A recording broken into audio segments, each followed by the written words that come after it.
May the Force be with you.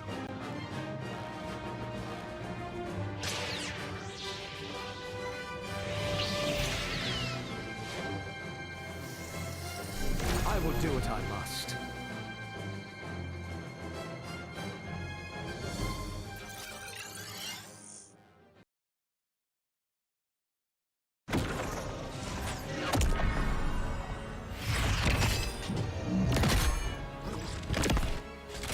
At last, I am complete. Worldbreaker!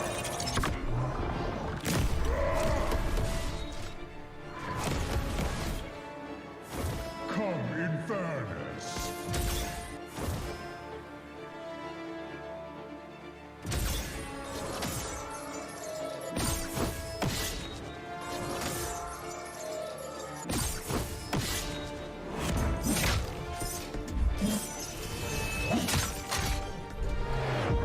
Annihilation awaits. Boundless is my hunger.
Get 8 gigabytes of all-access power. To do it all! Plus only TikTok to scroll and share non-stop.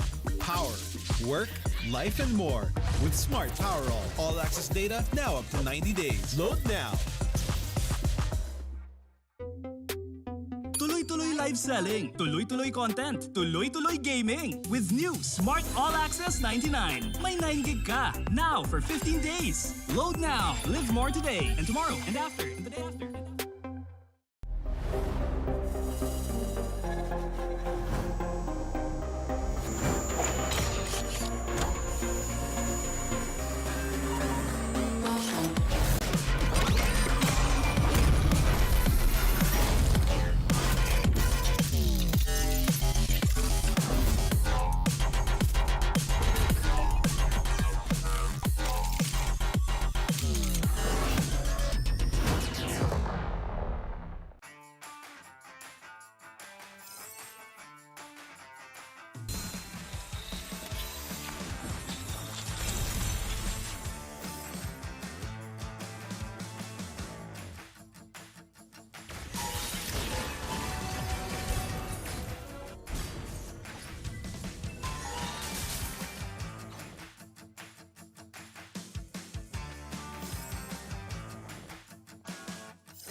don't know the power of the dark side.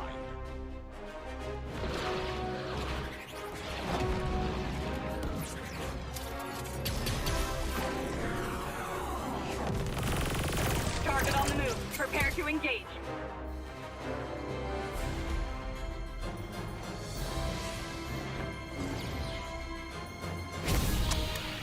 May the Force be with you.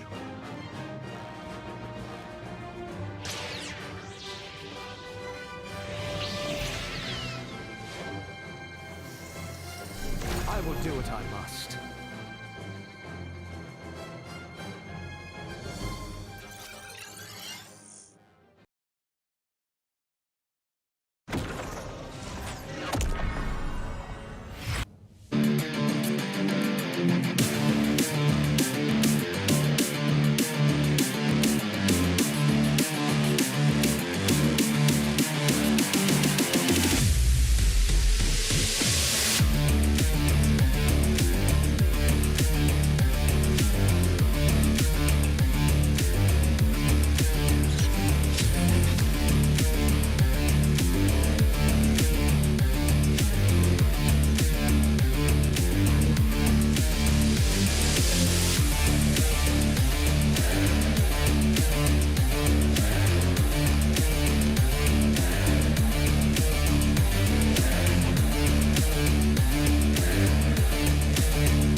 Malakas, Pilipinas, malakas kahit anong lane, we become the monsters.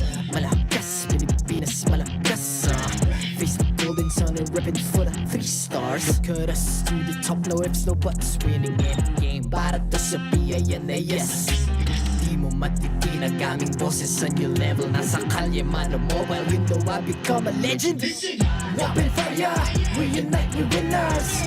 Built with pressure, like diamonds are made of. Switching a lane na parang gera, HP racing may reseta. Built like a tank, buhat ni Hilda, full load SS parang Laila.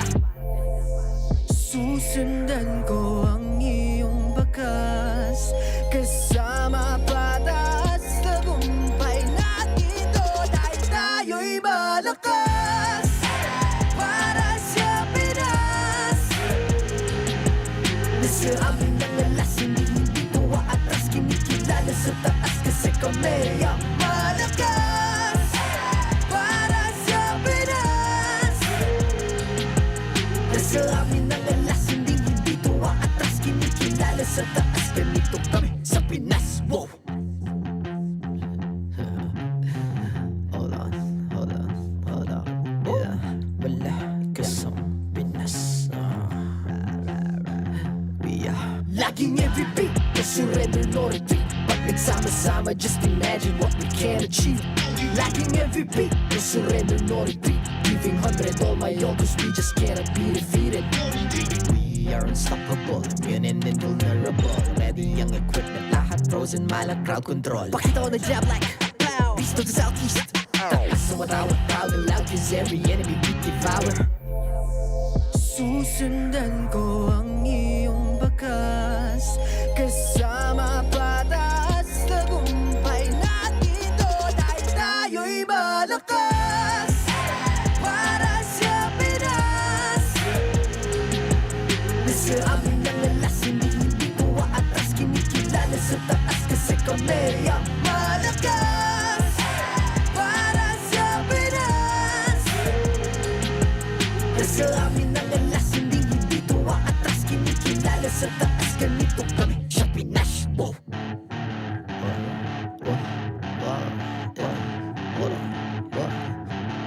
Malakas, Pilipinas, malakas kahit anong lane, we become the monsters.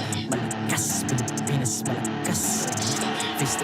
Philippines on a reppin' for the 3 stars.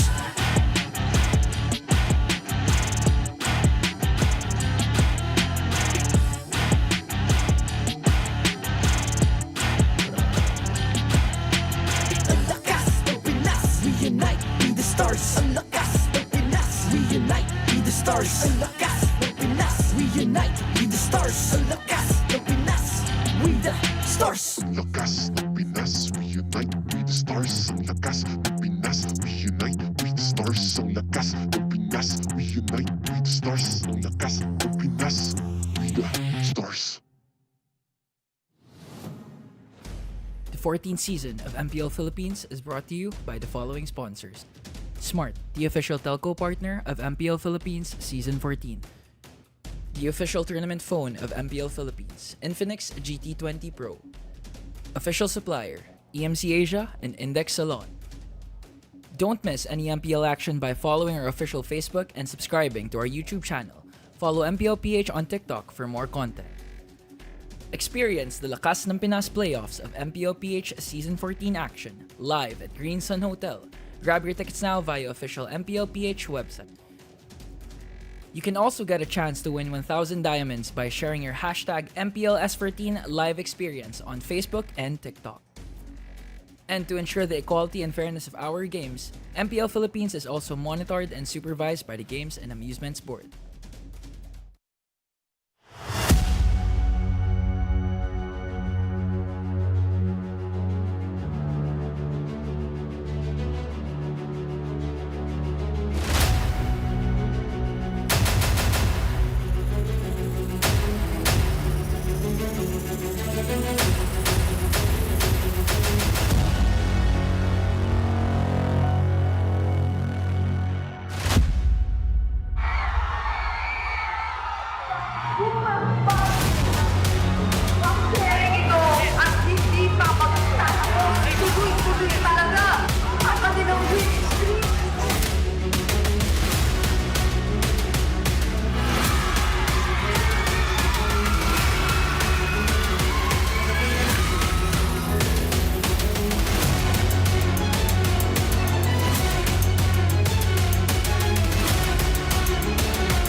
Hindi ko hayaan na maiwan kami sa takbo ng laro.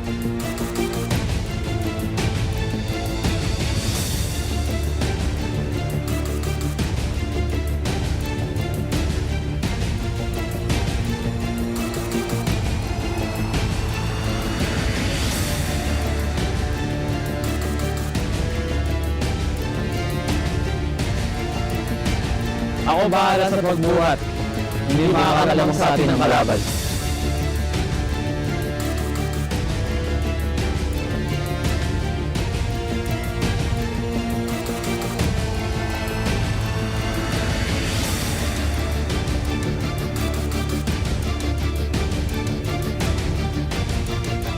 Anumang suporta ang kailangan ng kakampi ko, ako ang sasalo.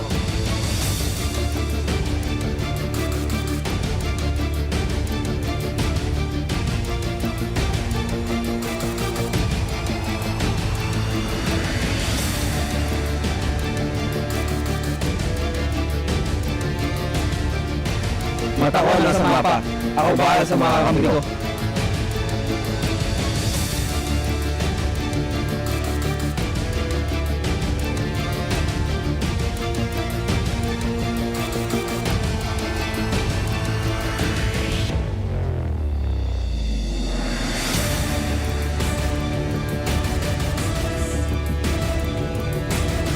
Hintayin nyo lang sa akin ng late game.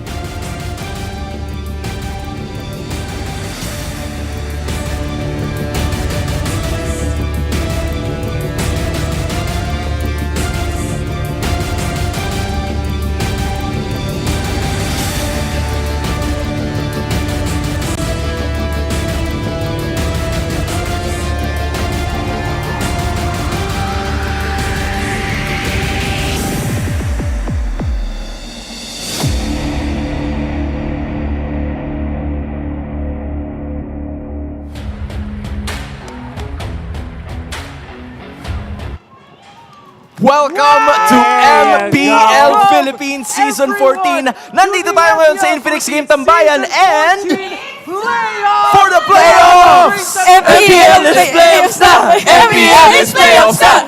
MPL is playoffs na! Grabe! Ito na! Ito na yun eh. Sus Mariosep! Ang init! Ang ingay! Teka lang! Vibe check muna tayo! MPL Arena! Make some noise! Season 14. Ramdam. I feel the energy, I feel the vibes, guys. Hans Galleria, Marakino, Midnight, Brigida, Chantel, Uomi, at ang buong MPL Arena nandito ngayon to witness everything. Siksek! It's absolute cinema. Okay. It's really goosebumps. And I'm just proud and happy I saw every Sige. single player that's part of the playoff in that stage. Isa pa! Para Isa pa. It's time! Ayun na, ramdam na po. Sa sobrang ramdam nila, nalito na sila kung or for the playoffs. Dapat, nagkakabaliwan na eh, masyadong mainit eh. Men, legit, parang nung nakaraan, pero umpisa pa lang parang umiinit. Bumulas yung makeup ko eh. Mainit yung intro, tsaka yung mga linyahan. I cannot believe it. Oo, dun pa lang sa ganun. Ano ba favorite mo? Ano ba? Sample. Oh. Yeah. Si Jom nga natatawa pa noon. MPL, it's playoff time. Tapos ang boxing. Hindi ko na alam kung paano mangyayari. Simula pa lang tayo eh.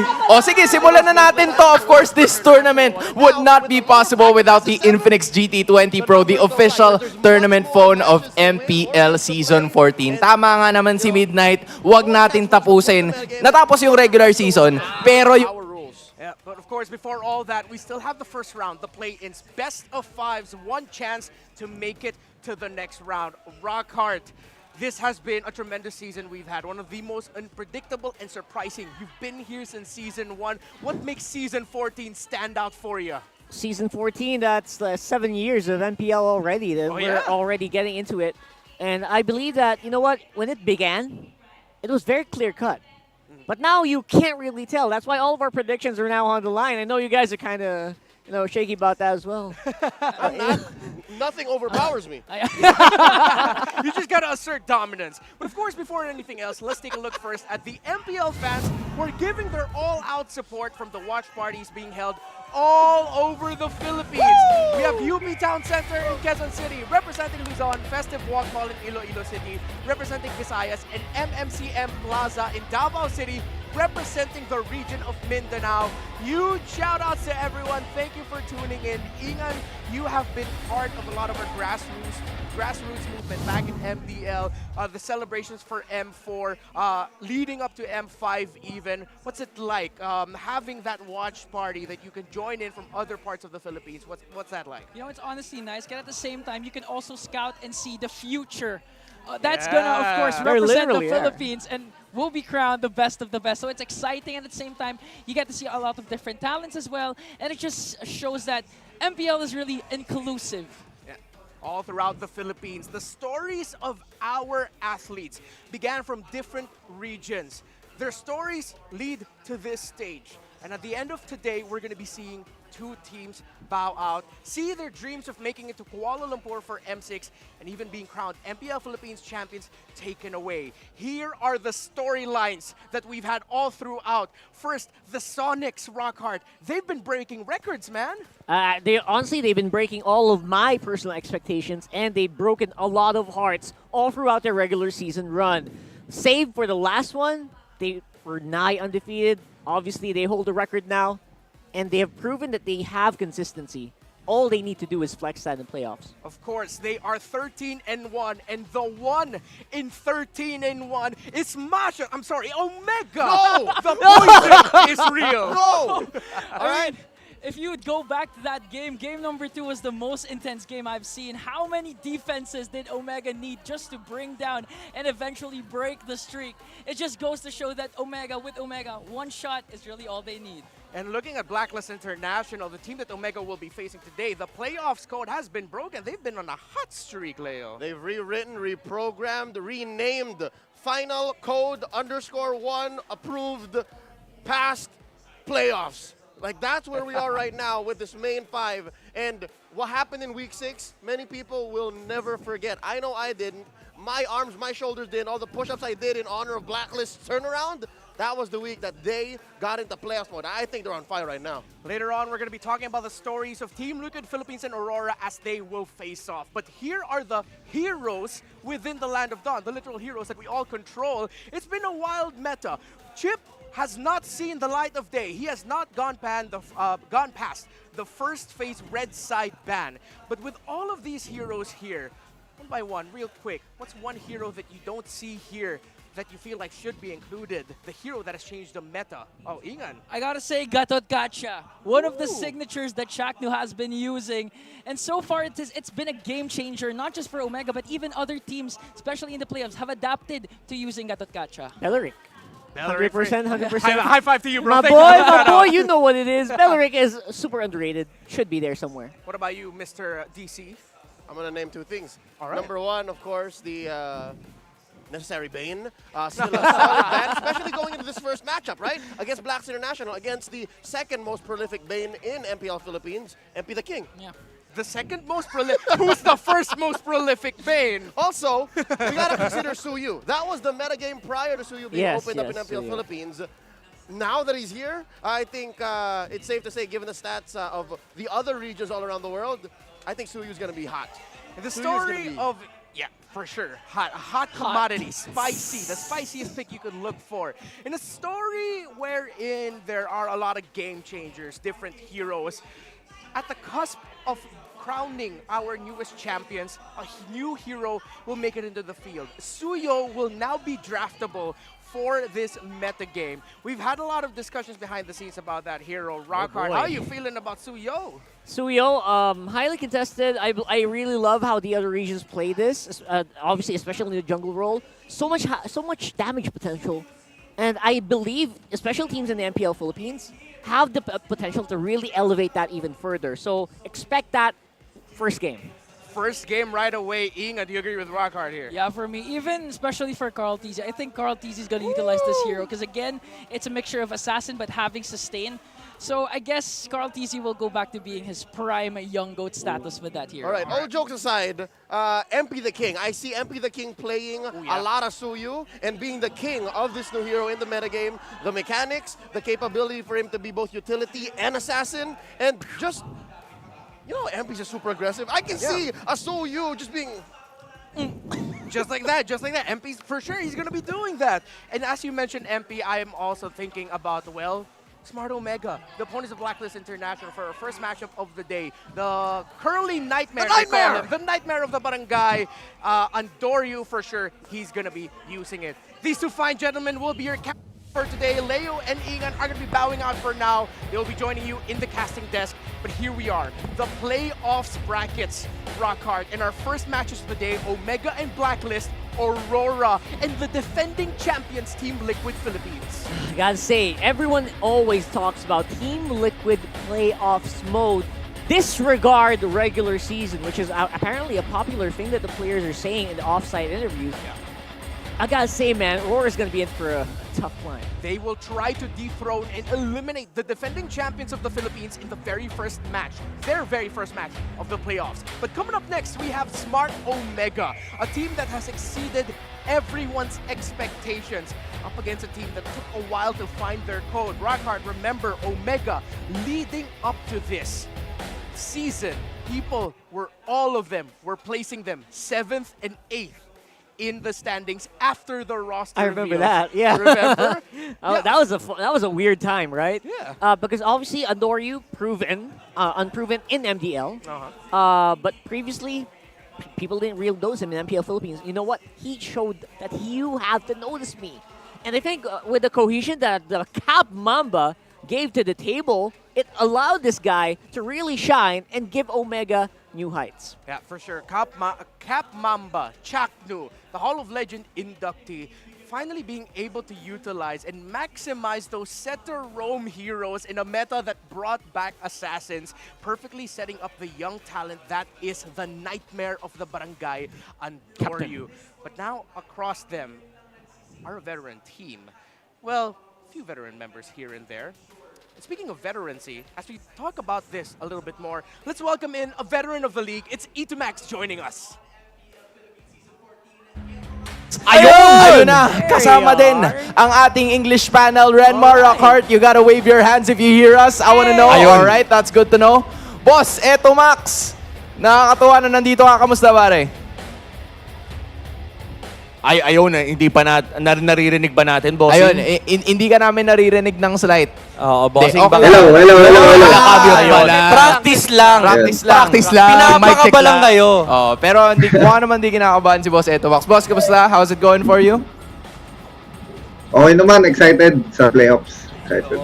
I feel like everybody is excited just like you as well. I feel like it's also time for us to, ask some questions from someone who has been part of that Omega and Blacklist International Classic Midnight. Sige, unahan mo na. Renmar, Rockhart, chillax lang kayo dyan, guys. You'll be having your turn. Okay, bossing eto, Max. Dahil matagal mo nang kilala itong Omega at Blacklist International, nakalaro at nakalaban mo na rin sila, ano ang rating at ano sa tingin mo yung mga strong points nitong dalawang team na to in this playoffs?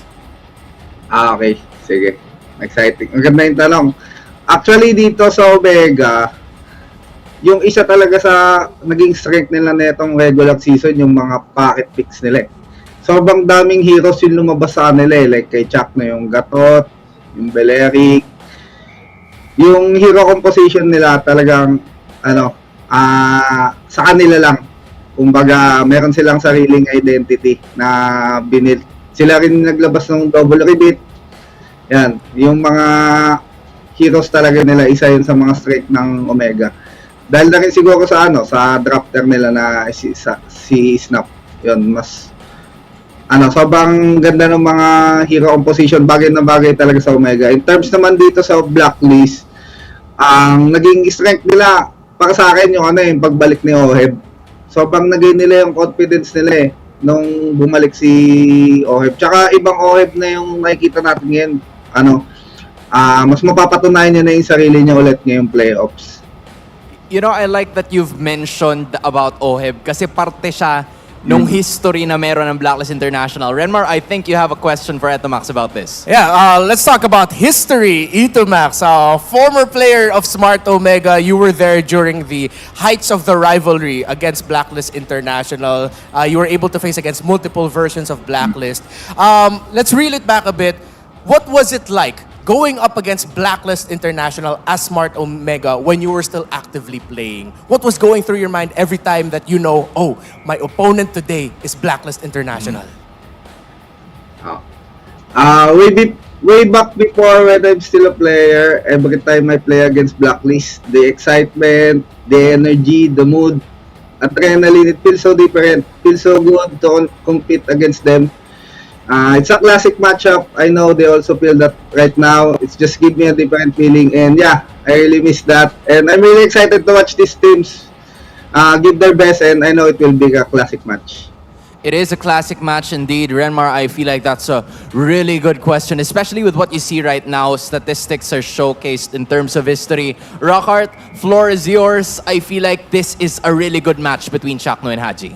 Yeah, we're talking about the captains. Cap Mamba and of course the all-around agent. Yeah. Kasi palipat-lipat siya ng roles.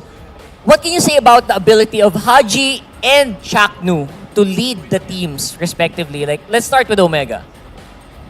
Okay. For Chaknu, I'm very happy on what I hear about him right now. The teammate says that he's a different person now. His maturity, discipline, and eagerness to come back in the scene really paved his way back here in the playoffs. I'm very happy for his growth, and I think we're now seeing a different Chuck na right now. Chuck Mamba, deadly poison, watch out. And I hope this is his time. I always dream to be a MPL champion. Woo! All right. Almost the same, actually, in terms of, you know, the history that they've had. You know, Rockhart, thank you for that one. Womi, ang dami nating nakita na laro nitong dalawang to. I feel like you also have something in mind. That's true. Ang tagal lang na nagtatapat ng dalawang to, Coach Eto Max. At in fact, nakalaro mo pa nga ang mga dalawang nabanggit nating manlalaro. Pero bukod kay Chaknu at kay Haji, Coach Eto Max, sino pa ba yung tig-isang player na dapat nating matahan sa serye na to? Yung sa tingin mong magse-step up sa series na to? Kasi laglagan to, Coach. Alam mo naman, kapag laglagan, may isa lagi na nagse-step up. Siguro sa dito sa laban ng Omega versus Blacklist. Ang tingin ko magandang tapatan dito yung gold lane Jom versus Oheb. Yan. Kasi actually si Jom ito yung time niya na nabigyan talaga siya ng whole season sa MPL kasi before sa Bren, di ba, parang may kahati pa siya si Marco. Tapos sa Malaysia, talagang nakita natin yung performance niya, sobrang ganda. Tapos ngayon, dito sa Season 13, tingin ko isa siya sa malaking factor dito sa Omega. Sobrang stable ng laro niya. May mga galaw siya na hindi mo expect. Sobrang tapang maglaro. And dito naman sa Blacklist, syempre, yun nga, si Oheb. Alam naman natin na kung ano lakas talaga ni Oheb. And ngayon, mas nakita, syempre sa pag-alis din ng mga key players ng Blacklist, malaking role yung kailangan niyang gampanan. And yun, excited ako sa matchup ng dalawang marksman. Tingin ko, pasik laban to. Palakasan magbuhat. Alam mo, one given a great opportunity, one given a great responsibility. Yun yung nakita natin dito kay Oheb at kay Jom. Not only that, kasi hindi lang gold lane, in my opinion, ang isa sa mga kailangan natin pagtuunan ng pansin, but also the mid and the roam combination ng Omega and ng Blacklist. Eto, Max, you've been a mid laner before. So, alam mo talaga to ng sagad. Gaano ba ka-importante ang connection ng mid and ng roam in this current meta that we've been playing on? Actually, yung mid laner tsaka yung roam, halos sa lahat naman ng meta, sobrang laking part talaga ng role nila. Kasi yung space na binibigay nila, yung vision, sila talaga nag-set ng tempo pagdating sa early tsaka sa mid. So, yung chemistry, sobrang laking bagay. Kaya, etong matchup ni Okiang Chakno tsaka Perks Haji, magandang masubaybayan din. Kasi, like si Rico, new face, ay bagong member din siya sa Omega. May kita natin sobrang stable din ng performance niya buong regular season. And si Perks yan, ngayon lang din siya nabigyan talaga ng time na ipakita yung laro niya. Sobrang dami niyang setups na hindi mo expect. Isa rin siya sa nagbibigay talaga ng ng key dito sa Blacklist, yung mga setup niya, setup hero. So maganda yung matchup kasi si Chakno, ilala naman natin na magaling sa mga setup heroes. So tingnan natin kung sino mas matalino sa game. Yun yung tingin ko mananalo. You've mentioned si Perks and you've mentioned si Okir. Ilan lang yan sa mga matatalinong players natin dito sa laro. Pero feeling ko, Boss Eto Max, bago ka namin pakawalan, alam mo na yata kung ano to Ang mainit na tanong mo kami ng prediction. Best of 5 series. Smart Omega or Blacklist International. Bibigyan ka namin ng oras. Pero hindi masyadong maraming oras. Coach, go ahead. Pagpasensya mo na, kailangan may score. Okay? Kailangan may score. May score. Oh, kailangan may score. Does the English panel agree that we need scores? Always. Always. Yes. Always. Yes. Always. Eto, Max, floor is yours. Tingin ko to? 3-1 Omega. Ayun! Nilapag na ni Coach. Nililan! Kamusta naman yung reaction ng barangay na nasa crowd ngayon? Narinig ko, may humiyaw sa humiyaw gilid 3-1 Omega. Ayun, 3-1 Omega. Ano yan? Sabihin ko na rin kung ano yung prediction ko sa finals Sige, ano yun? Okay. Ano yun? Sasabihin mo na ba now? Omega versus Onyx, list na dyan na. Ayun! The Fearless Forecast. Okay. Parang Chakno versus Kelra. Chakno versus Kelra. Chakno versus Kelra. As a former teammate, you love to see it. Eto Max, Coach Eto Max, maraming salamat for gracing us with your time and presence. And of course, to the English panel, I hope you guys are having fun out there. Let's do this games. Let's have a lot of fun. Bye guys. Tights. Thank you, thank you. Wow. All right. He instantly dropped his prediction for the grand finals already. I can't believe that, honestly. Yeah, I didn't expect him to reach that far into it. Yeah. You know? Dude just went ahead and went for it. But I think it's time for us to drop ours as well. We've been posting ours all over social media. We have the same one as Coach Itomax. Well, for me, I'm also 3-1 for Omega. What about you, Rockhart? I am also 3-1 for Omega here. Ooh, a lot of 3-1s. You know what? Blacklist, they had a pretty good comeback in the last 2 weeks. Latter half, yeah. I don't know, man. Doesn't feel like you're quite there yet. You know what? Perks went from 1/10 to 9/10 in like a span of 3 weeks, but for sure, it's Omega, man. It's hard. Yeah. All across the league, everyone says the same thing. Omega is just hitting different now. They're not a top 2 team by the end of the regular season, but it's a whole different Omega that they're all scared of. And Itomax mentioned one of the key figures there, Coach Snap, the master drafter that even Coach Why Not said he is terrifying to go up against. Show your support, MPL fans. Who do you think will win this match, Omega or Blacklist? Vote now via the online poll. We've dropped our predictions. You saw those little recalls up there as well. Spam that recall. For sure that's going to be spammed all throughout this series, and I'm excited.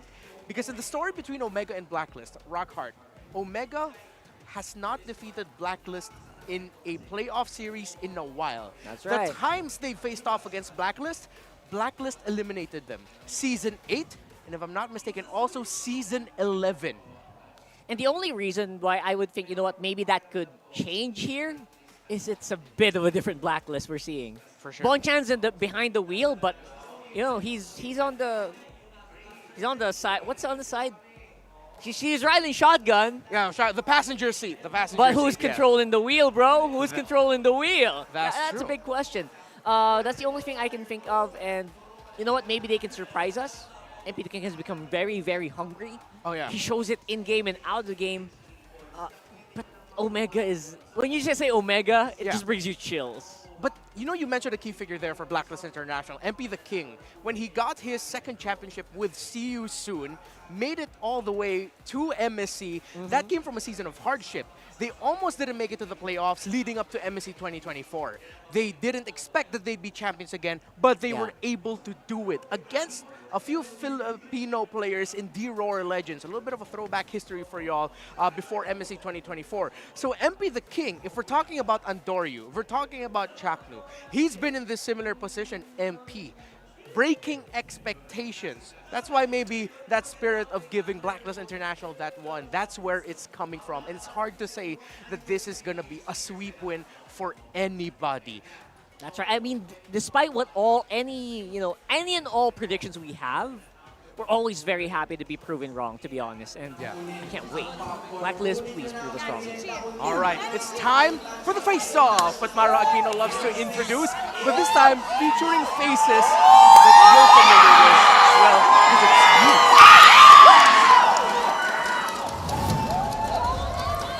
It's time for the face-off. This time, it'll be the community representing their team. Palag ng Madla, representing Barangay Smart Omega, ang ating kabarangay. Representing Blacklist International, the Agents. Simulan na natin. Para sa Smart Omega, ano ang palag mo? Sisiguraduhin namin na dadaloy sa inyo ang lason ng tsakmaamba namin.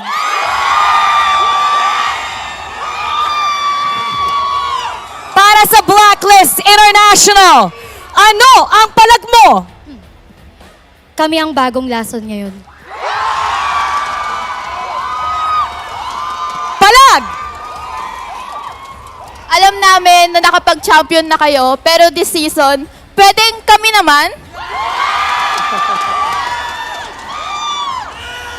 palag! Sige, good luck and have fun. Palag kung palag! This is the first day of the playoffs. It'll be savage. It'll be legendary. It's time to witness victory. Let's get this started.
The barangay, fielding the same lineup that made it to the point of where they are in right now.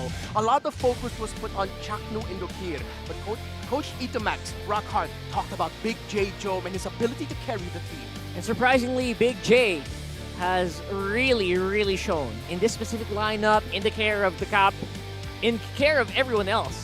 Really did step up here against Blacklist International, who did seem to have like that recovery phase, like you mentioned, in the later part of the season.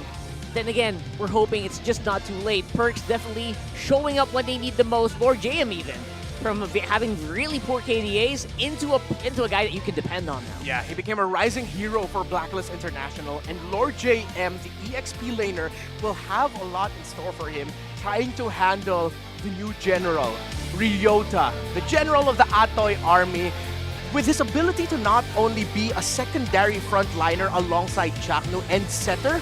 He's also great at carrying the team if he ends up with heroes such as the Arlon. Now, as we compare the stats of these two teams, of course, with the better season of Smart Omega, they will have the better average KDA. But Rockhart is an interesting stat line, actually, from Blacklist International.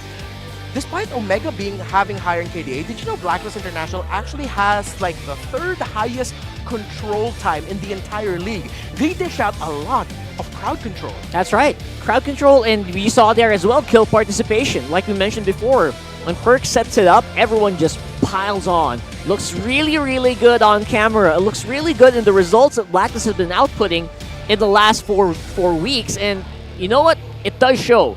From being very down in the dumps, 7th place, now they are in the playoffs. If the Roamers want good follow-up, the mid laners have to be ready. Ukir and Haji. Ukir will face off against one of the most decorated and longest tenured players we have in the league. It's been a tough season for this young man, Salik Imam, as he has been pulled from multiple directions, multiple roles, until finally settling down in the mid lane. We talked about the Roamers. Here they are. Keys to victory brought to us by Infinix. Locked in on the code breakers, damage dealers. Because we talked about kill participation earlier. They deal a lot of damage too. Yeah, we talked about, you know what, who Itomax thinks will step up.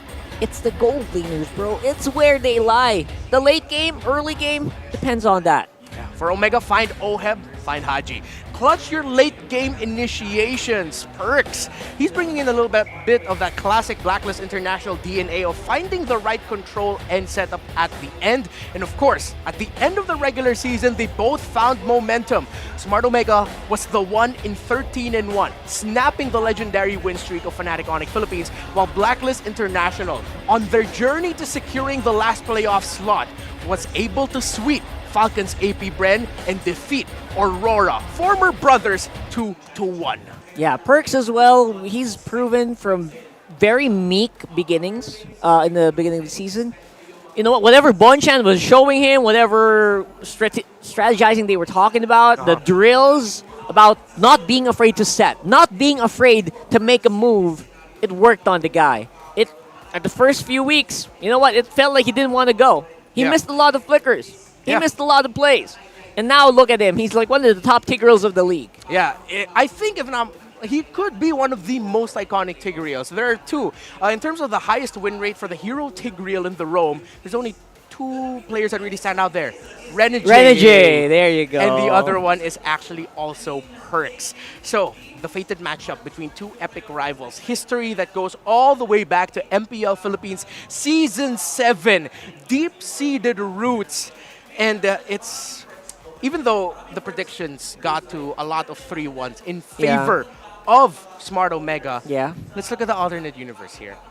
Can you see a universe where Blacklist International is able to defeat Omega? And if they do so, how did they do that? Actually do it by, surprisingly, in my opinion, it feels like outsetting, right? You have to outset one of the...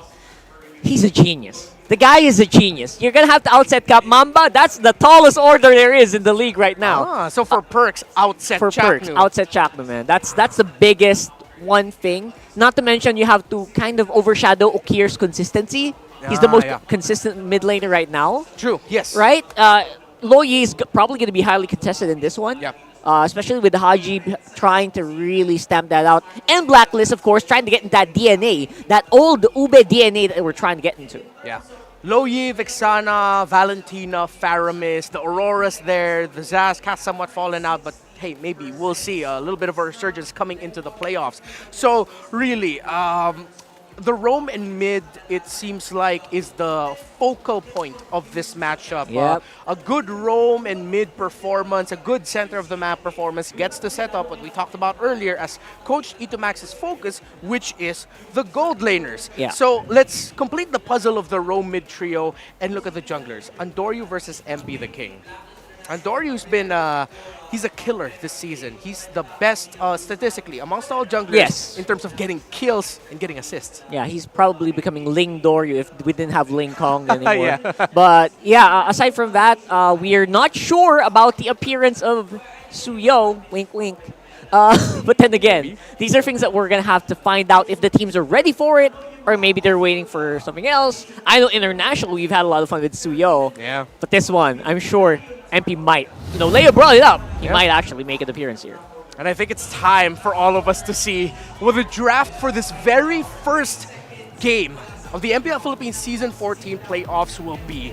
The last time these two opened up a playoffs, Blacklist International swept Omega 3-0. That was Season 11. And there he is, right away, making an appearance. Suyo is the instant red side first phase ban for Smart Omega, while Blacklist International will take away Edith and Kali. Hold up, Renmar. Are we going to see the new what is that called? Love team in the red side bands? Oh, it's Suyo and Chip now? I feel like we're about to see it, man. It might happen all playoffs long. All right, so maybe we'll see an entire playoffs with Chip and Suyo getting banned out. Interestingly enough, Smart Omega take out the Cho. That is a preemptive ban for the second and third pick of Blacklist International to take it away from Perks. Now, Perks actually ends up with a Matilda. That could have been Flex. It could have been put in the mid lane to Haji. Or even the Lord JM could have gotten the Cho. While for Omega, it's Arlott and Angela. This is terrifying for Blacklist because that Angela might end up being paired up with an Alice if Blacklist isn't careful. And the Ling, bro. And the Ling. Oh, man. All right. Let's see if that's going to happen here. I know Ling is open. We got an Alpha, though, very early on here for Blacklist International. That's probably XP. Unlikely, but no. Jungle is... That's Jungle. Yeah, probably Jungle. Yeah, I think Blacklist International picked something. So one of the best heroes that can actually handle the Alice-Angela combo is an Alpha. But not a lot of combos can handle the Angela Alpha. Alice, man. So that's why Blacklist picked the Alpha first, because they already knew that Alice was coming up. Oh, okay. Again, you kind of have to rely on like really, really good initial setup there from the Alpha and counter-engage 100%. with the Spear. Because if that fails, you're going to get tied up. You're going to get slowed down. And that will result in a really bad call for you. Entry, timing is all going to be so important. So the Lord JM hero later needs to be very tanky. Something that can hold and survive long enough in a team fight that involves an Alice and Angela combo. Blacklist International will take away one of the comfort heroes of Chaknu in that high loss. And honestly, just the thought of going up against a high loss Angela and an Alice all together, that's high invade, bro, and high octane for the first 7 minutes. That's right. So all they kind of lack here might be just that burst here for Smart Omega. We're looking for that. Alice doesn't really have that much. So I don't know if they want to do that or they just want to go all sustain all day long. But you know what's great to pair with an Alice? Someone who can really set a wombo combo, a big pull in that can maximize the final slash as well. So let's see if somehow Omega will take away the Tigreal of Perks. Oh, wait, no, they can. They can, yeah. Yeah, you mentioned pull-in. That's the best pull-in that you can go for. There goes the Link. Smart ban. Take it away, take it away, yeah. But no, it's a catch-up. Technically, still also has still that pull-in. Still a pull-in. You know, when he lands at Avatar of Guardian, this is high invade, very tanky. However, very magic damage-based for Omega. So Blacklist International pick up a Benedetta. Wow. It has been a while. It's been a hot minute. Obviously, most likely XP lane for this one. Wow, honestly, Omega is a big wombo combo, but the problem with wombo combo, if it misses on the initial set, it's very difficult to follow up after. You have to take out some targets if you want to use up all your ults. The Benedetta, I believe that's them playing for the idea that Omega is strong with split pushing. Or no, they're overloading the split push. It's Benedetta and Moskov to fool around the map. Oh boy! And similar to Game 1 of the finals of MPL Singapore, Mia makes an appearance in the very first game of the MPL Philippines Season 14 playoffs. And Big Mia, I love it, ends up with Big J. I love it. There was no hesitation from John whatsoever. He knew he was going to use it. He was planning for it, and they look very ready. Mia locked in. How will this fare? And now you mentioned it, Omega, if they don't land their big ticket setups and crowd controls, the initiations that you mentioned, actually Mia's one of the best heroes to be able to withstand that and actually be able to deal more damage despite not having setup for her. Yeah, still follow up, non-stop damage, and then the rest of the team can just flank for him or peel for him, him. Yeah. This is perfect. In the MPL Philippines Season 14 playoffs, Mia in game number 1. Suyo, Franco, thank you for welcoming in us. And casters, take it away. In these hollowed halls on days like these, champions have begun their journey. Welcome to Game 1 between the New Barangay and the Codebreakers. Leo here at your service alongside Jose Ingan, bring you the action, the first game in a best of 5. And the first game we've already seen another unique hero used. Mia, the M in OMG. OMG Mia. All right, if you're going to throw back in a way, to the MPL Singapore playoffs. How about that Diablo Benedetta on Lord JM? Let's see, they're so aggressive. Look at how far in they are into Omega's jungle. And they can afford to do that. Again, the presence of Perks having a Matilda that's really aggressive, but look at this. All for the orange button going in. MP the King is quite low here, dangerously low as Andoryu gets the first blood, plus another pickoff onto Perks, and Ryota just extends the lead and gets another kill. That's 3 kills to none for Omega. The new general at the forefront. Who'd have thunk that the jungle Alice would take almost no time. Quick 3 kills before we even check the emblems. All right, if there are any of y'all planning to play Mia, this is it. In your ranked, make this build, all right? You still have to trust in the... Oh, all right. Taking a few hits here from Oheb. You have to trust in the early game and put a tenacity on you. Look at that. Look at what the tenacity did for Jay. This is like watching a ranked game, honestly. The head-to-head between Moskov and that Mia. And again, going back to a Blacklist lineup, they still have the luxury of having Perks being aggressive. He's one of those Matildas that's really aggressive, not defensive, can initiate. And we'll see that if it's going to pay off during the first Turtle fight, because so far, Blacklist, they don't have a trade. The only real reason it didn't work out about 2 minutes ago was because, number one, they didn't have any spells on him, no kit. They were all at level 1. And second is, Omega leads hard into it, and now, check it out, there's a hard gun already! It's going to be a retribution battle, and Lord JM will get the Turtle, but here comes the hard guard onto Andoryu. Chakni, though, dangerously low as Haji trying to do the lantern flare damage, and Lord JM picks up another kill. Spear of Destruction not going to connect, and now they're working on Ryota here. There's the hard guard. It's going to be... It's done! And look at the circling eagle coming in from... Just look at the response from Blacklist! I mean, we don't have enough time with what they're doing, because it's just really fast. Again, there's Perks, there's the aggression of Perks with the Matilda. There's no support type Matilda, there's no defensive type of Matilda. When I use the Circling Eagle Guiding Wind, you know it's going forward. Tit for tat plus cooking that turtle soup as well. Blacklist International understood what went wrong in that first engagement.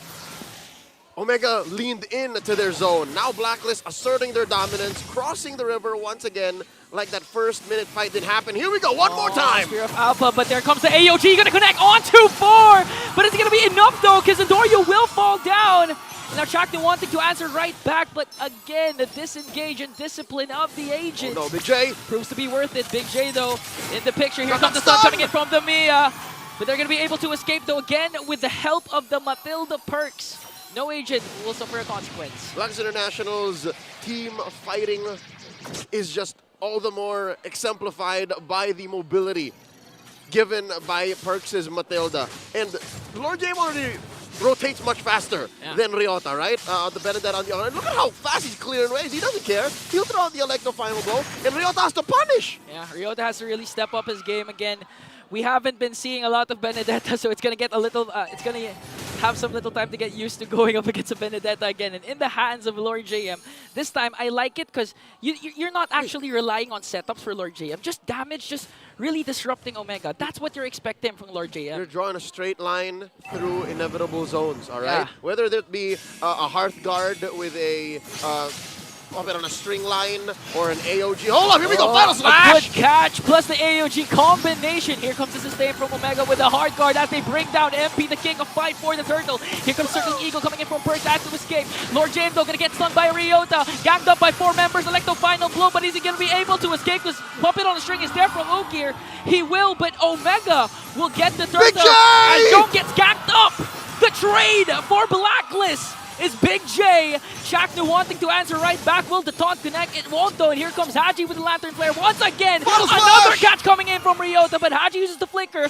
No agent will suffer the consequence once again, but Omega got the Turtle and Blacklist got Big J. So far, it's difficult for Omega to convert into more on the map given how agile Blacklist is all across. Team fights, crossing rivers, crossing lanes. Look! It's as if Lord JM did just get away from certain death. He's back in the lane. Mobility at its finest again. This is why even Omi loves this Benedetta in his RG games. Very self-sufficient. As Ryota tries to work on it, connects onto the final slash. And Andoryu is in the picture again. And this time Ryota says, that's too much, Lord JM. Slow down as he brings him down. Now Jome, once more, not alone this time. Chaknu in the wings, looking for the flank. That's 4 members of Blacklist. And they know this is a losing bout. It's in too deep. Second turret down bottom. Jome now forced to defend. It's going to be difficult for this Mia to get into position, given how, again, deep Blacklist can just shove themselves in. This puts him at what? About 1,000 gold behind. Yeah, especially since we've seen just now Haji just spamming the lantern flare onto Jome, forced to use the ultimate right away just to avoid the potential death. So how can Jome actually make this work right now? He has the Inspire in terms of positioning, he has the Hidden Moonlight, but if it gets casted just because of the lantern flare, what happens if MP the King catches you with the Spear of Alpha or even Circling Eagle coming in from first? I'll tell you now, the answer is so much simpler. You just hide. Oh, Final Slash by Ryota! Final Slash served up to the AOG to bring down the KDA machine. But here comes a counterattack for Lord JM just to make sure Omega doesn't go for the push. And again, Ryota and Chaknu combination. Ryota Army plus Jack Mamba. Wow. He prefers Atoy Army. But Atoy Army. back to the question. Sorry. Jome would just have to hunker down. See, look, 5 minutes in, 6 minutes in, what? Final turtle about to go. He just decides, I'm going to stay to my lane. I'm going to farm up. Fellas, you go ahead, fight, because I'm just going to farm. Now another death in mid. Oh, Ukir. See, so kill. This is the plan, because at least against the Moskov, he can go. Now Chaknu's in trouble. Okay, there's no AOG, so Chaknu has to out-sustain this, but the lantern flare coming in from the KDA, but he's just too much. Here comes the Spear of Alpha coming in from MP the King as they bring down Endoryu once again, plus Ryota. And we talked about this. The agents are claiming that they are the new Lason this season. And so far, they're making it work. It's so scrappy and very much the smart Omegas.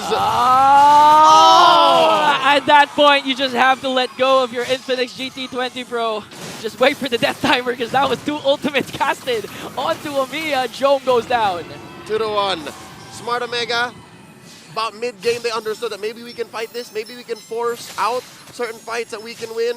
But Blacklist's draft is just so much better, even in the paint. Look at this Lord JM. The tanky Benedetta gets away. It looks like a Lancelot, honestly, at this point. A Tanksalot. A Tanksalot. Just dashing in front of 4 members of Omega as they try to burst down the mid lane turret.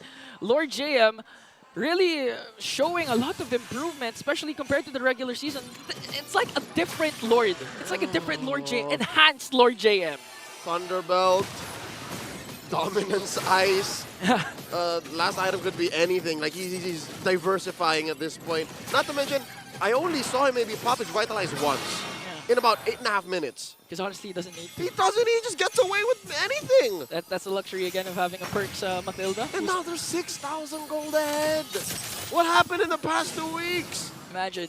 The start of this game was a 3-0 Omega strong start plus 2 turtles. All right, to be fair, it was off of Ryota's vengeance and vengeance and vengeance. Yeah. And they haven't really found that in a while. Because it's so much easier for Blacklist to get into position and to start fights. Smart Omega now have to understand and accept the fact that it's going to take us a while. I didn't know that the blood flow was a heart with that skin. Anyways, it's going to take Smart Omega a while. I'd say 2 or 3 minutes for them to get to a point wherein, all right, there's enough farm on Endoryu, enough farm on Jome for us to threaten lanes and team fights. OMG can't take both. OMG cannot be safe taking both. Yeah, and that's chasing 2 keys. Yeah, but we all know Omega, when it comes to the late game, there's going to be the Omega timer. Even if the average game time of Omega is actually fast, it's 15 minutes. We all know how Omega defeated FNOP. It was through the late game. A lot of late game defenses, but MP the King goes in onto Chaknu. Circling Eagle coming in from Perks though, just to zone out Chaknu as Oheb continues to work. Just tearing down tower after tower, a perfect setup in a situation for the agents to take an uncontested Lord.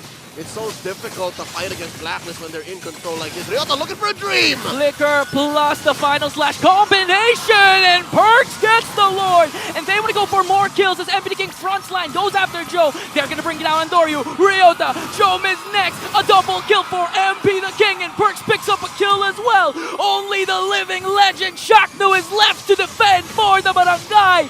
Is this enough though? AOG just to delay the minions, but MP the King catches him with the Spear of Alpha. Oh, no! A mega kill for the Filipino sniper, and just like that, Blacklist is back on top. The agents draw first blood. It's a long haul, not a sprint, but a 1-and-all be helped with the rough season they've had. Amazing work. That definitely shocked the barangay into submission. Shocked the barangay, shocked a lot, shocked the doubters. But for sure, these players aren't shocked with their performance because they believe that they can take down anyone that stands in their way. There's a lot of decisions that Smart Omega could have made better to maybe made that game last a little longer, but I'm pretty sure our analysts will dive deep into that. Let's go over to the Infinix game from Bayan. Well, if you ever wanted evidence or what playoffs mode looks like, well, that is what we call playoffs mode. Blacklist International right out of the gate, despite Smart Omega winning some early skirmishes. Bro, they took over. They turned it around. That's right. That was one of the moments where I knew the names were wrong. This wasn't Lord JM. This is Lord JM. Yeah. My regular season, he was just Turtle JM, bro. It was Turtle JM. And now he's Lord JM, bro. This is the Lord Lord JM we know. He performed out of his mind here, disrupting that very crucial lane. Just make sure that you can't really touch the mid and the bottom. Yeah. That was beautiful. Yeah, it was on-the-fly adjustment by Lord JM because early on, especially with that first skirmish that we saw, it was Ryota, again, what we talked about. Lord JM had to contain Ryota, how he plays, like, especially with the R-Lot in his hands. So he brings in an a la Diablo of MPL Singapore pickup with a Benedetta packed with a Revitalize. And because of him being able to disrupt some objective takes of Smart Omega, it allowed for Blacklist International to play other parts of the map. Disruption was the name of the game for this Benedetta. Yeah, this Benedetta really did shine, despite, obviously, R-Lot is the flashier hero, right? If we're talking about the big sets, the big wombo combos, you're always looking at that R-Lot. But this time around, you know what? Lord JM actually made sure that, okay, you're going to leave that lane, you're going to suffer, because I'm going to get all this gold. I'm going to get so much pressure on the map. Yeah. And then, in the mid-game fights, that's where I'm going to shine. You can't touch me. You can't touch this alpha in the first place. Because, like you mentioned, you called this perfectly during the draft, man. This is how you counter an Alice and an Angela. That HP bar can barely stay on top. Yeah. It was so difficult for that guy to actually just do anything. Yeah, tremendous call by Blacklist International to draft that alpha as one of the 2 picks in the second and third slot on the blue side for Blacklist International. Once you see that Angela, because of what we've seen all throughout the world recently, the best bet that you could go for is the Alice, even the Ling. But one hero messes up both an Angela Alice and an Angela Ling, an alpha. And since it already had the Matilda with it, already had the sustainability, the shields that a Matilda can give, the support, MP the King was happy after weathering the storm that was a few early game victories of Omega. That's right. I mean, this lineup is basically made to weather storms. You can just kind of, circling eagle out. Guiding wind out of fights. You can just sustain as a Zushin, probably one of the tankiest mid laners in the world right now, just because of the Lantern Flare, the HP that you get back. Yeah. Not to mention Alpha regens as well. Oheb doesn't need to actually fight, right? He just needs to get that gold, and he's all good and dandy. It was Omega who was actually trying to keep the fight into Blacklist, non-stop, all game long. And you know what? That would have worked, maybe, in a different universe. But right now, this draft, it enables everyone in Blacklist International to stay alive, no matter what. Yeah, it really looked like Omega were playing a much slower tempo with the heroes that they had. Yes, again, we go back to the idea that they won that big early game skirmish. He scored 3 kills, if I'm not mistaken, and then they would win a few more picks here and there. But Blacklist International, with smart rotation, doing their classic 3-2 split, 2 left in the turtle to somehow disrupt Omega taking it as a Hail Mary, but then they converted that into a 4-1 split where they left Lord JM to contest turtles while they were pushing another part of the map and pressuring the Mia of Jome.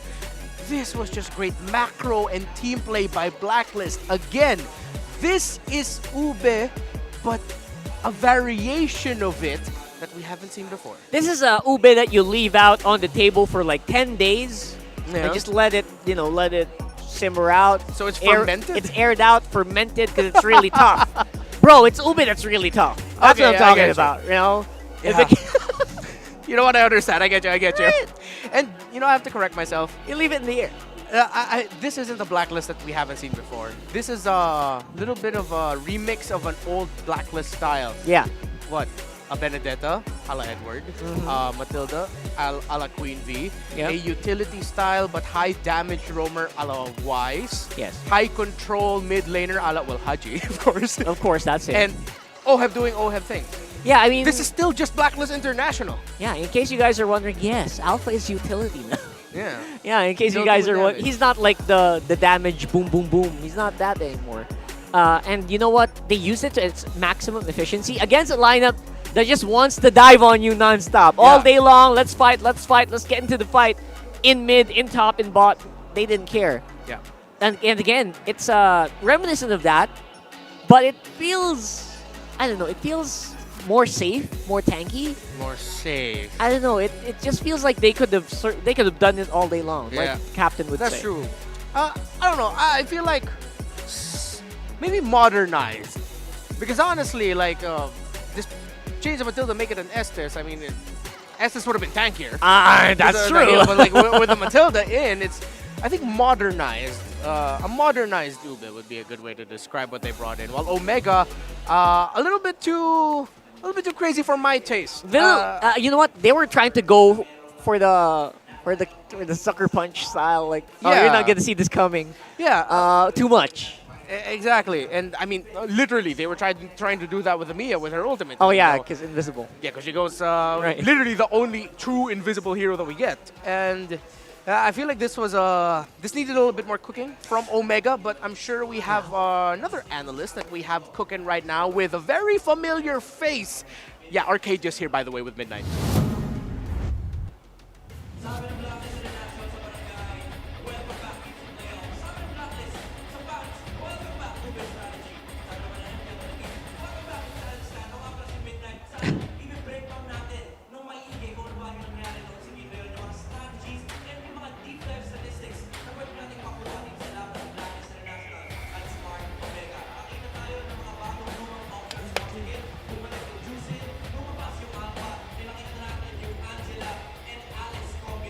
Isn't Arcadia coming in? I didn't see him.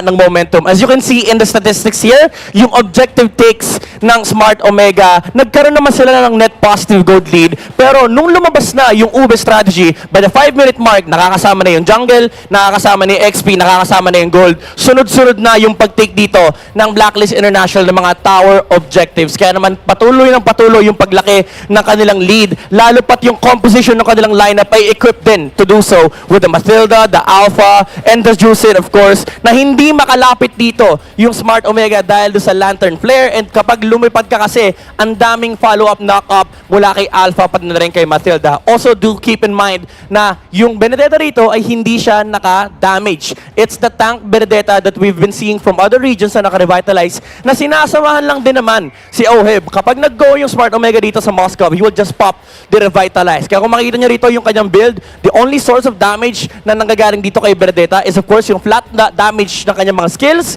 and yung Thunderbelt passive na ilang beses na natin nababanggit na napakataas ng damage potential dahil sa kanilang passive ng Thunderbelt. And of course, nandyan din yung mga defensive items na binuo dito ng Blacklist International. Keep in mind, nandyan yung Queen's Wings, Winter Truncheon, Winter Crown mula kay MP the King, and yung sustainability, yung innate sustainability na hawak dito ng Blacklist International. Kaya naman na-employ talaga nila dito yung Ube strategy. Ang daming factors na nag-play dito sa laro ng Blacklist International kung bakit hindi na-execute yung iniisip nating late game deep dive strategy sana mula dito kay Gatot, kay Alice, and pati na rin kay Angela. Pero ito yung dahilan bakit hindi rin nila na-execute yun laban sa Blacklist International. It's the Ube strategy na magsasama-sama na tayo ng 5-minute mark. Gagamitin natin yung utilities ng ating mga heroes, especially the revitalize coming from the Benedetta and the added shields, heals, and mobility na nanggaling dito kay Matilda with the guiding win. Kaya naman nahirapan yung Smart Omega na mag-break ng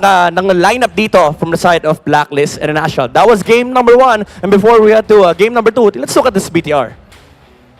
Tingin ko yung sa laban namin sa Omega, magiging 50-50 yung laban, sa Omega. Kasi tingin ko kung sino unang magkakamali tsaka mawawala ng mental fortitude siya yung matatalo sa best of 5. Tingin ko kung pag nalagpasan namin yung Omega, tingin ko magkakaroon kami ng momentum tsaka makukuha ng kampi ko yung confidence na kailangan nila para sa mga next matches namin. Thank you very much, Midnight. Whoever makes the first mistake Nag-recall ako eh. would crumble. The first one to crumble mentally will lose. And, there is a playoffs mode, Oheb. I don't know if you agree with me saying that, but when he made his entrance earlier, that dude was... we both know Oheb. Yeah. Both relatively close to Oheb. We know when Oheb's just like having fun, and you know when he's locked in, and the dude was locked in when he did his entrance. Yeah, the Oheb that doesn't really care. Oh yeah, bro, we lost. That's fine. Yeah. We see that kind of Oheb, and we saw Oheb there that you couldn't really talk to, and that VTR that gave me goosebumps because you know what, he's right. Whoever made the mistake, probably. And I was reading the comment section earlier. They said the Mia was the mistake. I'm not sure, guys. I'm not sure. All right, chill down. I'm sorry. I'm inclined to agree. I'm inclined to agree, bro. I'm not sure yet, but maybe give it, like you said, give him time to cook. Maybe. Maybe Mia was my first hero. Come on, man. Okay. I think Mia was all of our first heroes before it became not Leslie. Layla. Layla. You can choose. Then you can choose. Yeah, Zilong, Alpha, Mia. Yeah. No, my first hero was my first main was Balmud. But anyways, Blacklist International broke the Omega Surprise Mia code. Hey, it's like Smart Omega took a page from Fnatic Onyx Philippines book of like, hey, let's break expectations and pick a gold laner that's a little bit off kilter. But to be fair to Omega, if Omega won here, people would be praising the Mia and we'd be saying, oh yeah, that's the pick of the century right there. But unfortunately, it lost. One thing we could point out though, we saw, it was winning the laning phase. It was, Jome was able to bully Oheb out of a few farms here and there. It took a team rotation from Omega and a macro adjustment from Blacklist, a team rotation from Blacklist to eventually help Oheb win the lane. There you go, yeah. So, gotta give credit in that where the Mia laning up against a Moskov looked a little bit more Mia leaning. It could have worked. I honestly feel like in some scenarios with enough ganks, it could have probably worked. And maybe some decision-making, 50-50 decisions, you know. And I love what, also, gotta go back to that VTR where Oheb was talking about mental fortitude. We were the ones who always used that. It's so refreshing for me to hear a player actually talk in that sense. Yeah. Which shows how much Oheb has actually grown. That surprised me to hear that from him. Mental fortitude is going to be huge here. That's how Mamba usually kind of gets a one-up against his opponents. Yeah. By being better in mental, being better in decision-making. For sure. And now if they break that, this might actually be Blacklist's game on game 2. Oh, wow. Well, that's a fearless prediction there from Rockhart in terms of the mental, but of course, that does make a lot of sense. Hey, you know what makes a lot of sense? You being here with us right now. So if you want to witness the MPLPH Season 14 playoffs action live at Green Sun Hotel, you can get 20% off on playoffs tickets for days 2, that's tomorrow, 3, and 4. Buy your tickets now at ph-mpl.com/tickets/playoffs. Our grand finals tickets sold hella fast, so we're sorry. But there are a few giveaways here and there if you know where to look. Wink, wink, of where you can potentially get grand finals tickets. But days 2, 3, and 4 are still available. That's right. You know, if you missed out on the grand final ticket, we also have our watch parties because Infinix has got you because our official tournament phone will be hosting a watch party at the pop-up in Katipunan, Quezon City on October 20. If that was a watch party I would have gone to there. If you know, you know. Pop-up's fun. It's a great place. Yeah. So it's a big place. Admission is free, so head on over. It's a party place, all right? I'm going to just say it now. It's great. So it's really fun there. You would know too. So for this one, I really got to agree with you and, of course, Oheb, the mental fortitude. I think now it's a mental fortitude of the coaching staff of Omega that's going to be tested. Because come on. You first show the Arlott and the Angela. You know the next best options there if your Blacklist are the Ling, are the Alice. And then instantly the Alpha comes out, counters whatever you want to do with that Angela pickup. And shows why, maybe in the Philippines, most importantly, Angela is so difficult to first two picks. Because it gets countered by a lot of power picks that you can slot in at second and third on the blue side. Yeah, because as an Angela, you kind of rely on the guy, right? And specifically, like heroes like the Alice, heroes like the Ling, sometimes you just, if it's obvious an Angela Ling, you just got to pick some heroes that can definitely just destroy the Ling, even with the shield. Yeah. And then you're good. And then the Angela, that's basically minus Angela, minus Ling, that's -2 already, and you're fighting a free v5 just by using your ultimates. That's how actually this got won out. Because they had no answer to the Alpha right away, right? There's no one who could actually take that Alpha instantly. Yeah. It seems like the draft of Blacklist International inadvertently became, hey, let's give this Alice a hard time. Because when you think about the team fighting of that, it's like you go in as an Alice. Suddenly you get picked up by the Jushin. Because it's easy for the Jushin to land her marks on the Alice, toss her up, relocate her. Even the Moskov has a knockback that can create space between the Moskov and the Alice. So it seems like Omega went into this with a little bit too much hubris. They sort of didn't respect what Blacklist could have brought out draft-wise. That's right. And again, we were talking about like, oh, okay, what are you going to do about this Alpha? You can't you can't just sustain damage it because the Alpha can sustain damage even better. Can do damage sustain, right? Great spell vamp. It goes back. The HP goes back. So I was waiting for the Mia to go super late game where he could maybe 3-shot, 4-shot an Alpha. But we never got there anyway. So that was the only way that they could actually destroy the Alpha. And if that didn't happen, it was just like fighting an uphill battle right there for Omega. So I wonder if they can do that. They can change that up a little bit later on in the draft. Exactly. Right? And I hope, we're talking about like the mental fortitude of the drafters. Yeah. I hope don't be afraid to make those spicy picks. Make it happen, Omega. Yeah. But maybe not too much. Yeah. Slow it down. I think for Omega, just go for your main strengths already. Like what you know works. Well, at the same, what Right. you know works, and at the same time, don't show your main hand right away. It's rare for Omega to draft in such a way where they get their, how do I say this?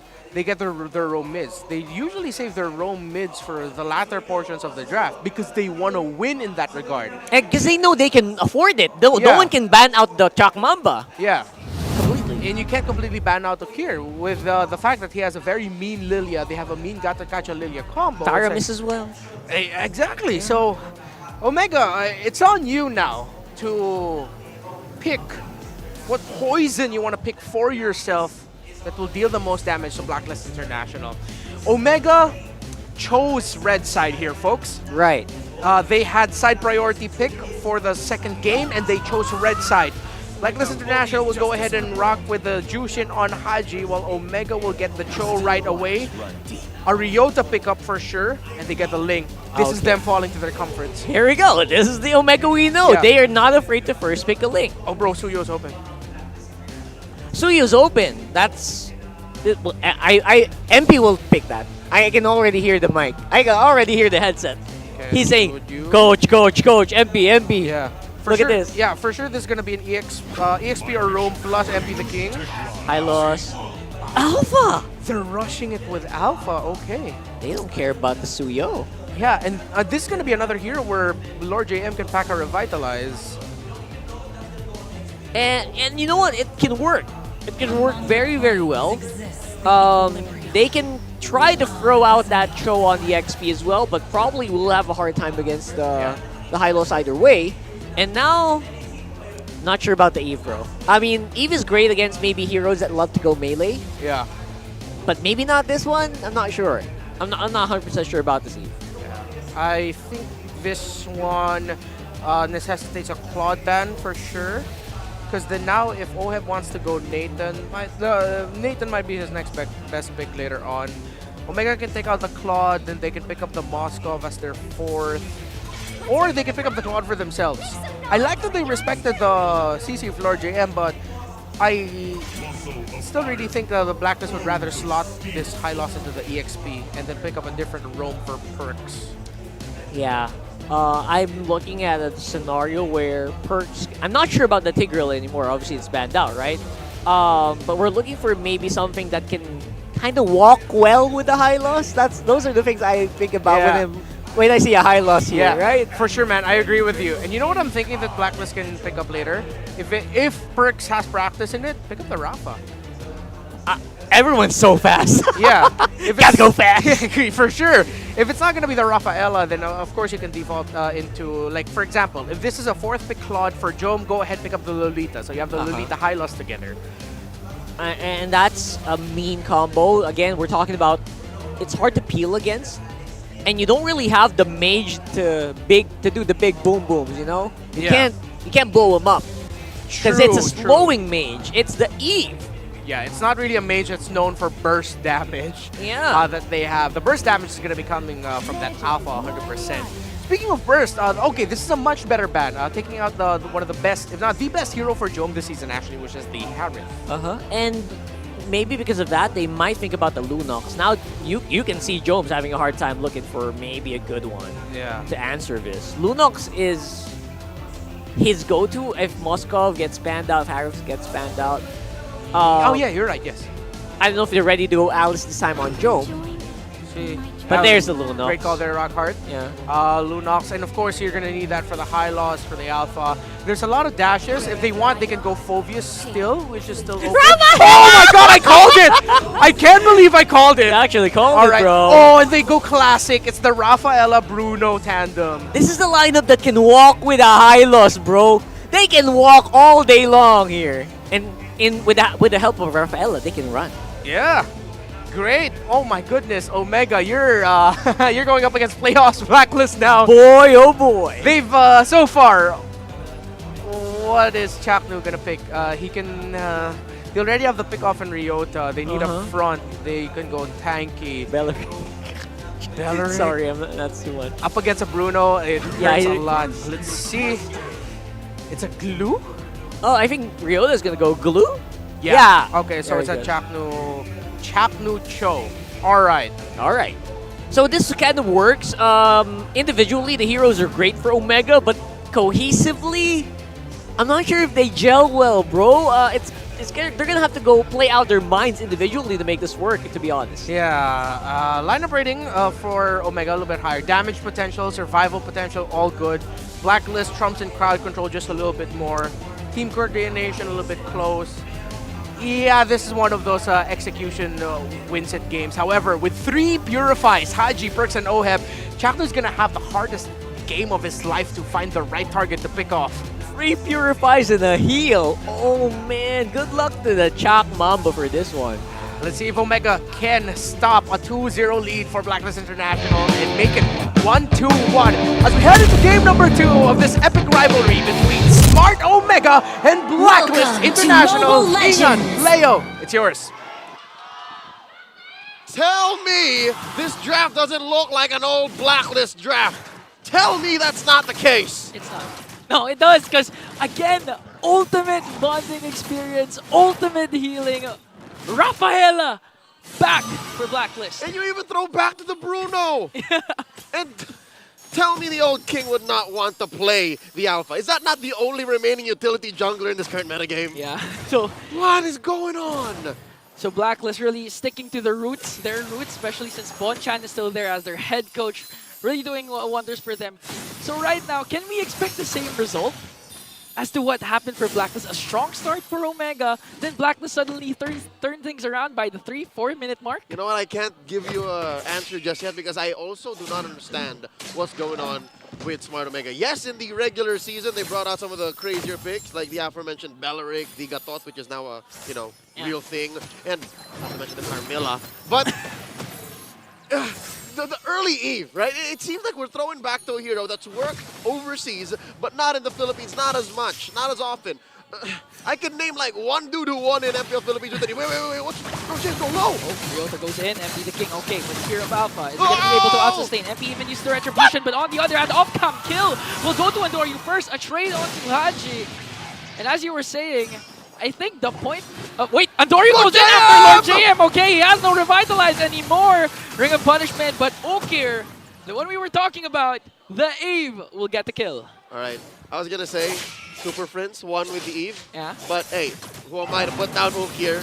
Let me put this away just a bit. I was about to go on a tirade against the Eve.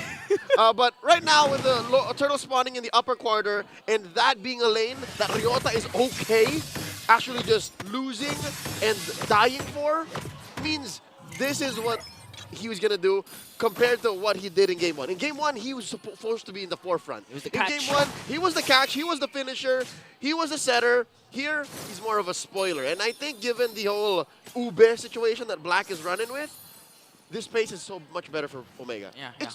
All right, folks, I hope you guys understand this is a new Blacklist. It might be Ube, but they're so good at team fighting, they're so aggressive. And that's why this first turtle, as soon as Omega did not get that first initiation on it, they understood, yeah, we can't fight Blacklist on that. Not like this. On the other hand, though, look at it. Dario Solo! What? Oheb! How? Solo kills the Curly Nightmare! Didn't even get to hit the Tempest of Blade. What was that?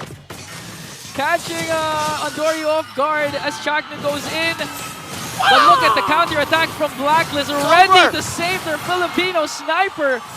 Turn that initiation to their advantage. That was 2 kills for Oheb.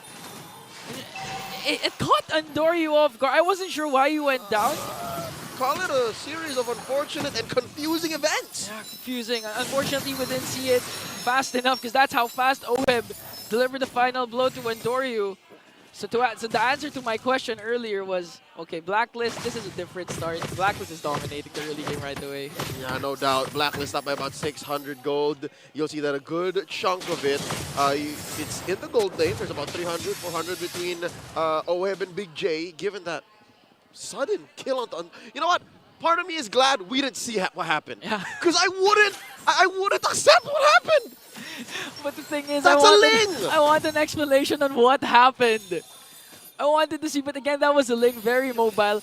And you mentioned it even. There was, the Tempest of Blades was available. Yeah. So, you know what? Some things like crop circles, you just accept. You know, like, let's not. There are a lot of theories, but you just gotta accept it. Haji goes in with the Crimson Beacon, forcing Ukir to go for that flicker. Out here comes real world manipulation as Chaknu will be catched by the Lantern Flare. Flickers out, he's gonna escape, but here comes Lord JM with the glorious pathway. Gonna work on Endoryu here, as Endoryu will still be able to get this purple buff. But right now, you can see Omega can't handle Blacklist blow for blow. Well played. Blacklist International using, nice check by MP. Using their innate mobility. Again, it's all about mobility for Blacklist. Now Ryota checks in on a bush that had MP in it. Another turtle for Blacklist. They're using all the purifies, all of the movement speed boosts, and their early power spikes to just run through Omega. Like this square, this box that Okir's putting up, Blacklist not respecting it at all. Yeah, they don't care. Especially since Lord JM is there with the glorious pathway. So it technically just cancels out the RWM that Ukir can place. And at the same time, Haji has been performing well with the Zushin. The KDA machine, we haven't been highlighting him that much, but look at how Chakno is performing so far. He's having a hard time trying to go for those initiations because of the threat of the Lantern Flare from Haji. Even with or without a Purify. The Purify is just an extra layer that Blacklist can use aggressively. Now they're 2,000 gold ahead. All turtles over to the agents. And not a single thing taken by Omega. Sure, Andorio was taking some shields up top, but wait, oh no, he's in trouble. This is bad. Oh, this is 3 agents going after Andorio. MP the King tries to cut them off. Andorio manages to escape, uses the Retribution. Fear of Alpha will be used, but Tempest of Blades as well just to escape. A lot of ultimates has been casted, but fortunately for the Barangay, Andorio is safe.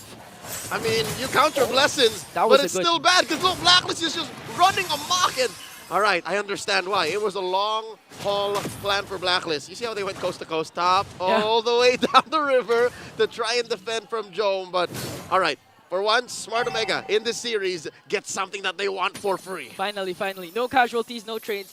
But I do like to commend what Perks has been doing.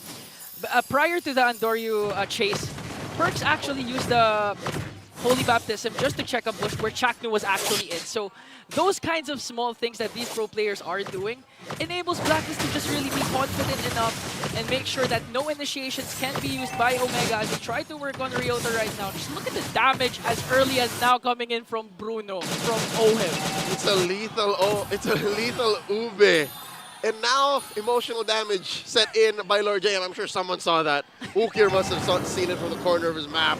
And that's going to be a 100% turtle take rate. I'm pretty sure. Andoryu, he's hoping. He's trying to... Here we go. What? Scene, but Andoryu's hopes will come true as he gets a retribution steal. Now the counterattack of Blacklist, they are mad.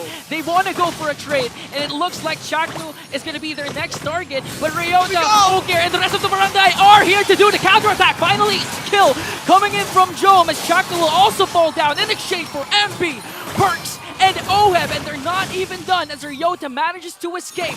A 3-for-1 trade plus the turtle for the barangay. A slow build-up in a crescendo of violence cascading into a 3-for-1 trade. Smart Omega were patient for a good minute up until that moment. You know what? It's the non-0% that Andoryu was going to steal it, but I think the shielding and the extra damage on the Ling was just enough to swing back the momentum into Omega's hands. Look at that. Top lane, mid lane, the turtle, and now 500 gold over to the green and blue. Yeah, this is where Omega has been commended all throughout the season. Their macro mechanics, even when they're behind, they know how to make things work. They know how to manage the economy. Andoryu has been doing a very good job. And I'd just like to say that he's my most improved player of the season. That's for me. That's for me. I'll allow it. The Alamat Awards being crowned later on this week. Checking the map right now. Lower quarter is where the Lord will spawn, and I'm talking about the actual Lord, although Lord JM is camping. So far, that's a stark difference, right? Lord JM always first to the scene. Ryota will be answering. Ryota will be like, all right, if I'm going, everybody's going. And for the first time in a while, that's a molten essence. Okay. Okay, so they work on the turret down bottom just to manage the trade, but Andoryu again, just look at this. Maximizing the time Omega has been giving him. He's playing the map. This is something you could not have done in game 1. And he's making up for lost time. Clear, clean push. Top lane tier 2. He's making up for what happened a while ago. I almost forgot. You had to remind me. And now the Lord. They're taking it at about half health. And there's a big choke slam. Okay, you know that this is what Ryota is going to do. Just really try and zone out the members of the agents. And now they're forced to look for a trade. Even MPK goes in after Chaknu. And look at Ryota just with the ultimate onto Perks. He's going to fall down. But for the price of the Lord. You know what? That's a worthy trade. And Omega lost no tempo on the map. They still have a wave up top, a wave down bottom. They're going to lose a tier 1. Oh, they want to go for the clash as Joe picks up a kill. And a shutdown coming in from Haji. A 2-for-1 trade. Blacklist answers right back with 2 kills for their own, as Omega still has the luxury of having a first Lord on top. This mobile hospital draft by Blacklist, able to take kills underneath turrets. I mean, Big J was timing out the brilliance. If that was up, for sure he would have survived. But look at this Grand Theft Orange. Andoryu serving up to Chaknu. I'm pretty sure Andoryu's gonna take it. Amazing work, 1 star. Okay, they're just really returning the favor of what Blacklist has been doing for the past 2 games, even the start of this game, as Blacklist makes quick work of this Lord. Again, Omega putting a lot of pressure onto the opposing lane. They're gonna get another turret. I'm sure with pleasure. Yeah. Because this is the first time in a collective 20-30 minutes that they're able to play. Yeah. Game 1, sure, they got the first 2 minutes, but from there on, Blacklist kept the chokehold. Yeah, and we've exceeded the time of game number 1. It was 10:30. Already. A fast game for the ages, but right now, Omega, looking at the statistics, looking at the goal difference rather, we can see that Blacklist, in terms of gold lane, OEB's ahead. Yeah, but look at Andoryu now. 2K. 2K ahead. That's so important, given that MP the King, despite playing a solid role in game 1, now is playing the same role, but something tells me he should have stepped on the clutch. Something tells me here he should have been a little more aggressive, laid down on the main advantage that you have as an alpha against a lane, because sure, one of the main strengths of an alpha is his ult, right? And it's low cooldown. You're able to close the gap, and you're able to get into places where other junglers couldn't have with the same amount of frequency.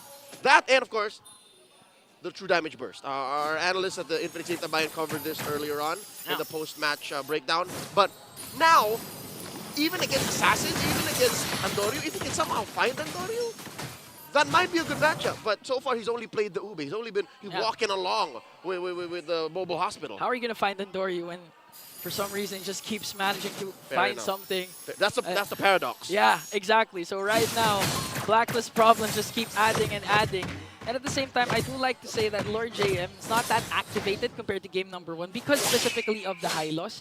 Whenever he uses the high loss, it seems like it limits his micro skills. That's right. Unlike when we see him use the Arlot, the Vendettas. Which is interesting because you can see now in real time the code switching, the mental clutch that Lord JM has to play.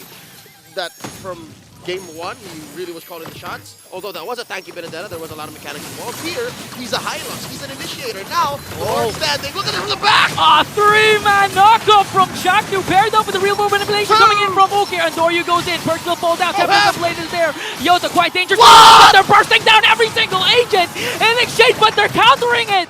Blacklist answers with 3 kills of their own. Lord JM MP is left.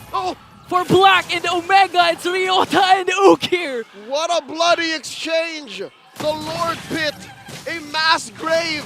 3 from Omega, 3 from Blacklist. Although MP is standing, he is a retribution holder, he's not as confident. Look at Lord JM! Oh, stun onto Ukir. Will he be able to escape the Stone Order? The Ring of Punishment might just be enough to burst down Ukir as MP the King trying to solo kill the Lord here. Antonio's not gonna make it. A Lord scored by Blacklist! A huge turnaround for this game. That clash started off with a beautiful conceal from Chaknu from the backline, catching 3, plus real-world manipulation from Ukir. But again, the Ube strat, the sustain, the heals from Perks, the revitalize from Blacklist was more than enough for them to recharge and get 3 kills of their own. Not all trades are made equal. The 2 remaining for Black at that moment was more valuable than those remaining for Omega, which allowed for them to get the kill, to get the zone out, to get the Lord. And now there's an enhanced one marching up top, and there's one recalling in mid. Okay. Lord JM, the clutch gene in this young man. I just literally said that this high-low pick is limiting his micro skills. I stand corrected. I'm literally standing right now. Lord JM, you continue to amaze me each and every time. You don't say that to Lord JM. He was programmed to win, and now he's gonna break the code. Whoa! Going even 1v1 up against Andoryu, trying to prevent him to go for the split push. And now Omega has to deal with his enhanced Lord up top. Here we go. Can Omega defend? They have less than ideal wave clear. Look at Andoryu in the back, forcing Haji to respond. Buy-in. So much needed time for his team to take down that Lord. The map is blue, Ingan. There's just 1 turret left for Smart Omega in the bottom lane. Well, same is true for Blacklist, but suddenly a momentum shift at 15 minutes. Yeah. This is worse. I would rather have these trades, these back and forths in early, because Smart Omega, they have to find another way to kill Oheb. Yeah. I think that was the mistake that led them to that bad exchange. Oheb survived for too long.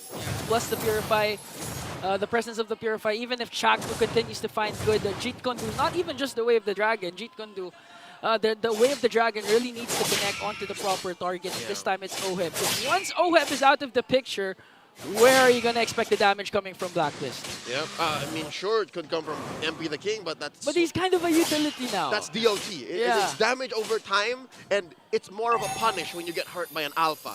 But the Oheb, the Bruno, like that's what really hurts. So that's Omega's plan now. Blacklist, they're in control. They can just flush out these pushes, make sure Omega's plan doesn't happen, and... is there a limit to what the Curly Nightmare can do? I think there's no limit, honestly. Again, they are the ones who ended the streak of Fnatic Onyx. If you're going to recall that series, go to game to watch it. That was the most intense one because it took Omega 3 base defenses without inhibitor turrets, and they were able to pull it off. So this looks like Omega still can produce a comeback up against Blacklist. They still have 2 inhibitor turrets. The presence of Andoryu with the Ling, they're able to create split pushes and eventually force a reaction from Blacklist for this Lord fight.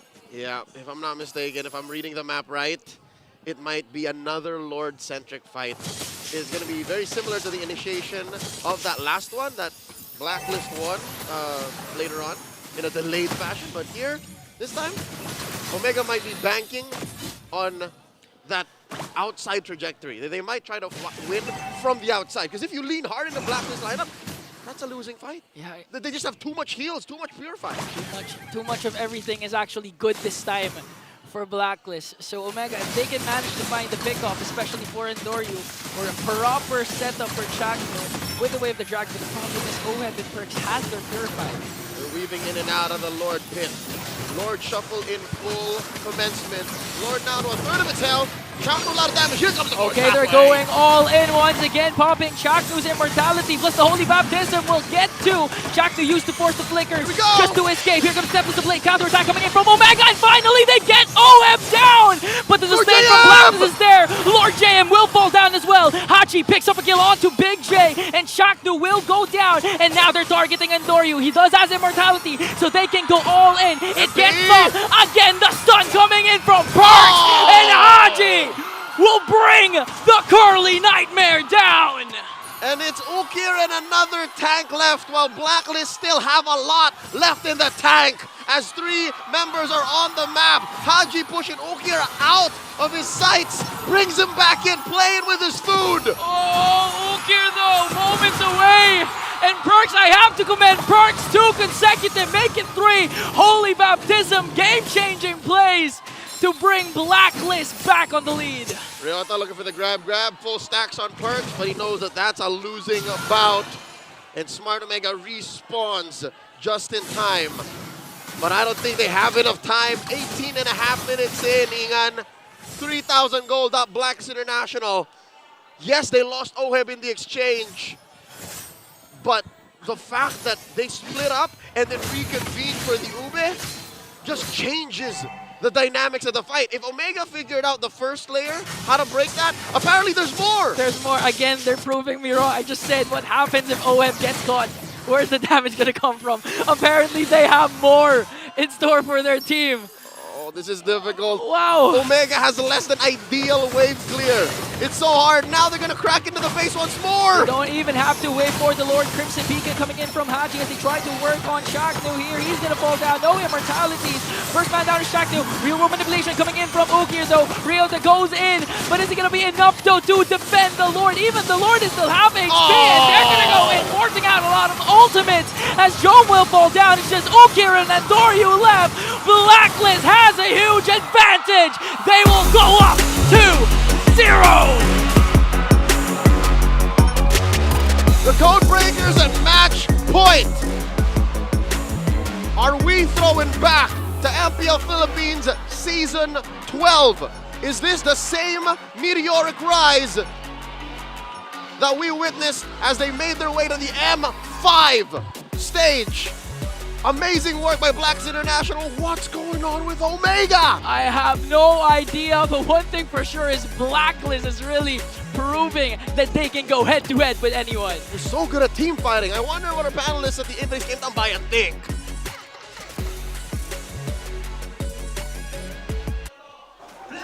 What I'm thinking is 1 away from Omega getting swept by Blacklist International. And Rockhard, like, I had to revisit the numbers here.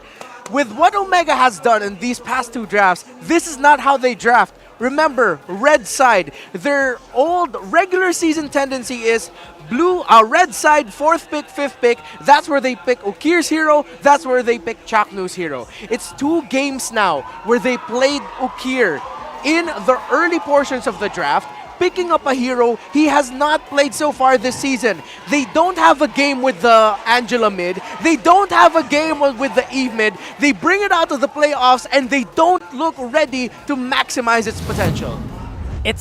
I don't know, it's Omega trying to really double down on what they're known for, making those really interesting picks work. Yeah. Interesting comps work. But this is not the Omega we're ready to see, man. This is MP the King with his 2nd game on the Alpha as the MVP. Now, this is, on the other hand, you know, this is not the Omega we know. This is also not the Blacklist that we know. Yeah. This is a Blacklist that is... Their fierceness is turned up to 10, 20 here. From 0, it just feels so different for you. Yeah. MP di sini, MP di sana. There was a team from MPL Indonesia last season. I'm pretty sure y'all know who I'm thinking about, who crawled to MSC with a lot of interesting picks, one of them being an alpha in the jungle. And now Blacklist International, 2 games alpha, set up really well. Paired up with a Matilda in game number 1, paired up with a Rafaela in game number 2, especially in that last major team fight. MP was the reason why Ukir didn't do anything there. He just stood there and watched. Yeah. Actually, in the last few bits of these team fights, especially this one, there were some really questionable decisions that were made here. Like, all right, Chaknu's already on MP the King duty. He did his job pretty well, and they were able to get some kills. They equalized right here, but this is where it got a question mark on me. Yeah. That could have been a Finch poise to back off. But no, they decide to fight there. And again, I know where Andoryu's mind is at. Try to make a play. That's what his coach would say. But then again, you kind of think about the board state. Yeah. The state of the map where everyone is still ready to fight here for Blacklist once that was done. And once that immortality was popped, they were just not ready to take it. And then that led to that loss. Chat, Rockhart, you can disagree or agree with me here. Mirko, I know you're also live streaming this too, so what's up, man? My statement is Omega too arrogant in this series? Actually, no, that's a question. My statement is Omega is arrogant going into this series. Again, 2 games now, you picked up a different mid laner, prioritizing him on the red side, a tendency you did not do entire regular season long. You get Eve, you get Angela, and it's like you're not respecting what potential options Blacklist International could have shown. We called the Rafaela before Omega got to see it. And that was a great response to the Eve. And then with what you mentioned, the questionable decisions of Omega in the team fighting, it looked like at that moment, Andoryu, why chase the kill? Why don't you just go back, man? Yeah, they could. They could have defended. They could have just went for the 50-50. Resetted it a little bit.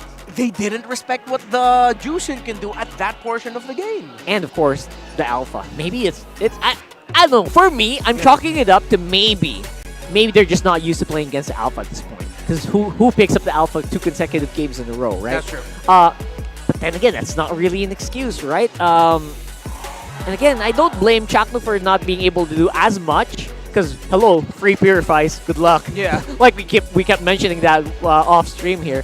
But then again, the team fighting for Blacklist International was actually pretty on point each and every turn. And there was one specific moment where I thought, you know what? Oh my goodness, good luck Blacklist. Oheb got taken out. Yeah. But what did Omega do after that? Nothing. They got greedy. They wanted to go for more instead of resetting to get a little bit more control with the waves, with the macro.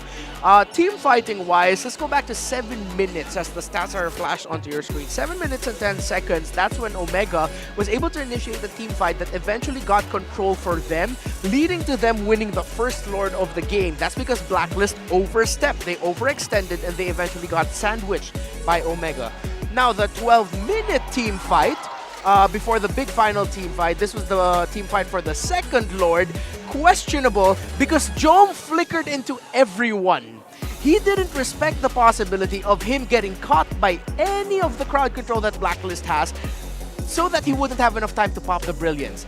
Jom flickered into everyone, was able to get Darkness out, but then was not able to click Brilliance because MP the King was able to reposition him, stun him with the Spear of Alpha, burst him down with all of the damage Blacklist was doing. Yeah. Arrogance is what feels like is what's exuding from Omega with their drafts and their in-game decision making.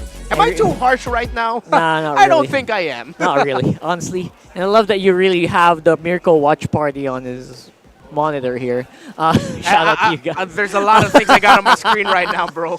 But yeah, tracking all of that happening right here. Yeah, I see the big mess on the floor. All of that happening right here.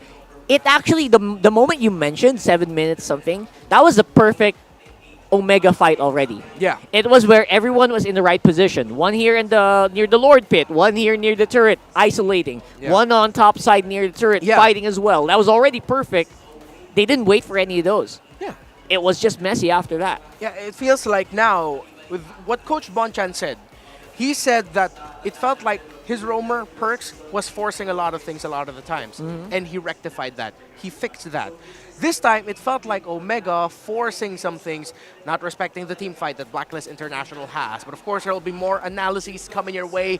Midnight, we'll be dishing out some more in-depth stats for that game number 2. It looks like there is a new shade of Venom, and it's definitely Black. As Blacklist International takes game number 2 away from the barangay on the back of the reintroduction of the Ube strategy. Once again, welcome back to the Diana Stand. My name is Midnight, and let's look at the charts here of the gold difference between Smart Omega and Blacklist International. Kita-kita naman na lamang ang Blacklist International, majority of the objectives. There's just one time na nagkaroon ng swing towards the side of Smart Omega when they were able to find a very beautiful team fight on the top lane kung saan nag-break ng formation ang Blacklist International. But all throughout the course of this game, kita natin na constant yung pag-arangkada ng gold lead for the side of Blacklist International. It's because of the fact that they're always grouped up. They go to the lanes, from lane to lane, sama-sama sila, 4 people roaming around, taking objectives, protecting din yung kanilang tower taker na si Oheb. On the back of, again, saves, heals coming out from the Rafaela, and of course, yung aggression and yung zoning na binibigay dito ng isang Juicin. Now, Blacklist International, still, may mga team fights na natatalo sila dito against Smart Omega, but for the most part of the objective takes of Blacklist International, it's always 4 to 5 people moving in the map. That's why it's called the Ube strategy, the ultimate bonding experience. They're always together with each other. The XP laners, they will just cut the lanes, go to the mid lane, help clear out the lane, and then help out the gold laner to take the towers. Kaya naman nakita natin si Oheb dito, he had a very wonderful time from early to mid game. Even though there's certain amounts of bypass on the side of Smart Omega, specifically from the Ling, it is not enough. Yung reset factor dito na may kasama ring Hylos with the Revitalize, yung saves, once na force out na yung Tempest of Blades, he's gonna have a free time in the team fights. Kaya tuloy-tuloy lang yung laro dito ng Blacklist International.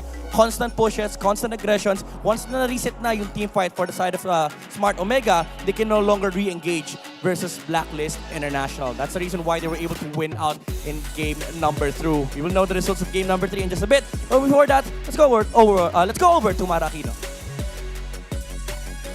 Let's hear it from the crowd. Blacklist! Blacklist! At eto na nga, meron tayong kasama, former Blacklist member Sansui. Hello po. Kamusta ka na? Okay lang po. Naka-break po kami sa MPL. Nagpa-break po para makanood talaga ang laban ng Blacklist. You're liking MPL Malaysia right now. Opo. So, gaano katagal yung bakasyon mo? Hanggang hanggang 19 lang po, babalik din kami kagad sa Malaysia. At pumunta ka dito specifically para supportahan ang Blacklist. Opo. Oh, okay, sige. Kailangan namin ng Sensui instincts mo. Sige, ano ba ang kailangan gawin ng Blacklist para masigurado na ma-sweep nila at matalo ang Smart Omega? Tingin ko po wala naman po silang dapat baguhin kasi tingin ko din nakakapag-adjust yung Smart Omega sa playstyle ng ginagawa ng Blacklist ngayon. Kaya tingin ko po pagpatuloy lang po nila yung ginagawa nila. Prediction mo, sweep ba to or mag-e-extend pa? Tingin ko po sweep na po eh. Okay. Sino nga ba ang nami-miss mo the most out of everybody sa Blacklist? Si Oy po sa si G. Okay. Meron ka ba gusto sabihin sa kanila ngayon? G, galingan mo kahit kalbo ka na. Tindihan mo lang. Sa Kel, dapitan mo lang. No, nag-usap na ba kayo? Opo. Anong sabi mo sa kanila? Kanina, para sa game? Sabi ko parang normal lang. Gawin lang nila yung normal na ginagawa nila kasi parang lang to eh. Kaya kagaya ng sinasabi ni Boss Doms lagi just another day of ML lang. Just another day of ML. Alam mo, namimiss ka namin dito sa Pilipinas pero gusto ka rin namin supportahan sa career mo sa MPL MY. Imbitahan mo naman sila na supportahan din ikaw. Ayun guys, sana supportahan nyo po kami sa darating na MPL MY playoff sa November. Ano ata? Malay ko dyan! Pero kailan ba? Kailan? Hindi ko pa sure. Okay. Sa 31 pa ata. Okay, supportahan siya sa kanyang playoffs. At si Trike nandito. Trike, meron ka bang message sa ating mga manonood? So bago nagsimula yung laban, 27% lang yung bumoto sa Blacklist na pwedeng manalo. So shoutout sa lahat ng 27% na yun.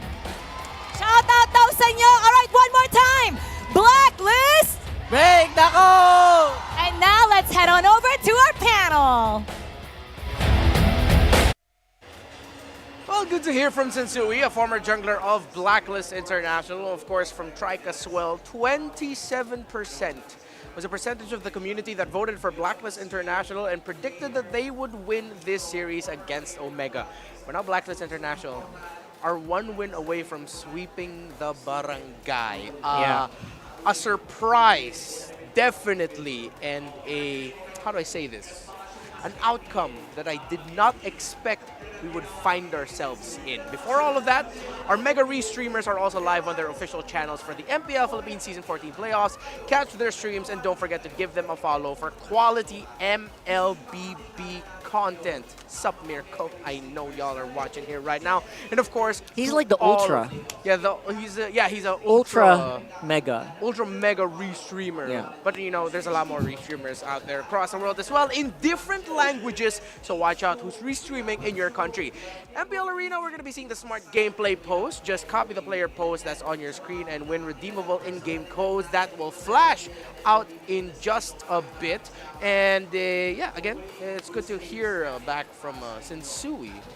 You know, I didn't even know he was back in the country, so I'm really happy to see him. That's right. I was asking this earlier. I believe he's still Blacklist, but he's on loan for Red. Someone confirm me. Someone correct me there. Yeah, Red Esports. Red Esports, man. I know he's having a lot of fun there. As usual, all of our imports really do have a lot of fun in the other regions. And right now, we're also looking for someone here later on. There you go. Smart gameplay pose. And it's a guy who's winning. It's MP the King, bro. It's MP the King. You got to get your most winningest pose. No one's doing it right. Okay, that's close. He's getting close. He's getting close. Just a different teeth? He's getting close. Why is it? Like, don't be scared. Just flash it, bro. Oh, there you go. Yeah. Don't be scared to show it off. Come on. It looked like his friend just elbowed him in the back of the neck. Everyone's waiting. Everyone wants to see it. Show it. There you go. Anyone on stream who comments that I look like that guy, I'm looking out for you. You look nothing alike. You have nothing alike. Nothing alike. Nothing, bro. Alike. Y'all got that? All right. You spend a lot on your teeth. Yeah. I do.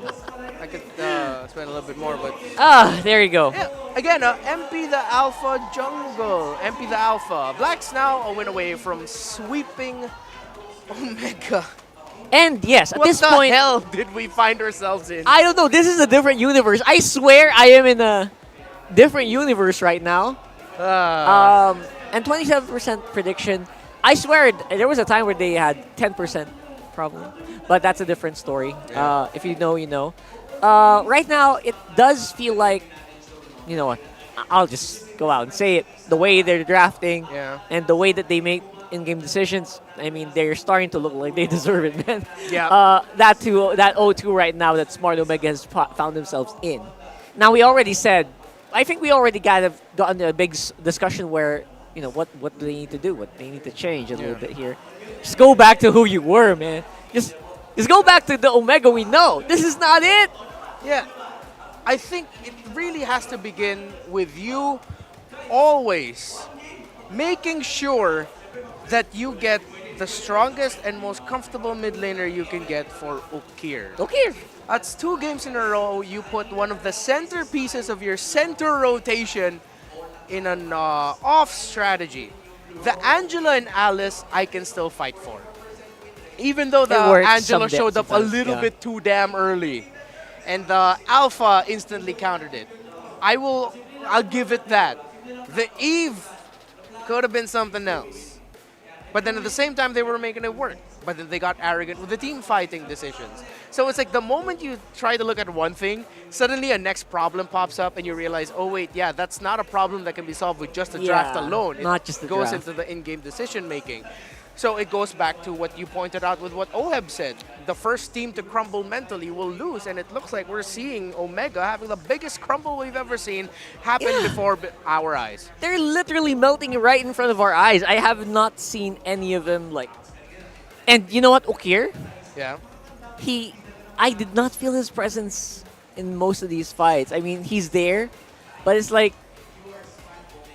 Yeah, he's just there. It's like, hey He's like, guys, hey guys, I'm here. I'm I here. exist. Can I join? Is there something I can do? It's like, And what? I'm not used to seeing that. Yeah, we're used to seeing Okir in the lead here. Pick up that Lo Yi, right? Pick up that. Come on, Lilia. His Lo Yi's undefeated. The Lilia has 5 games and has a 72% win rate. Come on. The Vexana has 8 games. Oh, excuse me. No, that's I can't read this. Oh, that's 5. Has 5 games and has a 67% win rate. 3 out of 4 with the Aurora. So what the heck is going on? What's going on? It's like, okay, if your first 2 games was your decision to bring out your packed lunch, Packed lunch. for this grand recess, then go back to your comforts. Jeez. Go with what works. Go with what works. That's the biggest thing you could probably do, right? Change if you your go with what? Go no. Continue. Go continue. change your drafting pattern. Change your drafting. And I feel like for Omega, it's been a game. It was fine to do it on game 1, but you should have just did it in game 2, man. Finally, they go blue side. But in this game number 3, it was Blacklist International's decision to go into the red side. And you know that works for them. It works so well for Blacklist to go on this side here. Coach Bonchan, one of the most terrifying counter drafters in the history of our league, in this potentially playoffs advancing game number 3, he has chosen to go red. This guy has helped win world championships with that. Yeah. With that kind of style of drafting, to be honest. So you gotta really respect this guy. The way that he makes decisions and the way that he knows his players so well. And you know what? That's something I used to say for Coach Snap here. There you go. Finally, Suyo getting picked up. And as I was saying, we're talking about like Coach Snap, right? He was so decisive whenever we'd have him here on the interviews about how confident he is that he knows his players. Yeah. You gotta go back to that, brother. You gotta go back to that.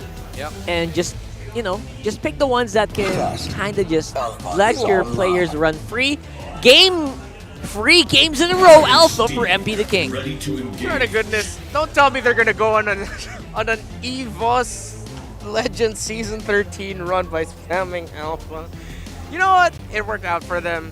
Let's see how it's gonna pair up against the Suyo. Cho still is the pick up here for Omega. Still flexible. Pick up their gold.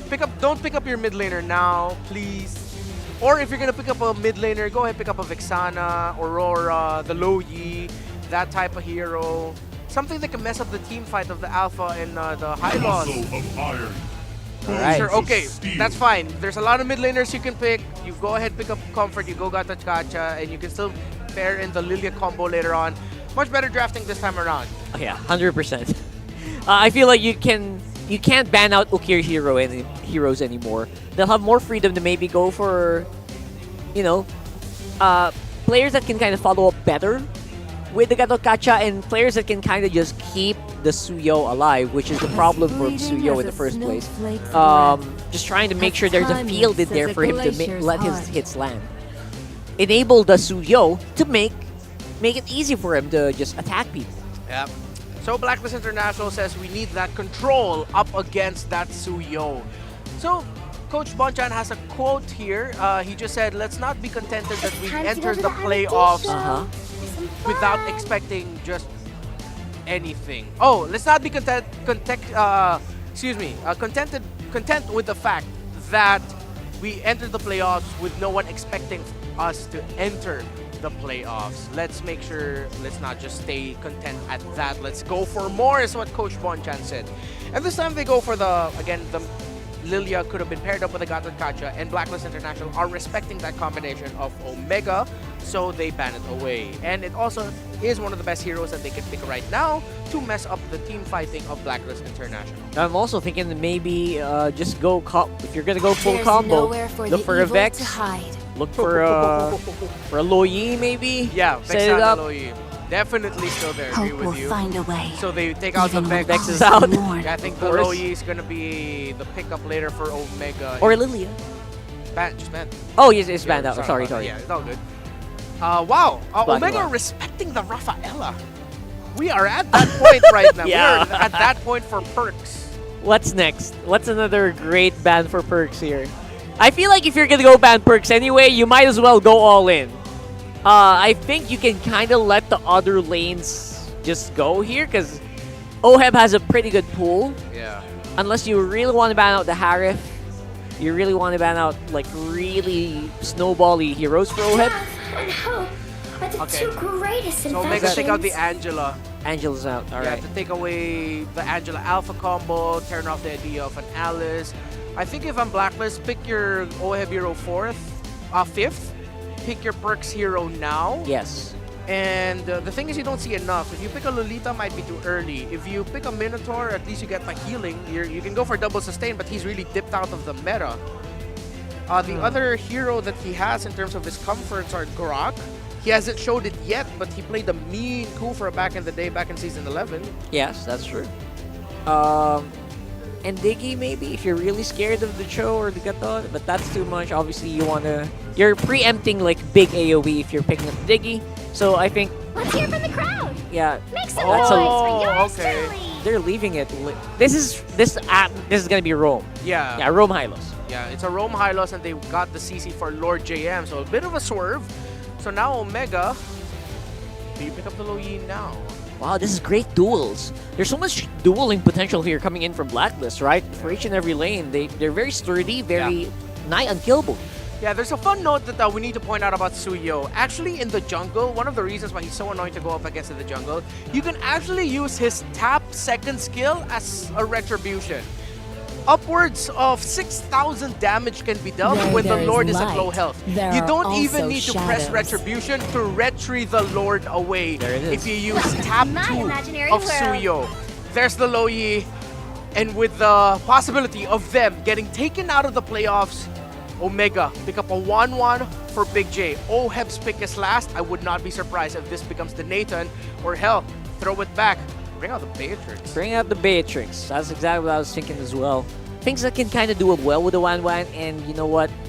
They need that range. They need that range damage because all of this is melee, by the way. Yeah, and the Lo Yi coming in, not surprising. Very Omega lineup here. And there is the Natan. It's either just the Nathan or another pick. Or long range, anyone. Marksman. So, here we are. Potentially the last draft in this series. Suyo is the biggest factor we have to look at. Can he get the early game? But most importantly, how well will he handle all of the crowd control that Blacklist International can toss at him? There's tons, by the way. Even OHEB has like that mini crowd control that you can throw out there, right? So a little bit of a knockback. Yeah. It's gonna be so high of a ceiling here for Andorio to actually make it work. Early to late game potential of Blacklist International, the numbers have shown it significantly better. The late game and the damage potential and survival potential for Smart Omega significantly better. Who will be better? Will it end in a sweep or will we go to game 4? Let's go. One more before the blackout, one more for 2 lives in the brackets. What's the barangay gonna do about it? Welcome to game 3, match point for Blacklist International. Welcome Omega to Mobile up Legends. against the ropes. Imagine 20% from the community prediction predicted Blacklist will win. But despite that, despite the odds stacked against them, they are proving once again that they are the recoded code breakers.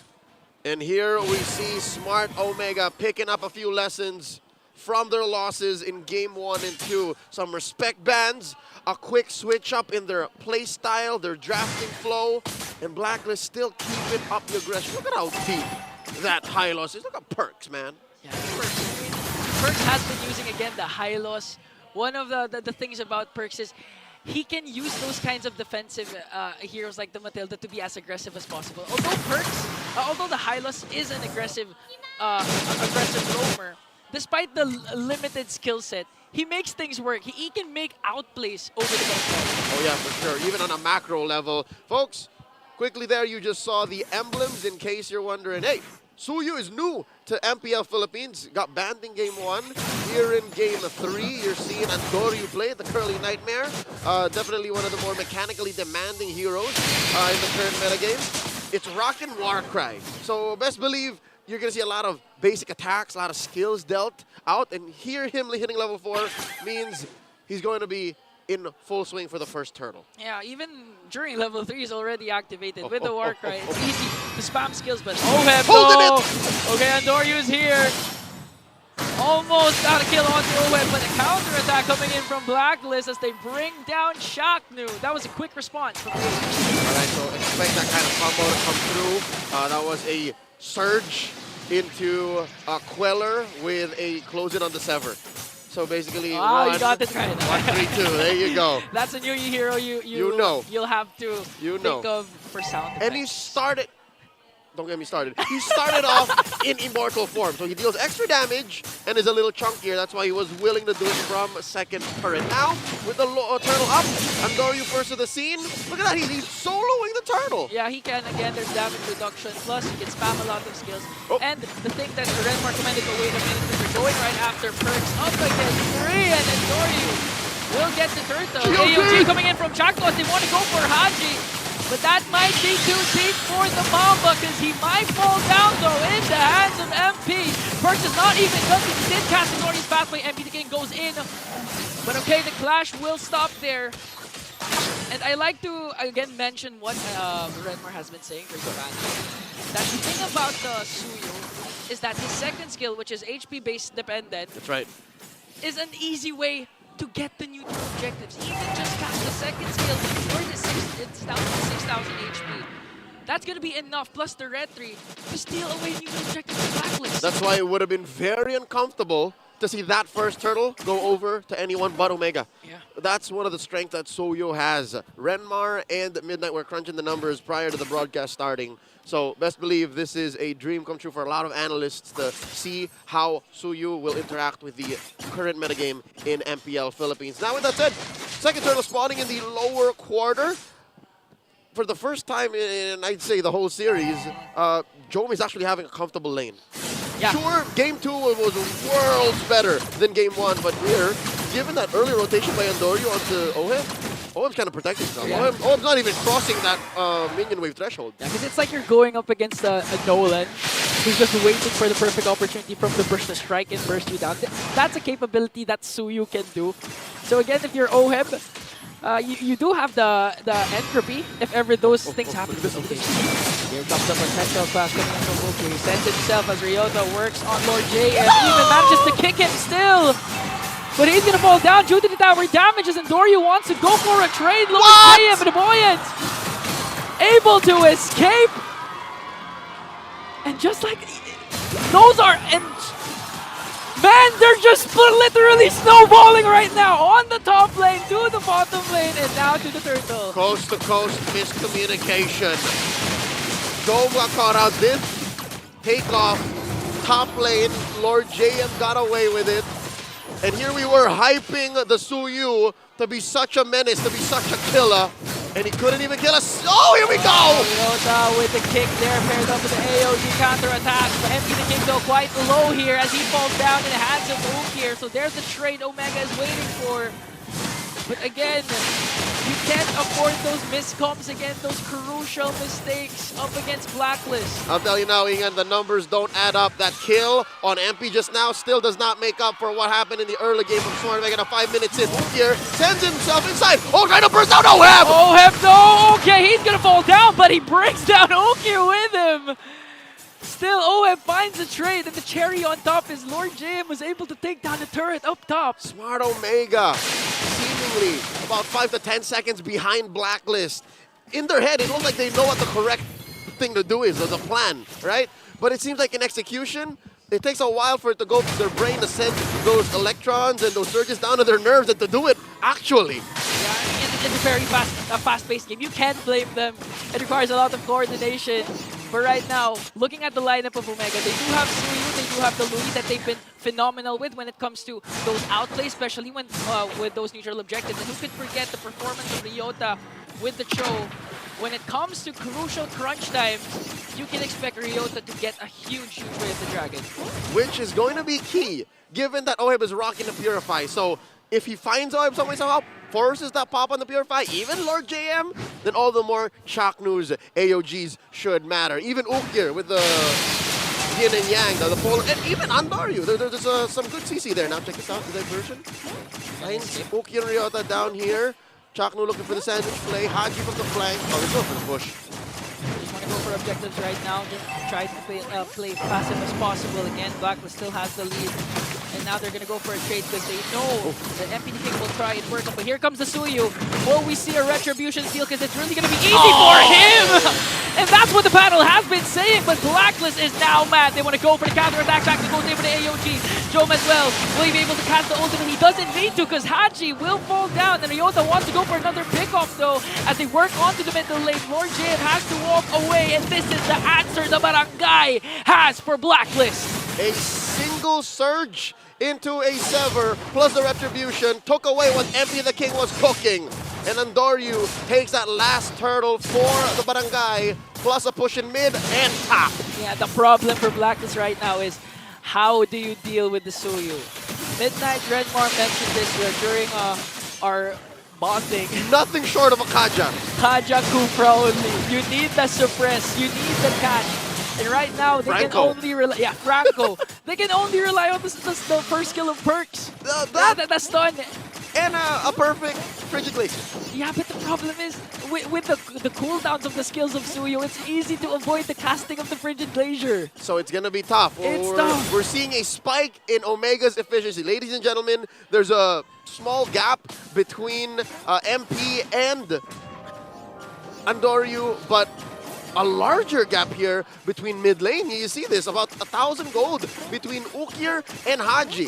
Ukir left out more often in game 2, right? Like, they were doing great with that E, but he would be the only one left. Here, I think this is the perfect hero for him now. Yeah, honestly, Ukir has been using the diversion a lot of times, even just sending out himself. Quick rotations. Literally quick rotation just to try and make sure Oheb is not having a good time. That enabled actually Jome to play like this right now. You've seen him going right against Blacklist, even front-lining. That's how brave they are right now. Which explains why game 3, almost 10 minutes in, it's looking so much better for Smart Omega. Game 1 and game 2, Blacklist have trumped them in map mobility. Blacklist just gets to objectives, to fights, to better positions much, much faster. Now Omega, they're up to speed.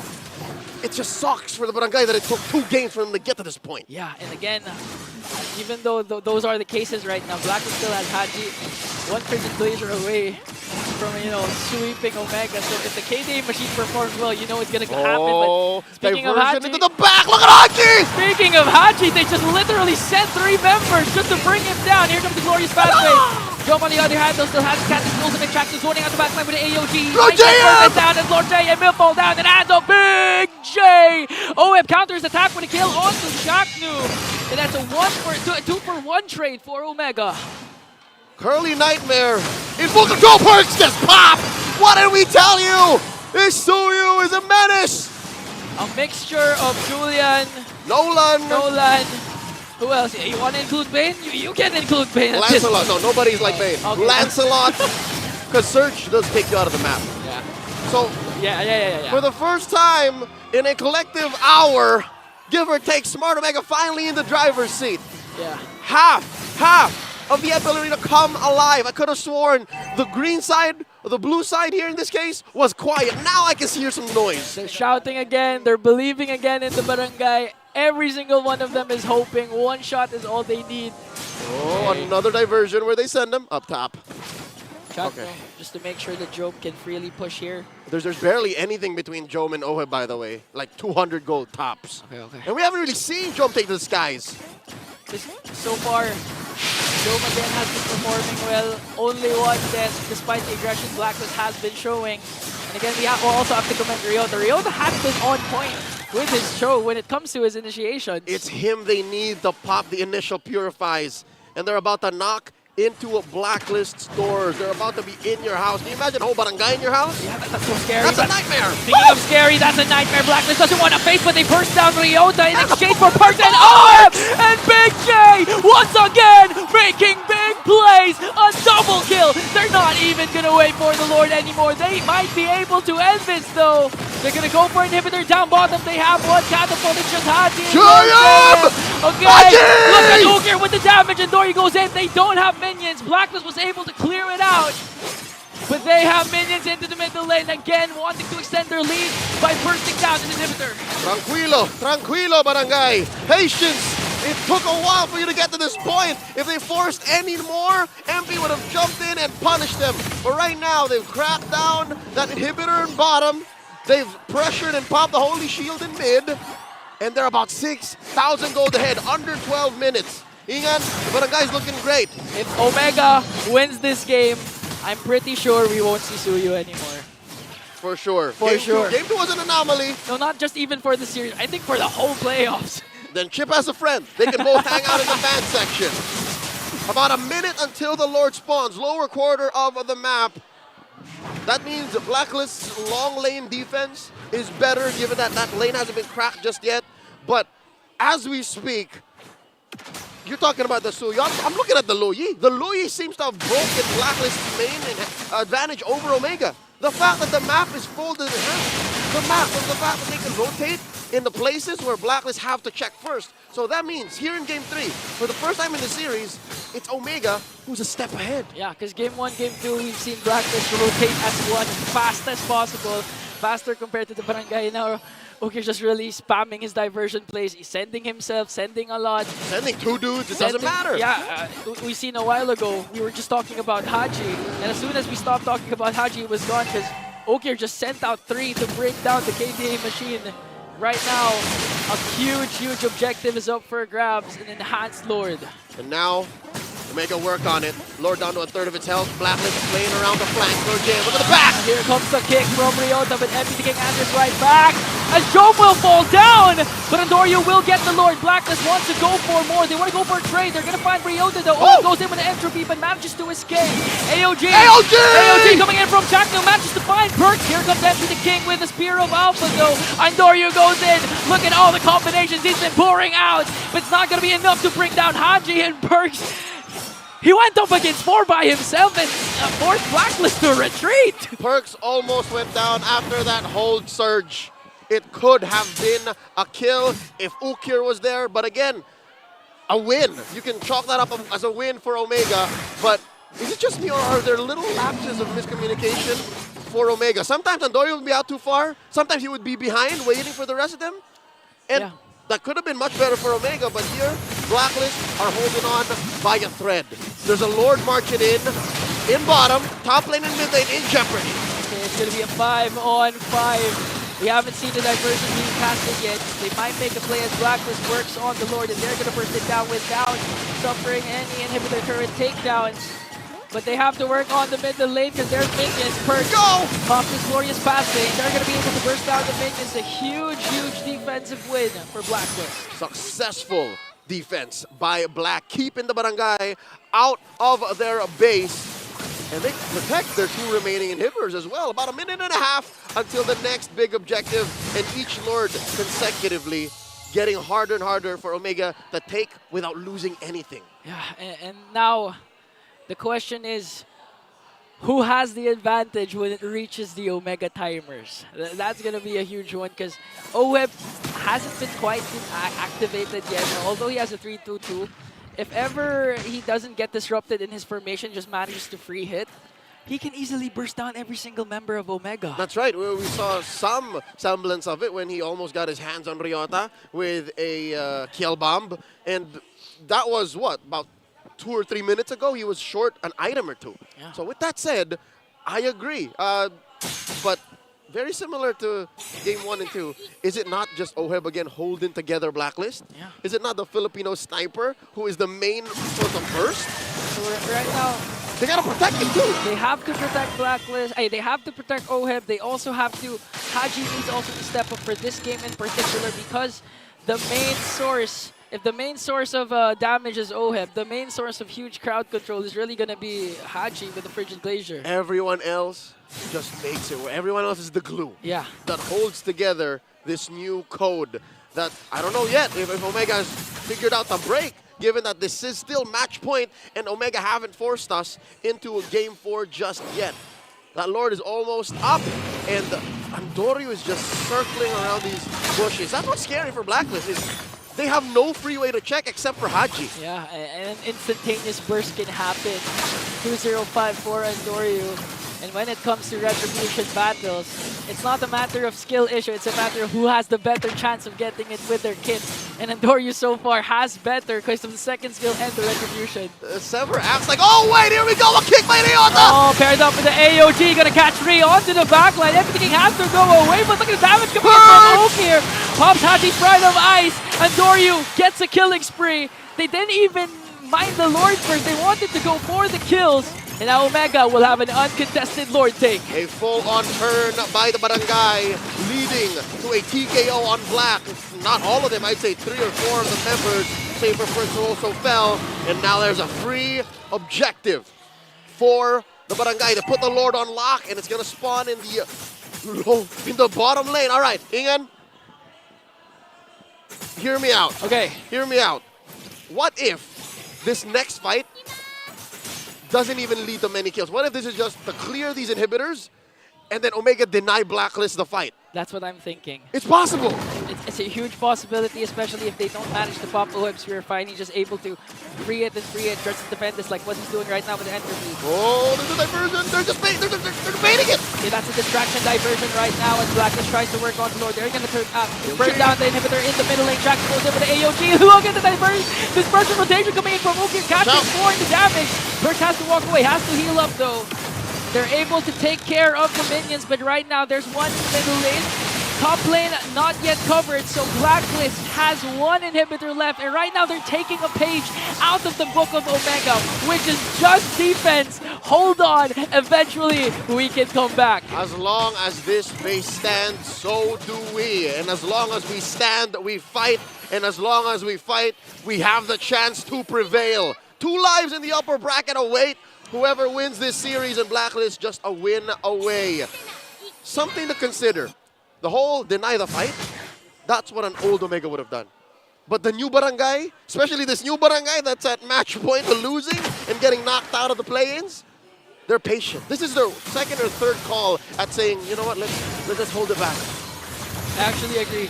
I'm actually thinking right now, what if the diversion of Ukir, he sent out someone? What if, right? What if? Imagine what could have gone. And that all the more erases any of my assumptions and my thoughts of maybe they're disconnected. Because there they were clearly talking. Yeah, but right now, what Omega needs is not the new Barangay, it's honestly the old Barangay. They need a little bit of Asim. They need a little bit of Asim, they need Omega timers, they want the late game to do the job and extend the series. That's what we're expecting from Shaknu himself. But okay, Blacklist, they've been doing a good job of not forcing Oheb to pop his Purify. So Ryota again needs to really force out Oheb's Purify. All right, so if there's anyone from Omega who's going to force something out of Black, it's Chaknu and Ryota. Just get in there, get in the paint, force Perks to be a little off position so that Oheb gets opened up. Force MP. You know what? MP has also been a solid peel. Like, MP, Lord JM, Perks, they're all just there to protect Oheb. Yeah, and they've been doing a good job. And they're more than enough. Whenever they see someone getting close to Oheb, MP the King casts a Spear of Alpha right away. The moment I see MP the King step on the clutch and switch it up into aggressive mode, and he starts killing people, that's when you know Blacklist is in control. That's going to be a problem for Omega. But right now, so far, they have a 5k gold lead. Plus in control of his Lordship. This might be another objective that they can safely take away. All right, Perks spots the shenanigans, spots Andoryu's Lord-taking activities, and he says, all right, guys, get into position. That's all 5 members of Black in the purple side jungle. And here, look at this. Omega sending them over to the back. Okay, that's Jom and Ukir. Ukir and Jom gets caught up by Haji. Haji knows this. They've done this a while ago. Now they're isolating the 2 members of the Barangay. They're going to take down Jom though. Ukir with the Winter Crown, but eventually he's going to fall down in the hands of the Filipino sniper. Shaknu as well. Only Ryota and the Curly Nightmare. Oh no. The death timers, Leo! I'll tell you now, 3 for the Lord, not worth it. Earlier, maybe 1 it was, but this time, just Andoryu and Ryota and all 5 members of Black are still here. This Lord is a liability. And they're gonna catch Ryota with MP the King's ult there. Buying time. Buying enough time, and I think that's enough time for the Barangay. No inhibitor turrets taken down, but a huge momentum Ryota's swing. losing! Look, Ryota's losing! Oh no! They even captured the glorious battling just to make things faster! And we are on the verge of a major upset! Blacklist sweeps the barangay! Anything and everything can happen in MPL Philippines. And a team that anyone and everyone could have sworn was not going to make it to the playoffs have eliminated the Barangays. Blacklist International moves on up through the brackets in a dominant sweep. From their momentum game against Aurora to sweeping Omega. This team has proven a lot. And honestly, this team has nothing left to prove. Two lives in the playoffs. They're moving on up to face Falcons AP Bren, the defending world champions. That accolade runs through both of their genes. The blood of champions run through their veins. And it's at this precipice, Omega have to take another bow. They had a painful season 13, and in season 14, I'm not so sure if this is a better place or a worse heartbreak. Way worse heartbreak. I mean, they're the ones who ended the longest streak in TLPH franchise history, and right now, they bow down right away. We're gonna be hearing from the Fallen Barangay on stage as we send them off from the MPL Philippines Season 14 playoffs.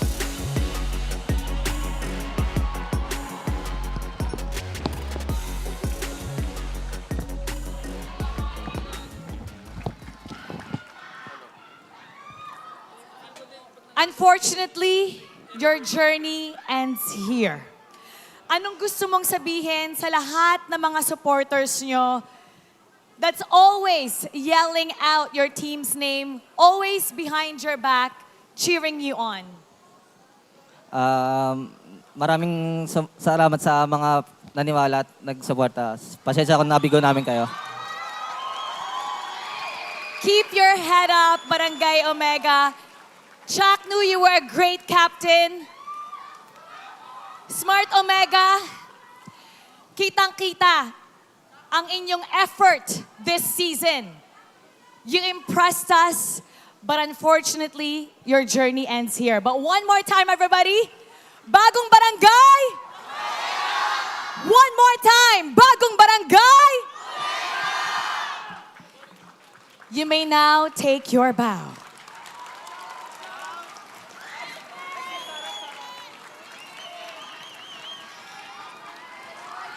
Barangay Smart Omega, you captured our hearts and will always be cheering for you. And now, our winning team, Blacklist International. Please step forward. Haji, congratulations! Your playoffs run continues.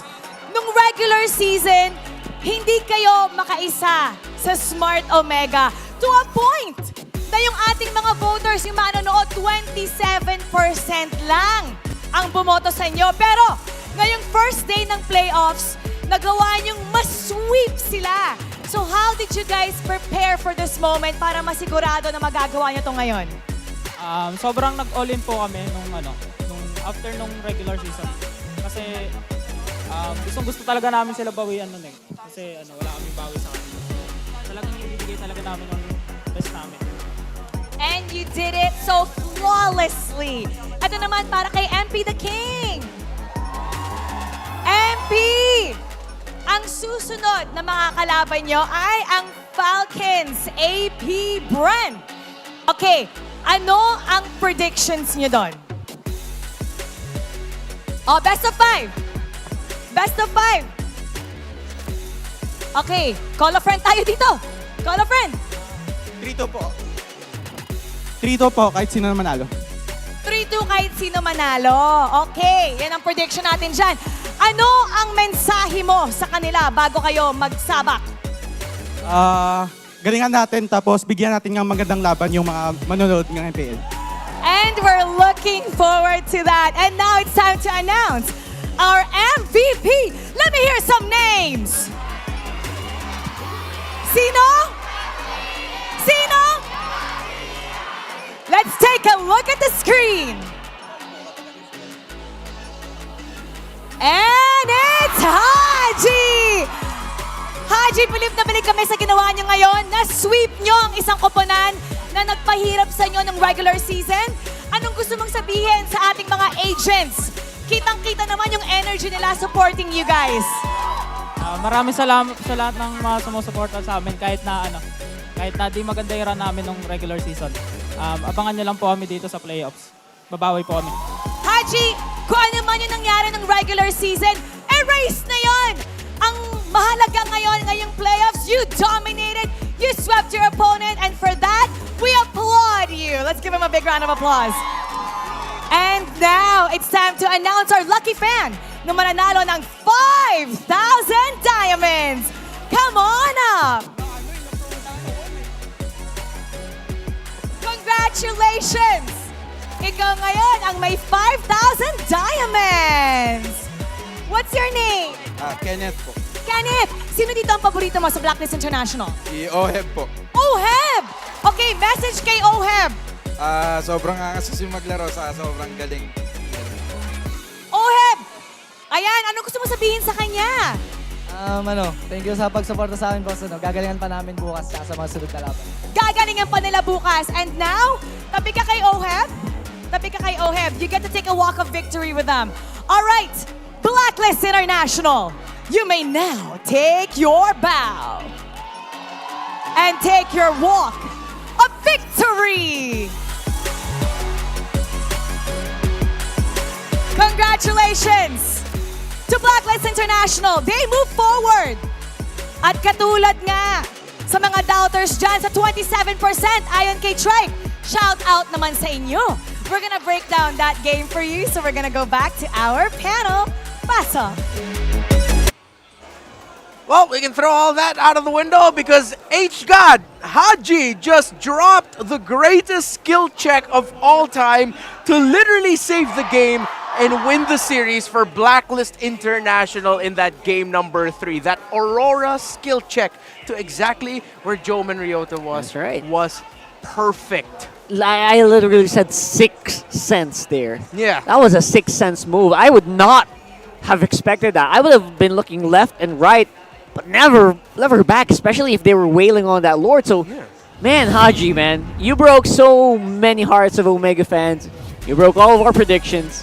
And now, they're going to go on and get 2 lives on the playoffs. A cold-hearted machine was Haji on that Aurora. But of course, we have to give credit where credit is due. Omega, despite some early slip-ups highlighted by Lord JM escaping a gank attempt and him even walking away with a kill from it, Omega adjusted. They adjusted their draft. They made sure Okir got his pick in the second phase of the draft, best possible pick. They won. They got a great gold laner to pair with it. Omega had a really good draft to force a game number 4. But then the arrogance started coming in again. Here we go again. The hubris, a little bit too eager, a little bit too excited. And it was a diversion call to send the gold laner and the EXP laner behind enemy lines to eventually get caught out by Haji. Yeah, there was no other way around it. That was just arrogance, I guess, overconfidence, and doing unnecessary movements that you didn't really need to do. Exactly. You were already ahead. Extremely ahead. Almost the 7,000, maybe around 5,000 gold lead heading into that last Lord fight. You went for broke and got your code broken by Blacklist International. Almost 22 minutes was this game, and this, you gotta credit the otherworldly discipline of anyone who goes under the wings of Coach Bonchan. Any team that goes under the Blacklist International banner under Coach Bonchan, they learn a lot of mid to late game discipline, and that was shown off in spades in their ability to clear, hold on, and stop an Omega victory. And I think, you know what, we started this off with the community palag. Is that what we call it here as well? Yeah, we'll call it a cipher, a community cipher. Community cipher. It happened. Yeah. They literally out-cheesed the cheese. Yeah. You know, they're literally the new Lasso here. Yeah, the new poison. The new poison in the tournament here. Yeah, let's see how far Blacklist International can take that. Can they actually really truly be the best or the newest poison of the league? Because the team that just barely scraped a slot into the playoffs, 6th, now has secured top 4 at the least. There's still a lot more to break down, and I'm pretty sure Midnight has some great things to point out, things we've missed in that game number 3. So, Midnight, let's go.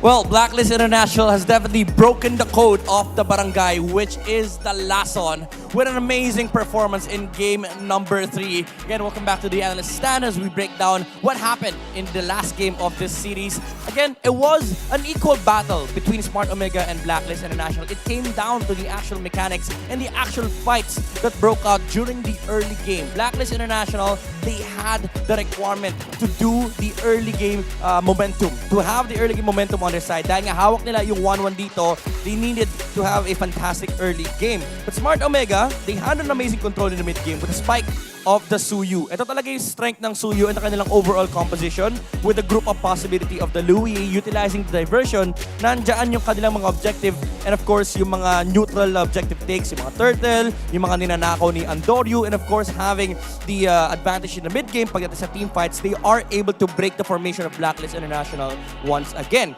Pero nung umabot na tayo sa late game, nakita natin na yung late game potential ng Blacklist International dito, hindi sila nagkukulang. They had the damage needed to take out these zeros on the side of Smart Omega. They just needed to take the positioning. So in contrast, you're seeing a lot of objectives being taken here by Smart Omega, but the gold lead is not that much. Ang pinakamataas nilang nakuwang gold lead is by the 12-minute mark, which is yung 5.5k. But as the casters have mentioned already in the panel, may late game spike pa rin talaga dito yung Blacklist International, especially with the true damage coming out from the Alpha, and of course, the magic burst damage from the Nathan. They also had the needed crowd controls to control these zeros on the side of Smart Omega. Even though Chaknu, nahihirapan silang patumbahin itong Gatot-Kacha with the jumps from the Avatar of the Guardian, they just needed to find a bypass on the side of Smart Omega. Problem was, Smart Omega yung nag-provide ng bypass against Blacklist International, and Haji found an amazing information on the backside of the bush that they were able to take control of when they found Jome and Okir, which was the unfortunate situation here for Smart Omega. That was the down point, the downside of a diversion play. Nakahiwalay lagi yung mga papadala mong heroes, and Blacklist International, they were able to find the punish and to turn the game around against Smart Omega. After that Lord fight, it came down to the final last push of Blacklist International to break game number 3 and take the series altogether versus Smart Omega. That was a fantastic performance coming out from Blacklist International. But Series 1 pa lang yan, mga kaibigan. May Series 2 pa tayo mamaya. And makikita natin yan sa magbabalik ng MPL Philippines Season 14.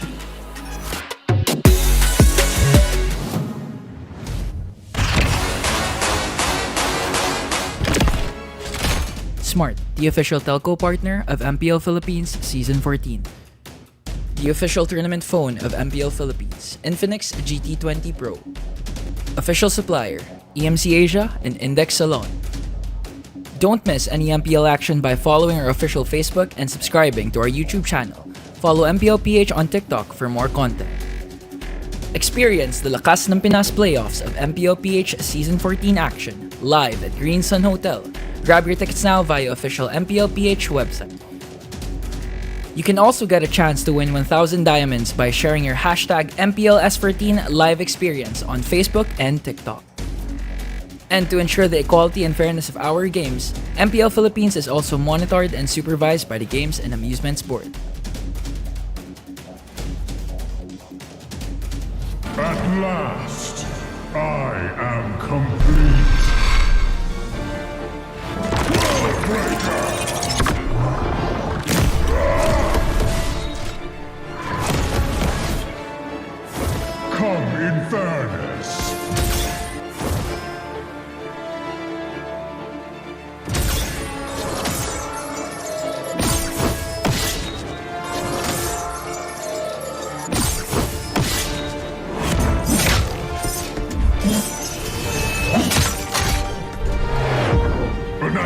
Destruction awaits. Boundless is my hunger.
Get 8 gigabytes of all-access power. To do it all. Plus only TikTok to scroll and share non-stop.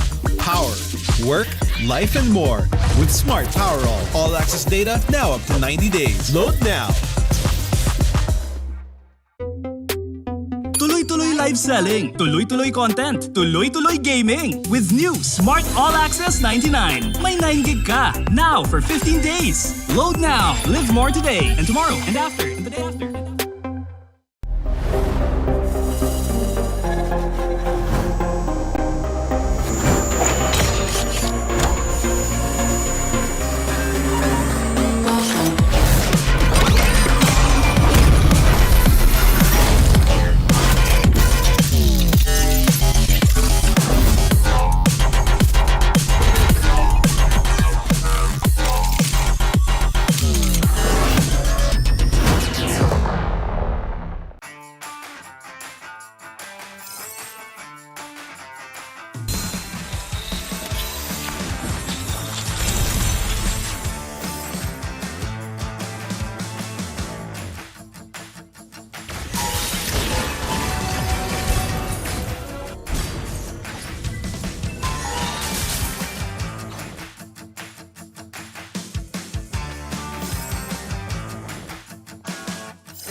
together with the sun, even though your back's to the wall. One strike, go cut the monkey mind. Your blade swing one time. When clouds have cleared, sunlight can shine. One strike, the fight is yours. Now feel with your sword. There's endless power once you start. Never lose your heart.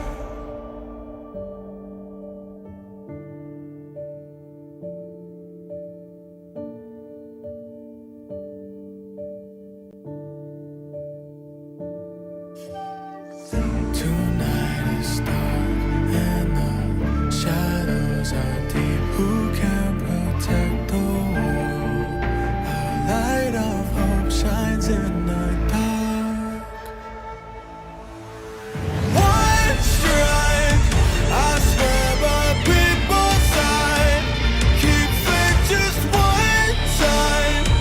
I'm gonna light up all the fires. One strike for my desire, a light up so bright. Inside the power in my heart, I'll defend the world.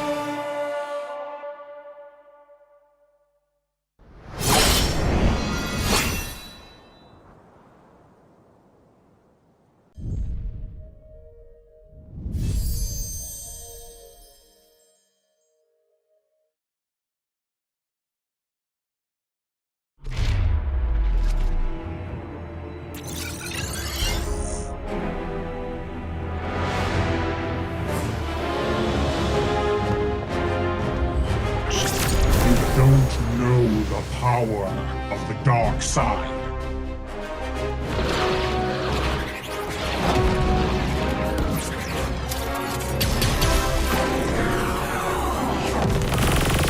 Target on the move. Prepare to engage.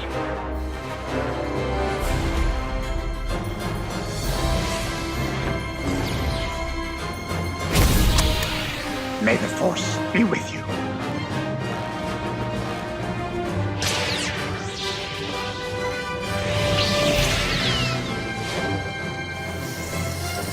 I will do what I must.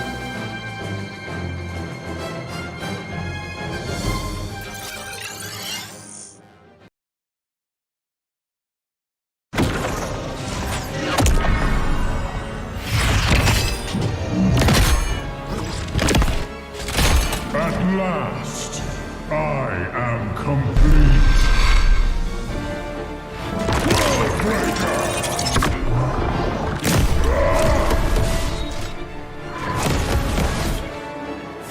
Come in fairness.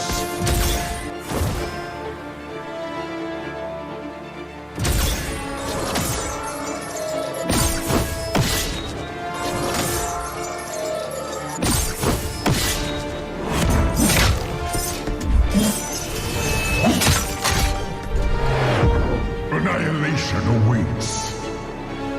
Boundless is my hunger.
Get 8 gigabytes of all-access power. To do it all. Plus only TikTok to scroll and share non-stop.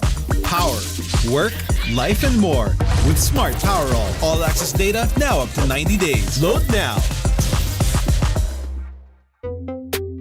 Tuloy-tuloy live selling, tuloy-tuloy content, tuloy-tuloy gaming. With new Smart All Access 99. May 9 gig ka, now for 15 days. Load now, live more today, and tomorrow, and after, and the day after.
power of the dark side.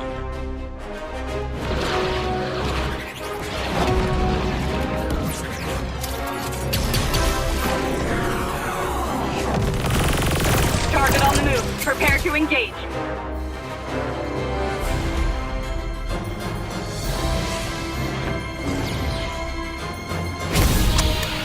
May the Force be with you.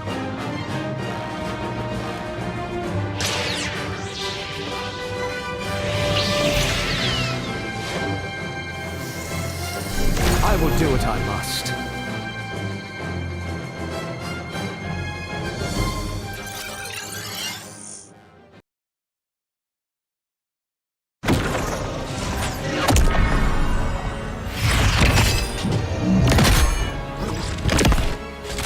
At last, I am complete.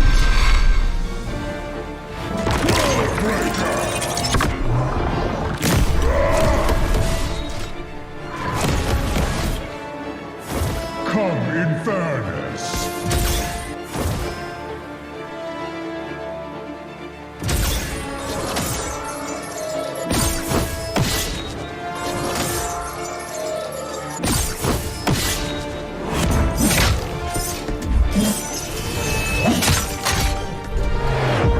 Annihilation awaits.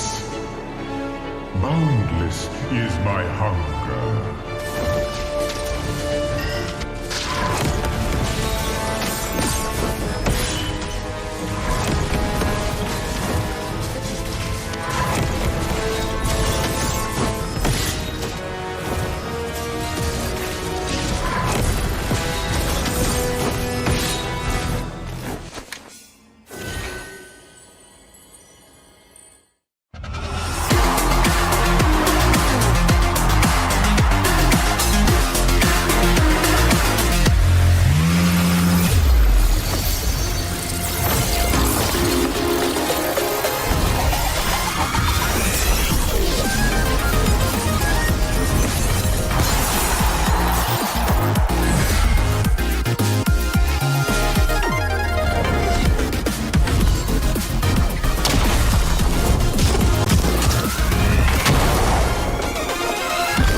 Get 8 gigabytes of all-access power. To do it all. Plus only TikTok to scroll and share non-stop.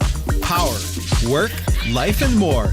With Smart Power all-access data now up to 90 days. Load now. Tuloy-tuloy live selling, tuloy-tuloy content, tuloy-tuloy gaming. With new Smart All Access 99. May 9 gig ka. Now for 15 days. Load now. Live more today and tomorrow and after and the day after.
Fighting for, no one would ever know your name. Who are you waiting for? No one would be there to save you. You would be alone when hope was gathering together with the sword, even though your back's to the wall. One strike, go cut the murky mind. Your blade swing one time. When clouds have cleared, sunlight can shine. One time, the fight is yours. Now fill with your sword. There's endless power once you start. Never lose your heart.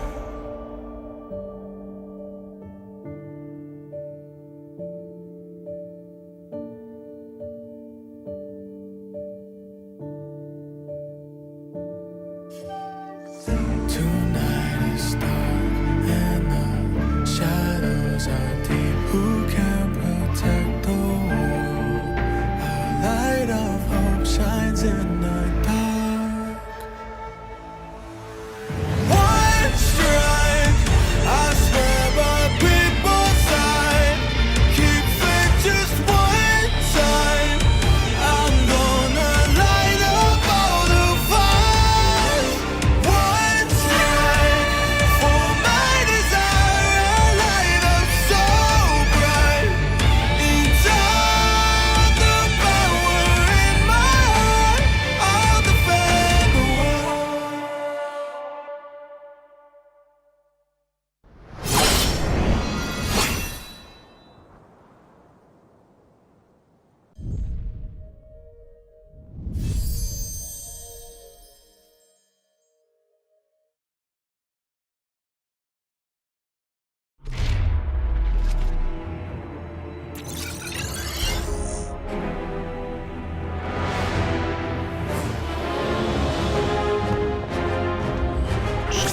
You don't know the power of the dark side.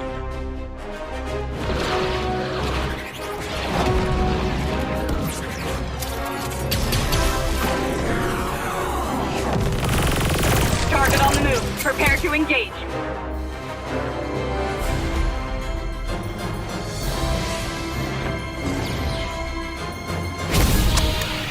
May the Force be with you.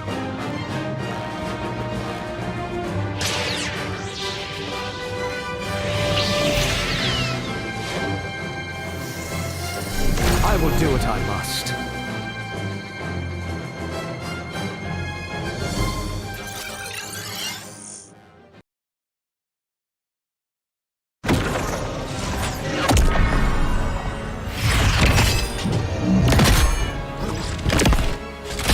At last, I am complete.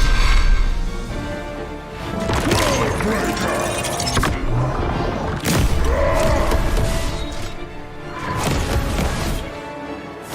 Come in fairness.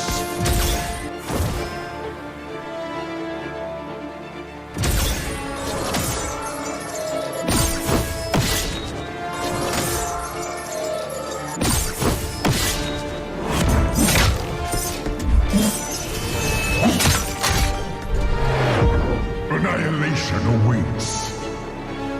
Boundless is my hunger.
Get 8 gigabytes of all-access power. To do it all. Plus only TikTok to scroll and share non-stop.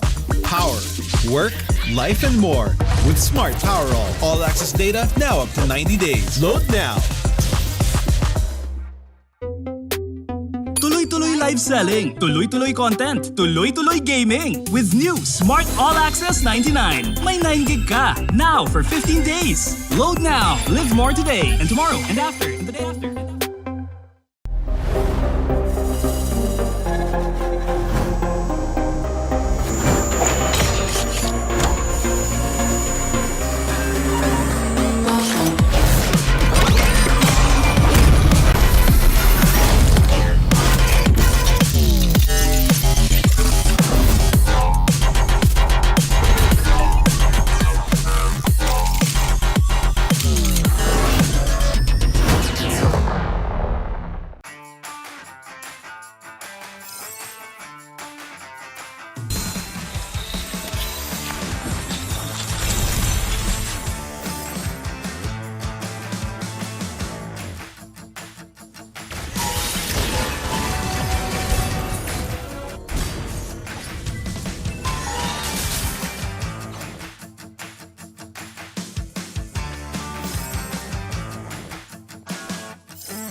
power of the dark side.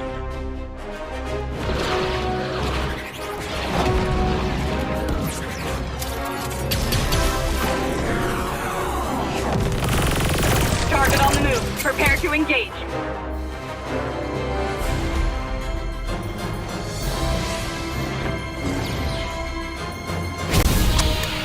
May the Force be with you.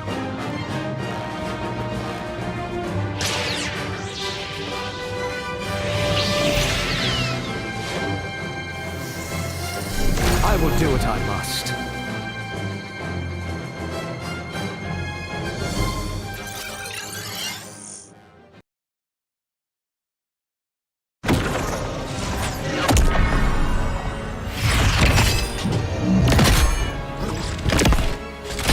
At last, I am complete.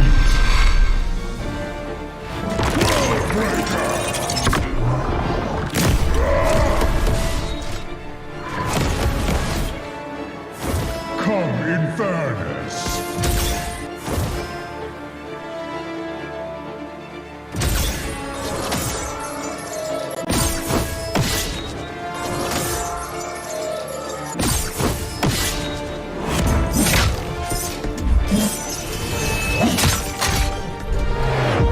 Annihilation awaits.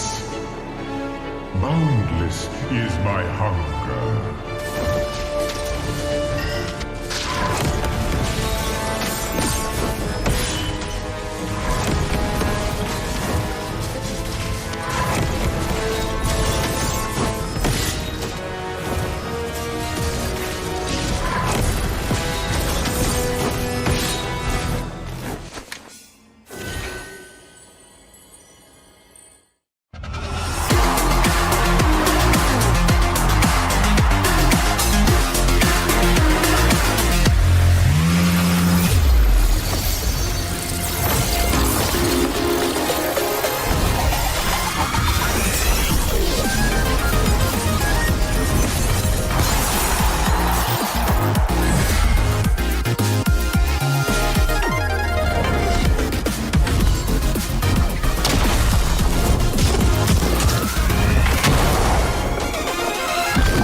Get 8 gigabytes of all-access power. To do it all. Plus only TikTok to scroll and share non-stop.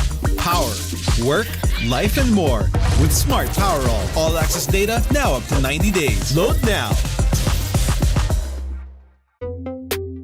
Tuloy-tuloy live selling, tuloy-tuloy content, tuloy-tuloy gaming. With new Smart All Access 99. May 9 gig ka. Now for 15 days. Load now. Live more today and tomorrow and after and the day after.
together with the sun, even though your back's to the wall.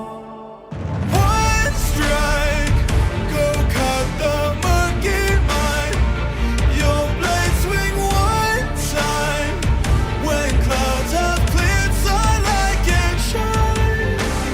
One strike, the fight is yours. Now feel with your sword. There's endless power once you start. Never lose your heart.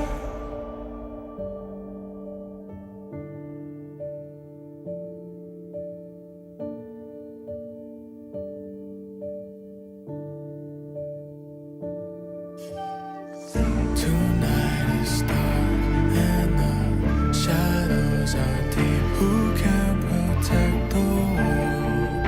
A light of hope shines in the dark. One strike, I swear by people's side. Keep faith just one time. I'm gonna light up all the fires.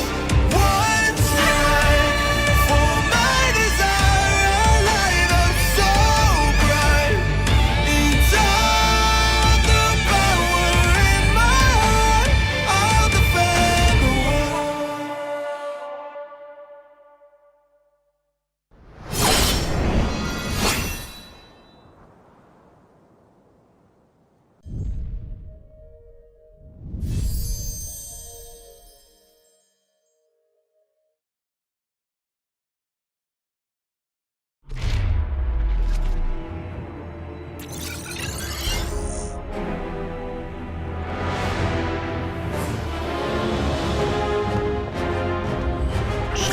You don't know the power of the dark side.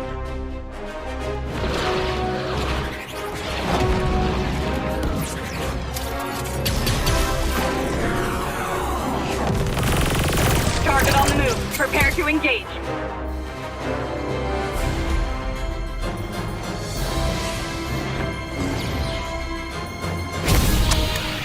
May the Force be with you.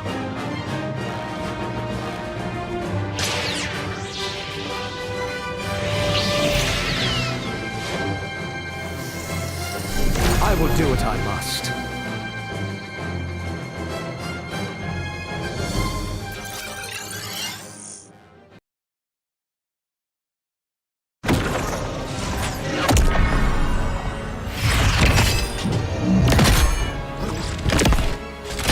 At last, I am complete. Worldbreaker!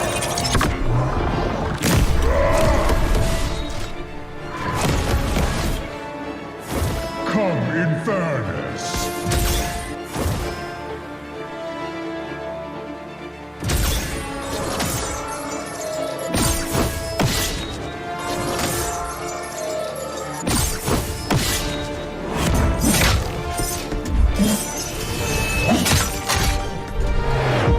Annihilation awaits. Boundless is my hunger.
Get 8 gigabytes of all-access power. To do it all. Plus only TikTok to scroll and share non-stop.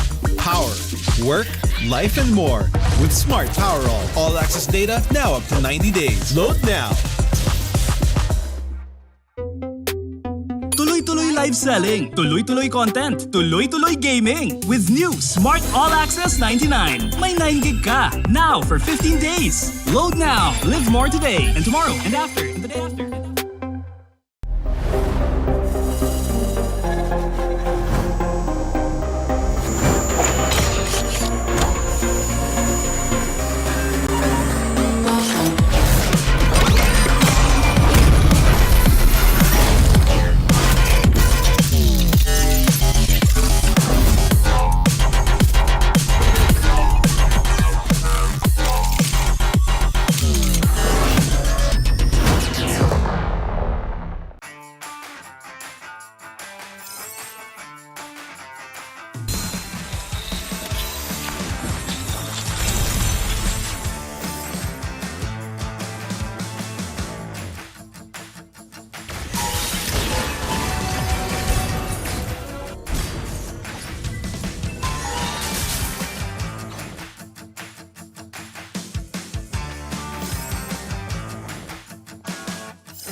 Fighting for, no one would ever know your name. Who are you waiting for? No one would be there to save you. You would be alone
power of the dark side.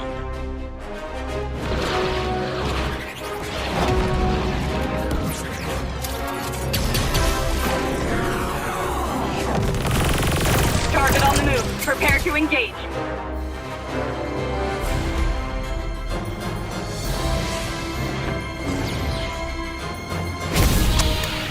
May the Force be with you.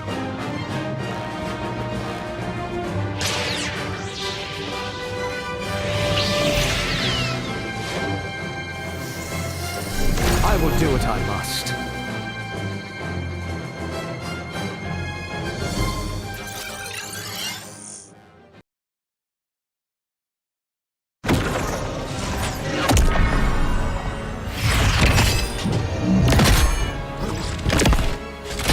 At last, I am complete. Worldbreaker!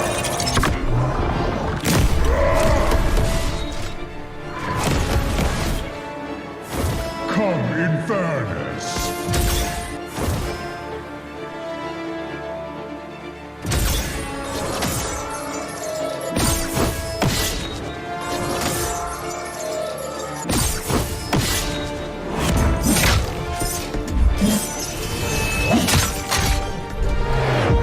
Annihilation awaits. Boundless is my hunger.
Get 8 gigabytes of all-access power. To do it all. Plus only TikTok to scroll and share non-stop.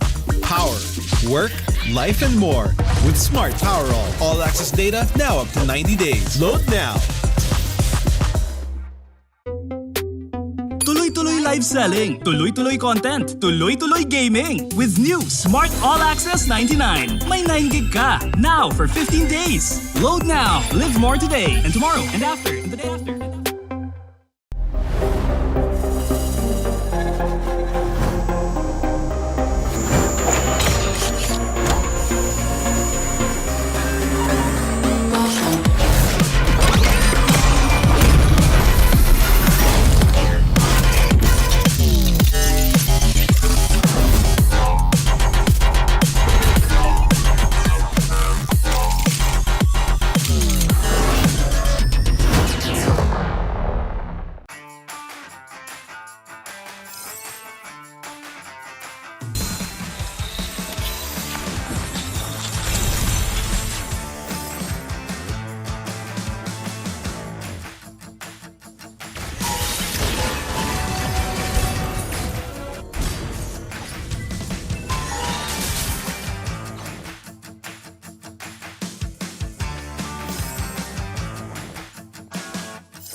the power of the dark side.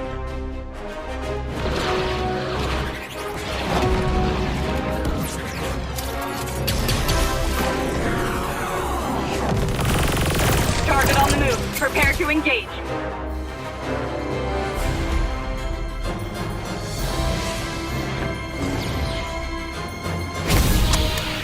May the Force be with you.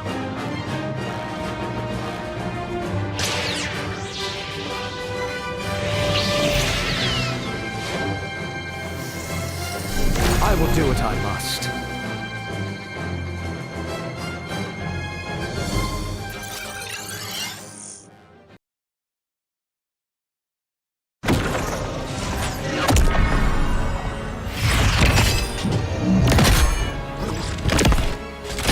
At last, I am complete.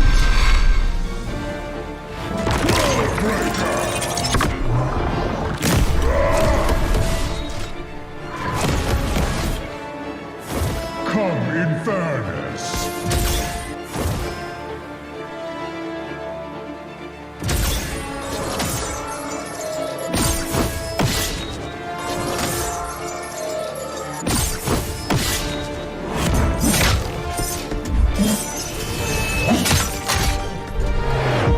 Annihilation awaits.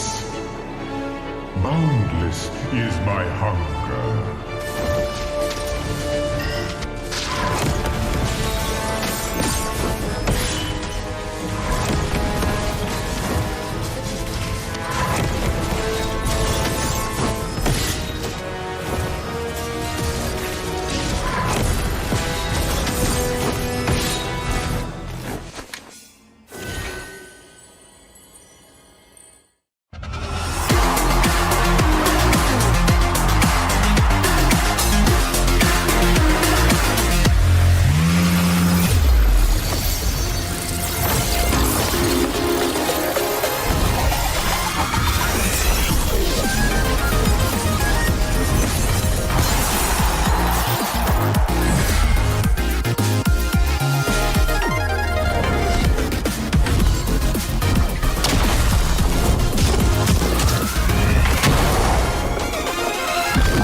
Get 8 gigabytes of all-access power. To do it all. Plus only TikTok to scroll and share non-stop. Power, work, life, and more. With Smart Power all-access data now up to 90 days. Load now. Tuloy-tuloy live selling, tuloy-tuloy content, tuloy-tuloy gaming. With new Smart All Access 99. May 9 gig ka. Now for 15 days. Load now. Live more today and tomorrow and after and the day after.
Tonight is dark and the shadows are deep. Who can protect the world?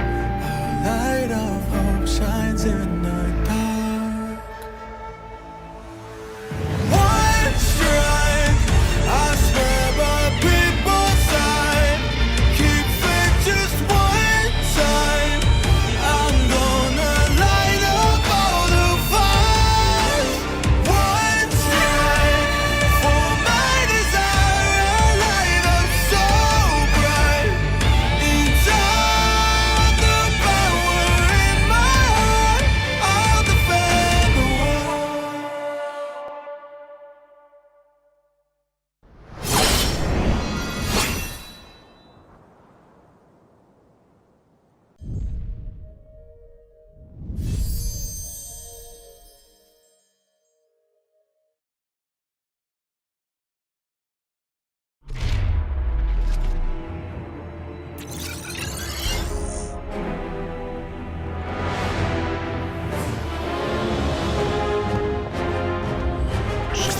You don't know the power of the dark side.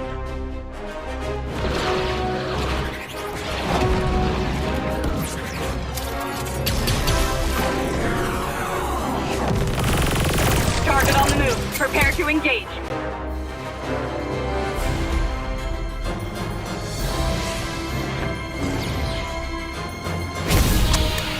May the Force be with you.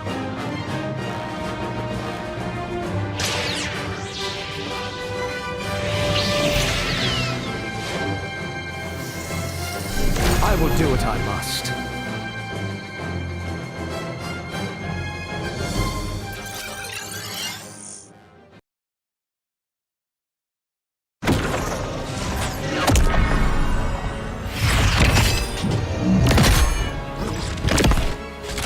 At last, I am complete.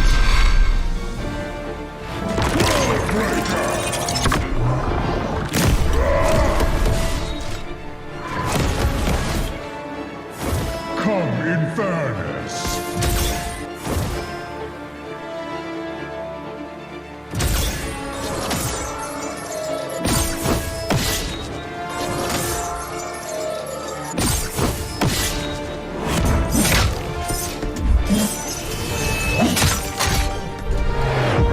Annihilation awaits. Boundless is my hunger.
Get 8 gigabytes of all-access power. To do it all. Plus only TikTok to scroll and share non-stop. Power, work, life, and more. With Smart Power all-access data now up to 90 days. Load now. Tuloy-tuloy live selling, tuloy-tuloy content, tuloy-tuloy gaming. With new Smart All Access 99. May 9 gig ka, now for 15 days. Load now, live more today, and tomorrow, and after, and the day after.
power of the dark side.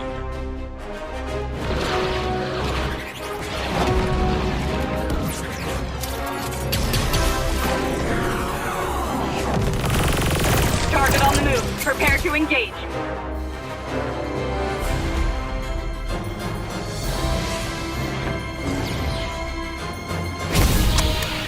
May the Force be with you.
Malakas, Pilipinas, malakas kahit anong lane, we become the monsters. Malakas, Pilipinas, malakas face the golden sun and repping for the 3 stars. Look at us to the top, no ifs, no buts, winning any game para to sa PIN na yes.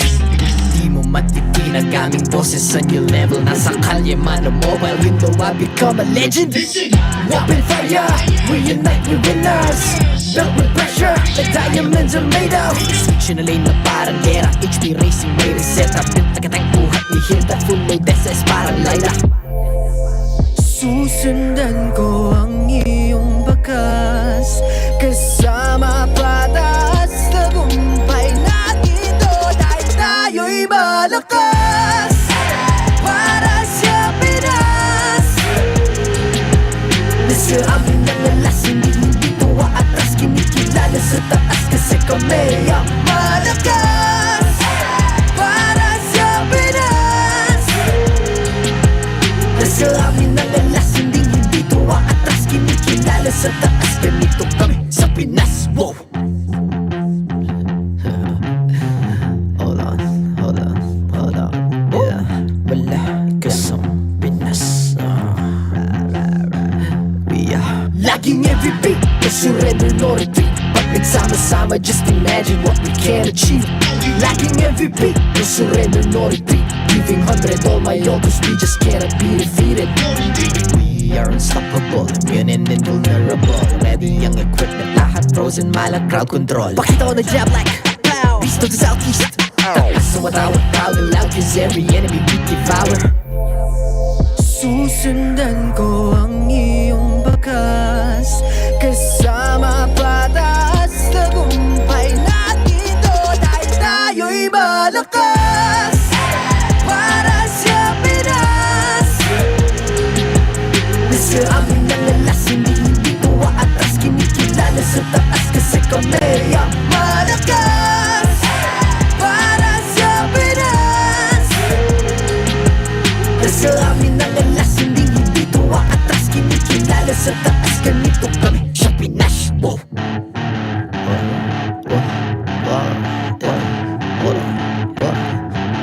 Malakas, Pilipinas, malakas kahit anong lane, we become the monsters.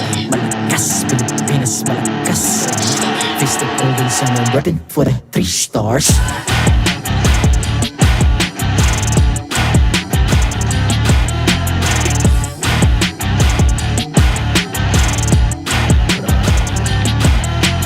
Malakas ng Pinas, we unite. stars. Ang lakas ng Pinas, we unite with the stars. Ang lakas ng Pinas, we the stars. Ang lakas ng Pinas, we unite with the stars. Ang lakas ng Pinas, we unite with the stars. Ang lakas ng Pinas, we unite with the stars. Ang lakas ng Pinas, we the stars. The 14th season of MPL Philippines is brought to you by the following sponsors. Smart, the official telco partner of MPL Philippines Season 14. The official tournament phone of MPL Philippines, Infinix GT20 Pro.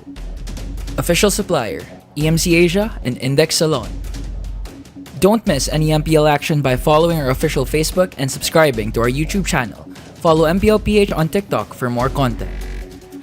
Experience the Lakas ng Pinas playoffs of MPLPH Season 14 action live at Green Sun Hotel. Grab your tickets now via official MPLPH website.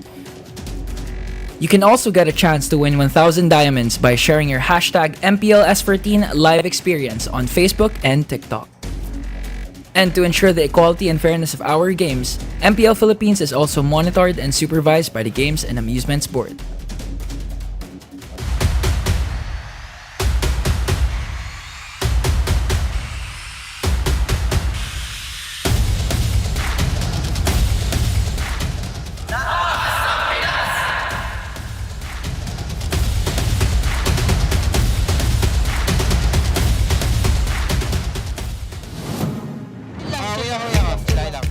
Chill lang. Laruin na lang. Wait lang nga. Kailangan ko man. Nice! Nice! Nice, boy. Patayin niya. Okay na, G. Habol ko! Habol lang. Seryoso, G. Habol lang, G. Kilang! Okay. MP the King! Nice na ko, 1-1. 1-1 die. Patay 1-1. Hero. Parang hero nyo. Napress ko. Uy, tarik.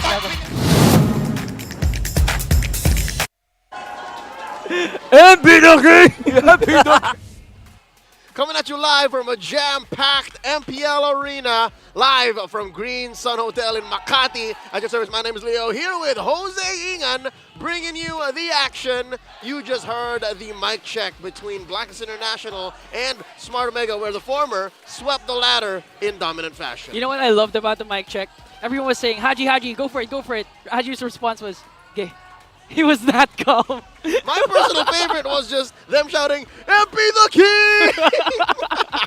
Ladies and gentlemen, we've got another banger coming your way. A best of 5, a play-ins matchup where the loser goes home and the other moves up through the brackets. But before that, we'd like to remind y'all to be part of the digital transformation in the world of connectivity. Say hello to convenience, flexibility, and local connectivity with a smart prepaid eSIM. And it's now available for digital delivery through the Smart online store for only 99 pesos. Talk to me about upsets, Ingan. We just witnessed Smart Omega, the new barangay, gets swept and bodied by Blacklist International, who I would argue wasn't even going to make it the playoffs halfway through Season 14. Yeah, honestly, no one expected it. Going back to the community prediction, 20% only believed in Blacklist.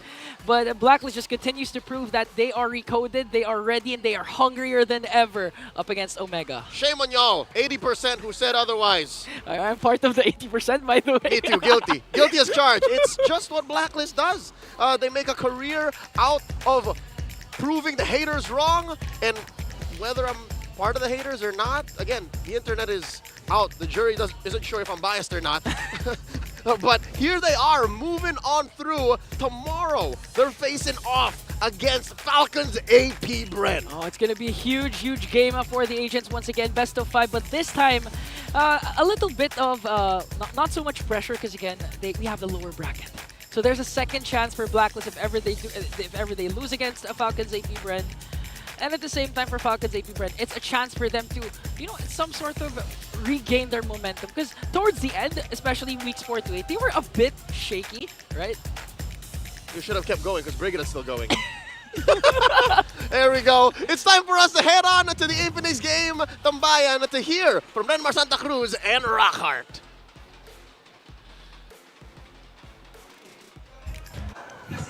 Thank you so much, Intel, and bring it up, Leo and Ingan. Thank you very much. Welcome back to the Infinix game Tambayan. We saw one absolutely brain-wrecking surprise to start off our playoffs, Rockhart. Again, Omega getting swept by Blacklist International.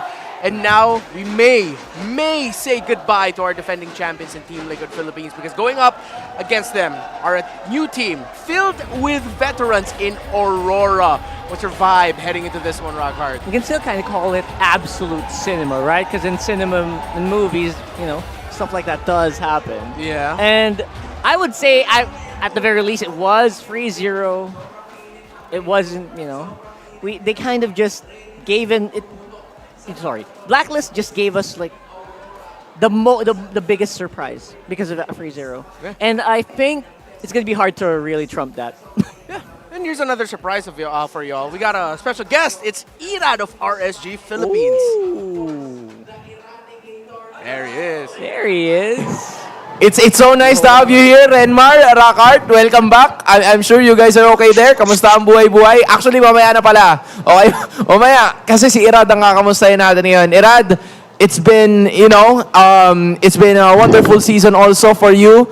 How has it been? Kamusta ang break? And, how is the playoffs for you so far? Nakita mo ba yung laban kanina? Oo, napanood ko yung laban kanina. Yun nga, sobrang init talaga ng mga laro dito sa Pilipinas. Kahit yun nga, yun. Mainit talaga yung mga laro sa Pilipinas. Oh. At nakakaingit kasi, syempre, gusto rin namin nun. Hopefully, we get to see you again in this level of competition. I feel like you guys have questions, pero this time, parang pwede nating unahin ang English panel. Guys, you have something else in mind there? Yeah, hi Irad, this is Renmar from The English panel. And again, we'll ask you the question in English. Kung gusto mo isagot ng Tagalog, tas kami na lang mag-translate, okay lang din.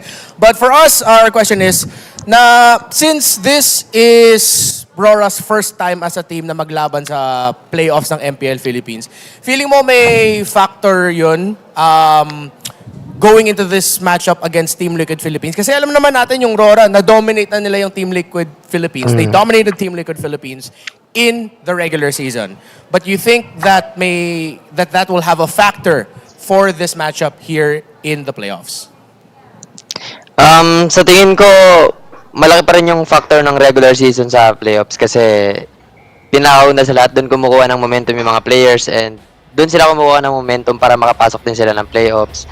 And ayun, based sa experience nila tsaka individually, malalakas talaga sila isa-isang player. Feeling ko kaya nilang mag-champion this season. Oh, okay. So Irad of RSG Philippines, he did mention that Aurora are filled with veterans, champions and veterans. So the fact that they were able to defeat Team Liquid Philippines 4-0 in the regular season will have a big bearing in the playoffs because that's how they get their momentum. That is also crazy to think na Team Liquid Philippines, they've made it twice in international tournaments. Actually, 3 beses pala kung hihirangin kasi nandyan yung season 10, 11, and 13. Wami, I feel like this is your time to shine now. Ito, Irad. Right now, of course, RSG is not part of the playoffs picture, pero nakalaban mo na ang Aurora pati na rin ang Team Liquid Philippines. Base sa mga matches nyo against them in the regular season, ano yung masasabi mong kalakasan ng dalawang kupunan na maglalaro ngayon? Sa Aurora muna siguro, no? Sa Aurora siguro, sobrang disiplinado nilang team. Kapag alam nilang lugi sila, hindi talaga sila bumapalag. And ayun, naghahanap lang sila ng timing hanggang sa magkaroon na ng items yung mga power spike nila. And ayun yung strength nila at saka ayun, malalakas sila bawat players kada isa. Ganun. And yung sa Echo naman is Team Liquid PH. Ayan. Galing. Hindi, siguro kasi nung time na Echo pa sila, kilala naman natin yung team na yun na sobrang lakas talaga eh. Tsaka di pa rin naman sila nagbabago. And ayun, di naman siguro sila nag-underperform sa regular season. At naniniwala din ako na kaya nilang mag-dominate lalo sa playoffs kasi Team Liquid yan eh. Kilala naman natin lahat yan eh. I think kilala nating lahat at kilala mo din ang iilan sa mga manlalaro na nandito. Midnight, I'm gonna give you this one. Mr. Mechanic, dahil jungler ang kausap natin, ano naman masabi mo sa jungler ng Aurora at ng Team Liquid? Specifically, lalo mainit itong laban na to. Si Carl TZ tsaka si Demon Kite. Mga comments mo sa kanila or kung may mga inside info ka, ano bang masasabi mo dito sa dalawang player na to? Yung masasabi ko kay Kite, napaka-unique kasi ng game style niya eh. Ano siya hindi siya sobrang disiplinado niya na jungler eh. Sobrang ingat niya and napakagaling niyang tumiming sa mga kills, ganun. And yung aggressiveness niya nandun pa rin. Pero hati-hati siya eh. Kaya sobrang unique talaga ng game style ni Kite. Kaya yun yung nagpapalakas sa kanya eh. And yung kay Carl TZ naman, syempre, yung pagiging aggressive, yung tapang niya sa game. Same lang din naman kay Demon Kite. Pero, ayun, sobrang dami ng pinatarayan din ni Carl. Kaya, feeling ko talaga, sobrang init talaga ng laban na itong dalawang jungler na to eh. Ilang beses pinatunayan ni Carl TZ whenever he gets to match up against Demon Kite. 3 beses silang nagharap, 3 beses nanalo si Carl TZ. Rockhart, floor is yours now about these 2 junglers.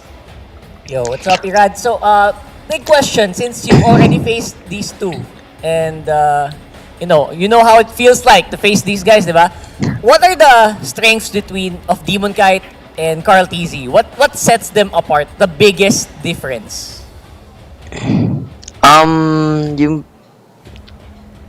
Siguro mahirap kasing i-explain kasi pagka individual kasi siguro yung strength ni Demon Kite. Ayun, parang nasabi ko na rin siya kanina eh. Parang yun yung strength niya eh. Kumbaga yung pagiging unique na game style niya. And yung kay Carl TZ naman is yun nga, based na rin sa experience niya and sa mga achievements niya, ganun. Sobrang aggressive niya. Hindi talaga nawawala sa kanya yun sa role niya na yun. Ayun. Okay, now I think we're fixated with Carl TZ's achievements and Demon Kite's aggressiveness. Gusto ko lang malaman, you were talking about achievements at nakita natin yun mula kay Carl TZ. Ano bang difference ni Carl TZ pag pumapasok ng playoffs? Malaki ba yung diferensya kumpara sa regular season? As a person na nakalaban siya before, what's the difference between regular season Carl TZ at playoffs Carl TZ na pwede nating i-expect? Siguro yung sa regular season is syempre nandun pa rin yung giggle. Syempre gusto niyo makuha yung upper bracket, ganun. And yung sa playoffs naman, syempre doon na talaga nagkakatalo lahat. Nandun na yung mga placing, ganun, yung championships. So, iba talaga yung playstyle ni Carl TZ lalo pagka playoffs eh. Mas gigil siya eh. Mas gigil siyang manalo, ganun. Wow. Based sa experience ko eh. Sa tingin mo, Irad, Carl TZ would take charge. Kumbaga siya na yung maglilid talaga ng team ngayong playoffs. Yan ang pwede nating expect. Opo, yan. Nandun na rin yun. Pero ito, Irad, medyo tayo dito. Real talk, Irad. Real talk! Kasi, Irad, historical data, si Carl TZ laging panalo dito kay Demon Kite.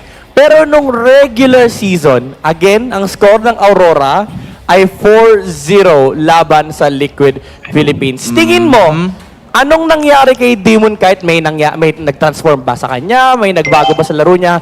Bakit na-dominate ni Demon Kite and ng Aurora si Carl at ang Team Liquid Philippines? Siguro sanay na siyang makalaban si Carl TZ, ganun. Parang syempre habang tumatagal nababasa mo rin yung galaw ng kalaban, ganun. And habang tumatagal nag-i-improve ka rin. Kaya ayun, siguro dun niya rin na overpass si Carl TZ sa regular season. Pero iba pa rin talaga sa playoffs eh, hindi natin masasabi eh. Yeah. I honestly agree with you. Ang daming posibleng ganap dito. Renmar, Rockhart, you guys have anything else you want to know? Yeah, one last. So you did mention that maybe Demon Kite already has gotten used to going up against Carl TZ. Sanay na siya kalabanin si Carl. So from your perspective, ano naman kailangan gawin ni Carl para makapag-adjust kay Demon Kite in this playoffs match? Is there something that Carl needs to do differently? Is there something that Carl needs to do more sa perspective mo, Irad? Para sa akin, yung kailangan gawin ni Carl TZ para mas lumang siya sa match nila ngayon is siguro wait lang ba? Mahirap. Mahirap eh. Kasi Carl TZ yan eh. Ako, wala naman ako kanina. Ay, grabe. Humble na. Diba kasi ang hirap po talaga kasi talaga i-predict. Pero yung para sa akin lang is ganun pa rin. Parang focus pa rin kasi nakikita ko naman na nag-tryhard lalo si Carl TZ ngayong paparating na playoffs kasi nakikita ko rin kung paano siya maglaro sa mga live stream niya, ganun. And ayun, feel ko kayang-kaya niya talaga maglaro ng Assassin ngayong playoffs. At kayang-kaya niyang sabayan si Demon Kite. Okay. Nahirapan kang mag-form ng words, pero feel kong mas mahihirapan ka dito. Give us a prediction for this series. Kailangan may score. Kasi kailangan may score. Kailangan may number. Max, eh. Team winner, tsaka score ng series. Yan.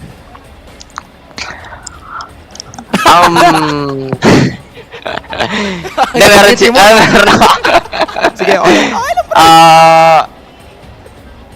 Para sa akin, Aurora. Siguro 3-1 para sa akin. Di kasi parang nakikita ko rin, yun yung nakikita ko sa vision ko eh. Ayun, okay. Feeling ko Respect.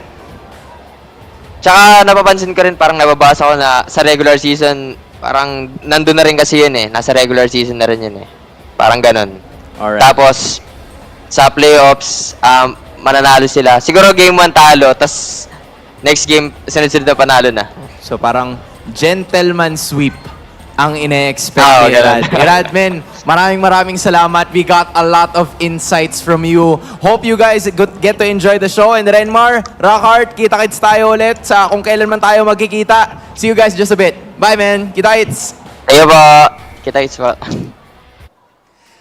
That was Ira, the jungler of RSG Philippines. The bold prediction, 3-1 in favor of Demon Kite's Aurora up against Team Liquid Philippines. That's him saying the streak of Demon Kite losing to Carl in the playoffs will end here today. He showed his support, so of course you yourself can show your support. MPL fans, who do you think will win this match? RORA versus TLPH. Vote now via the online poll. That will probably show up on your screens. If not yet, it will show up in just a bit. And Rockhart, your turn. Yeah, I think this time we're going to be a little split here. Based on the predictions they asked me to do, I'm going for Aurora for this one. You got a score? It's probably 3-1. Oh, so you're in the same boat as the Ira there. I gotta say, I feel like that's right. His vision, you have to trust that instinct, especially as a player. And I think if you think they might lose on game 1, try to get a lay of the land, you kind of can win straight up if you're Aurora. For sure, I get you. And honestly, my 3-2 prediction in favor of Team Liquid Philippines was one of the most difficult predictions, like I really think about it. Yeah. There's something about... I could see it. You were like, yeah, what is this? It was hard because to say that Team Liquid Philippines will win today, or try to predict for Team Liquid Philippines, especially after getting swept throughout the season by Aurora, it's difficult to fight for Team Liquid Philippines. It's just, I feel like this is one of those times where us as talents and even as a community put a lot of stock on what we call the Team Liquid Philippines playoffs mode. Playoffs mode. Playoffs mode TLPH. Playoffs mode Cara. Playoffs mode Benny. All of those players. Like, how strong was that for you in that factor of predicting in favor? We'll get to that. We'll get to that in just a bit. Because now we got the community to face off against each other. The representatives of each squad. TLPH and the RORAs. Here they are on stage with Mara Aquino.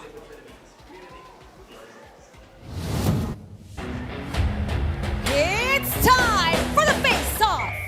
Eto na, ang palag ng madla. Representing Aurora MLBB, the RORAs. Representing TLPH, the Cavalier. Para sa Aurora MLBB, ano ang palag mo? Di pa kayo nakakaisa sa amin sa regular season. Feeling nyo ba, ngayong playoffs makakaisa kayo? Para sa TLPH, ano ang palag mo? Hindi mo alam kung gaano kaluwag ang land of Dawn, bebe! Abangan mo ang pagbawi ng Cavaliers! Diba? Palag! Alam niyo kung bakit di kayo nananalo? Bakit? Kasi kasalanan eh! Palag! Okay lang yun, nakasalanan niya. Teka lang. Kaya mo bang gayahin ang recall ninyo? Kasi ako kaya kong gayahin eh.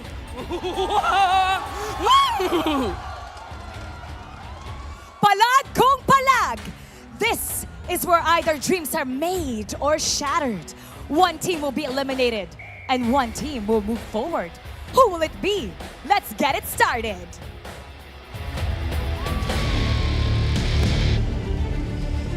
Is in our hands, and it's between two powerful teams. Our marshals, Joshua, Chico, Pat, and Wilbert.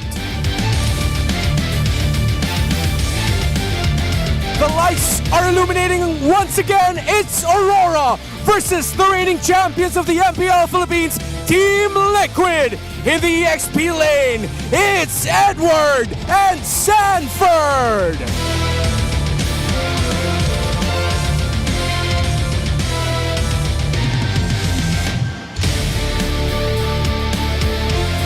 The Junglers, Demon Kite, and the legendary Carl Teasy.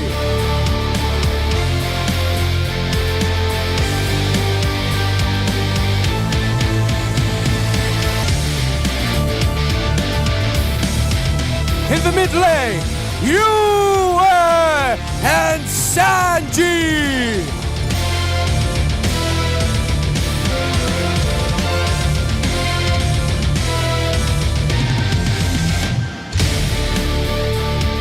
The Roamers, the Hitman, Rena J, and JP.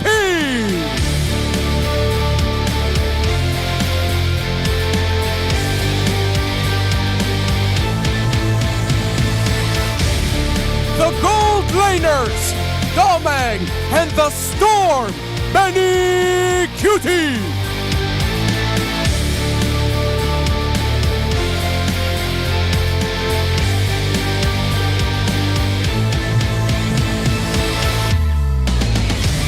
Her coaches, Coach Saide and Coach Master the Basics.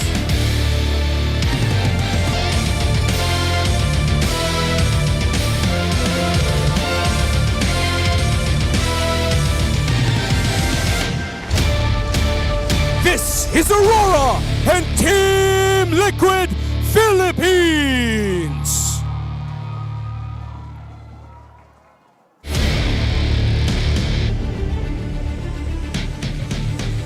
The Auroras on your screen. Domeng, Demikite, Yue, Edward, Rena J. Star-studded.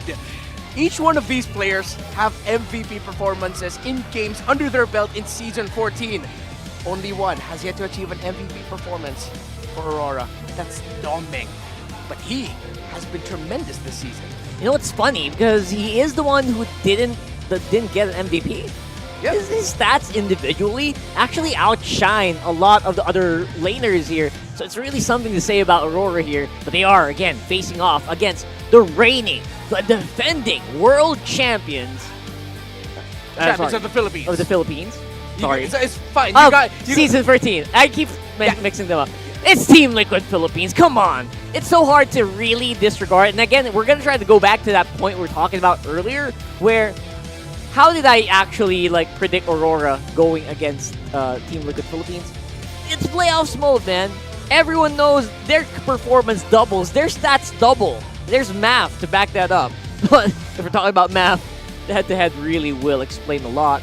I feel like, every single stat Aurora has a bit of a lead, except for turtle control. Yeah, TLPH has a significant turtle control lead. And of course, we have to remember the fact that Carl Teasy has always dropped Demon Kite into the playoffs, but this is the same Demon with a different team. It's not RSG Philippines now that Carl Teasy is going up against. It's Aurora. It's the former members of Blacklist International. And damn, that's a hell of a suit by Coach Dexar there. I know! When you compare these two, there was a time where Carl Teasy was subbed out to give some time for Zaida to shine. But Carl TZ does have 2 MVP performances under his belt, one as a Hayabusa, one as a Julian. While for Demon Kite, he has been a demon this season for Aurora. He has 3, 4, 5, 6, 7 MVP performances under his belt. 2 of them as a Fanny. And that Fanny will be one of the things that TLPH need to look out for in the draft. So, the Infinix keys to victory. Brace for the Cavalry's playoffs mode, Aurora. That's right. This is something that everyone knows. It's an intangible, but you know it's there. And it's something that you can't really shrug off. And we're going to have to wait and see how much their performance is multiplied coming in this playoffs. Yeah. Challenge the Aurora's playoffs chemistry. How tested are you 5 together in the playoffs? Individually, you all have great playoffs experiences. Besides Domeng, of course, we're very familiar with the championship experience of the other members of Aurora. But the stats don't lie, but defy the odds. There's a lot of expectations pinned on your shoulders or expectations for your opponents, so defy them. Surprise us. We're not talking about picks here, but better performances overall. Because I feel like that's one of the things that TLPH lacked in, and which is why they had a difficult time this season. Their lack of consistency, especially with when to call the proper team fight. That's right, and maybe that's something that they've already worked on. We saw when Carl TZ went on a bit of a rest, and Zaida was the one who played. It felt like he came back with a vengeance, right? So I feel like that can happen for all of them. Coming into this one, we had like 10 days to kind of just refocus. And when I see Team Liquid in their proper form, it really does kind of define a world championship winning team. That's why in my mind I was going to say, you know what, they can be world champs. If only they can go over the hump. That is going to be Aurora here, who, as new as they are, well, new team, they do feel like they're just the same flavors that we left them off from their respective teams. Yeah. One thing I have to correct for myself. Edward, Yue, Demon Kite all have championship experience. Renegade, not completely quite there yet. He feels like a champion. That's all I'm going to say. He feels like a champion. Being able to play in the M5 World Championship, of course, helping Blacklist International be the 3rd best team in the world at that time.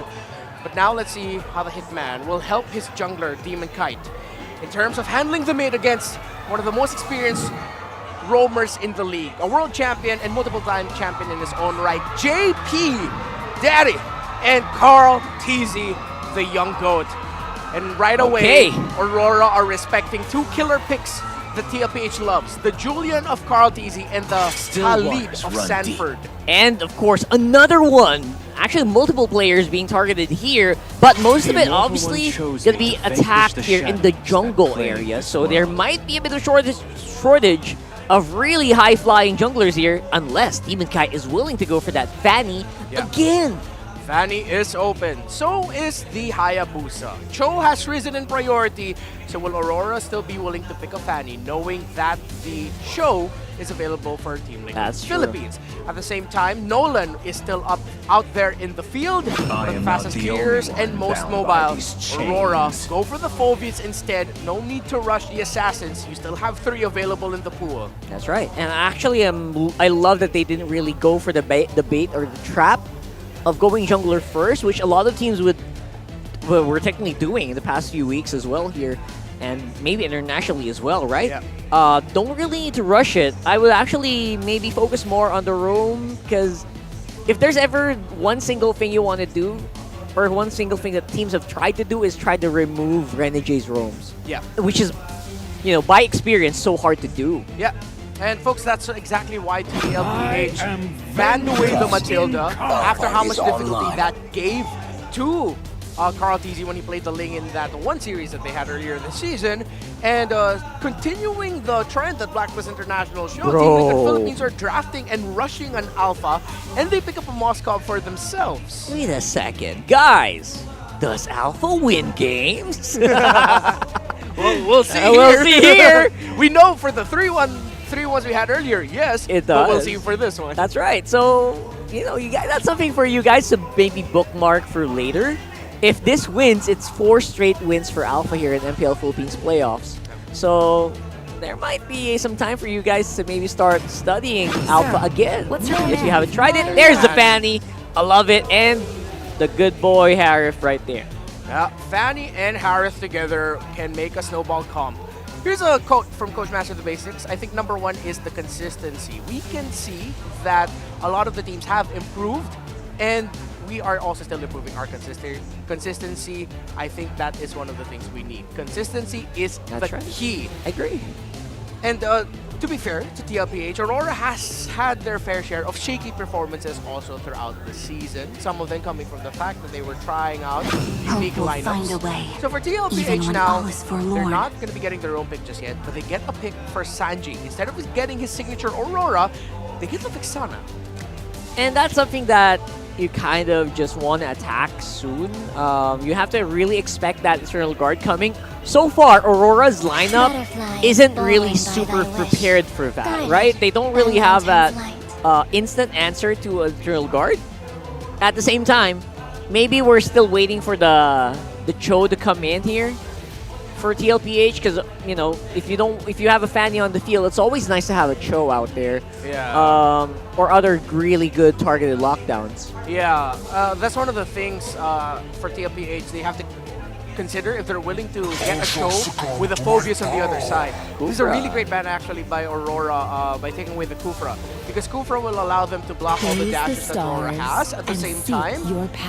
At this point, I think Aurora is more willing to give the Cho to TLPH, because the Cho and the dashes that he has, the multiple ones that he has, resets the cooldown of the passive of Phobius to activate, meaning that he gets access to his abilities much quicker also, because it reduces the cooldown with each dash that he's around. So I guess if you're thinking about it, it's like a big test here for JP as well, because it's also not easy to catch a Fanny, honestly. That's something that you can really think about. But you're right, I would actually like to have a Cho out there if I have a Phobius on my team. And there it is. We're all expecting it. We know it's going to come out. Yeah, There's a Cho. That's a choice by TLPH. They needed that single target lockdown, and Kajo would just not be enough here. You need the mobility to help control the map.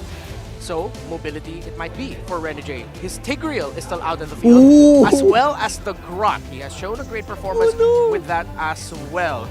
However, this EXP laner, actually, I think we're seeing it. I think that's an EXP lane Cho for Sanford, you think? And we don't see JP's pick just yet. Ooh, okay.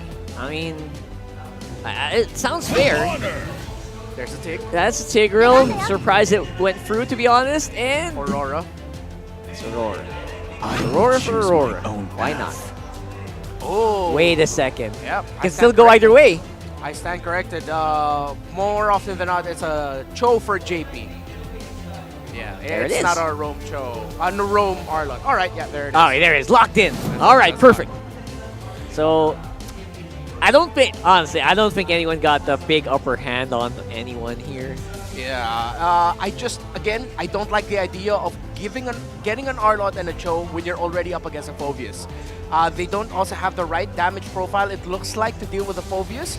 If they're not careful, Aurora might actually control the early game snowball, and TLPH will have to play from behind. But we'll see. Maybe JP and Sanji can get some really good pickoffs paired up with Carl Teasy.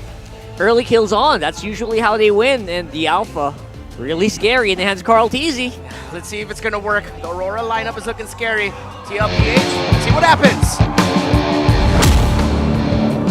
They say history is written by the winners, and the numbers don't lie. But when that horn sounds, nothing else matters, just you and your opponent. Aurora and Team Liquid Philippines fighting in the play-ins for 2 lives in the playoffs.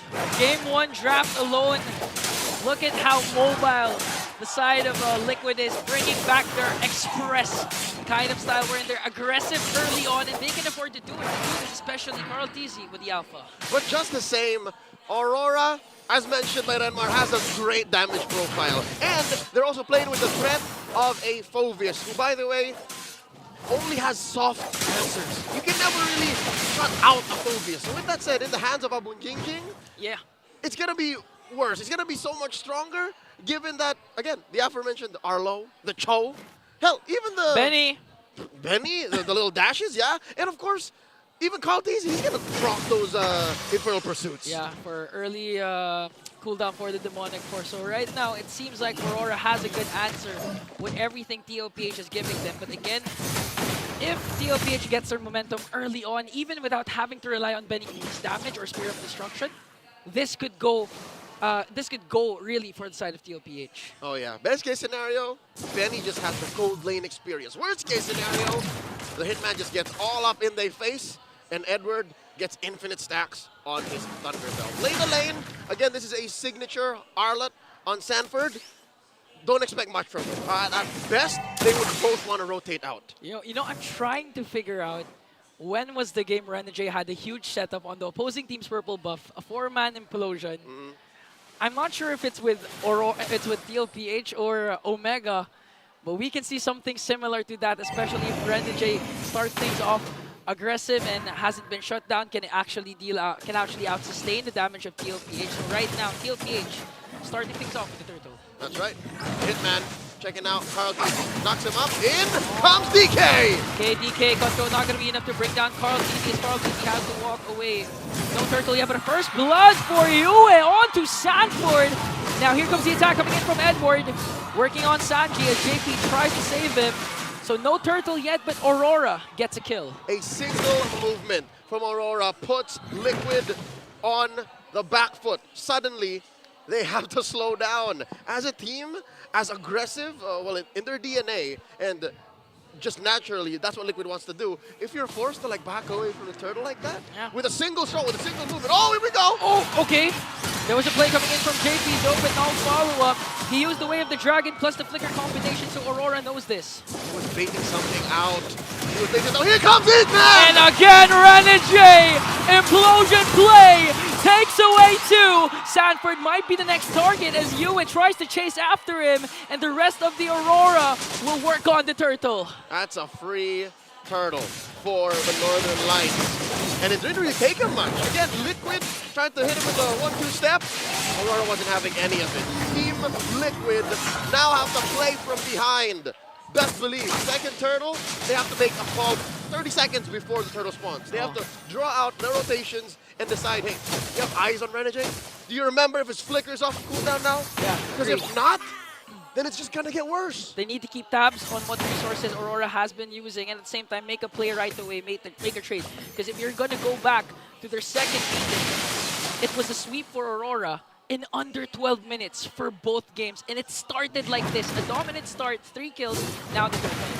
All right, a majority of this gold lead right now is on the mid lane and in the XP lane, all right? Carl Tizzy is doing great to keep himself within an arm's reach of Demon Kite, which he's gonna need. He's one of the main peels for Liquid, given that, you know, JP gets in there. We'll pop his immortality later on.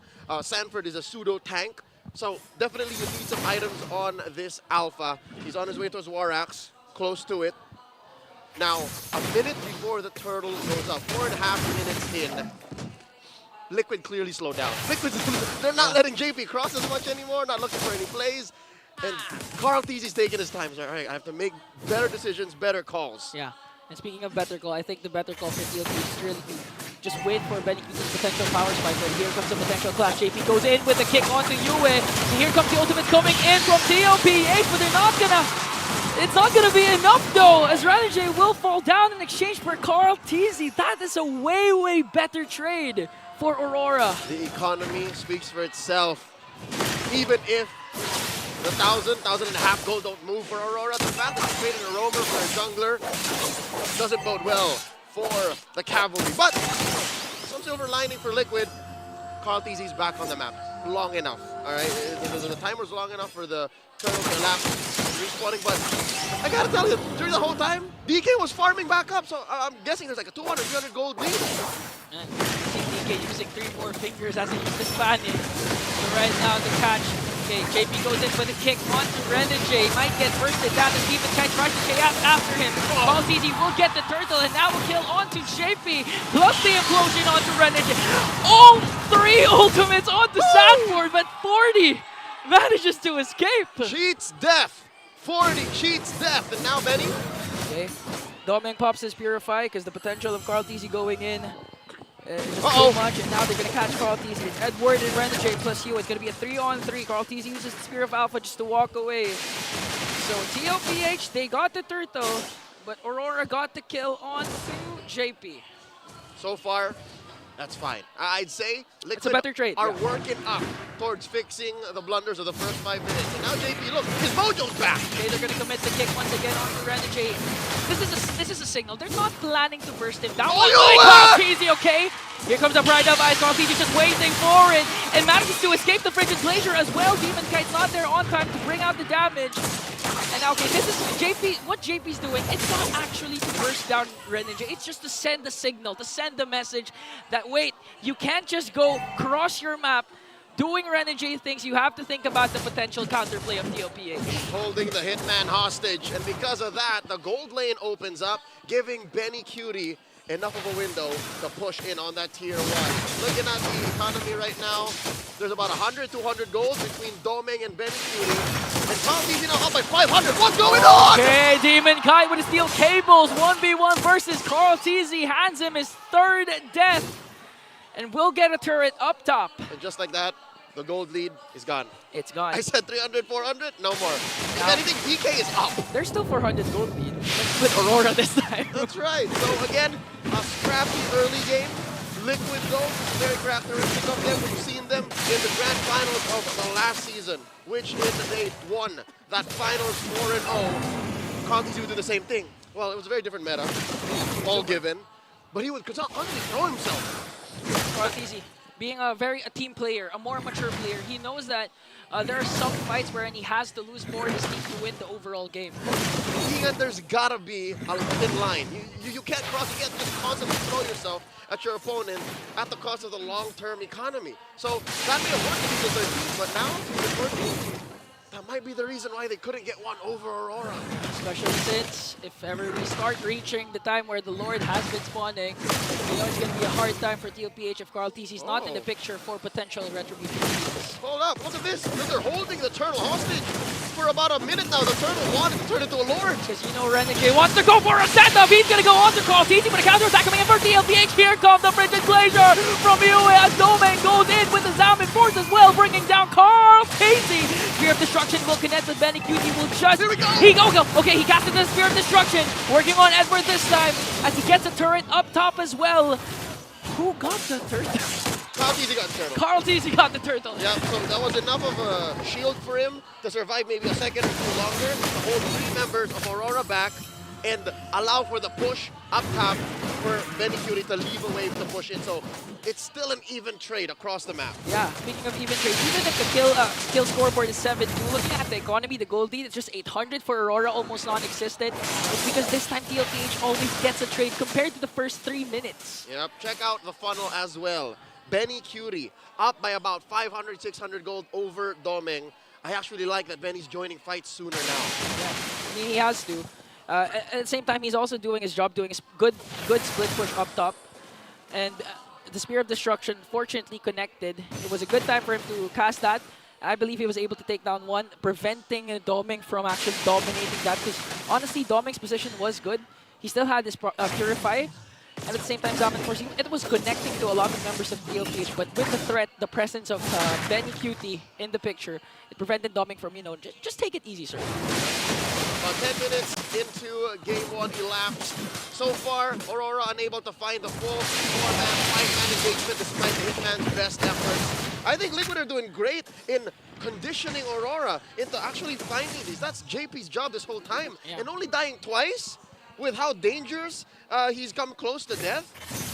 Yeah, despite the Fanny being present also.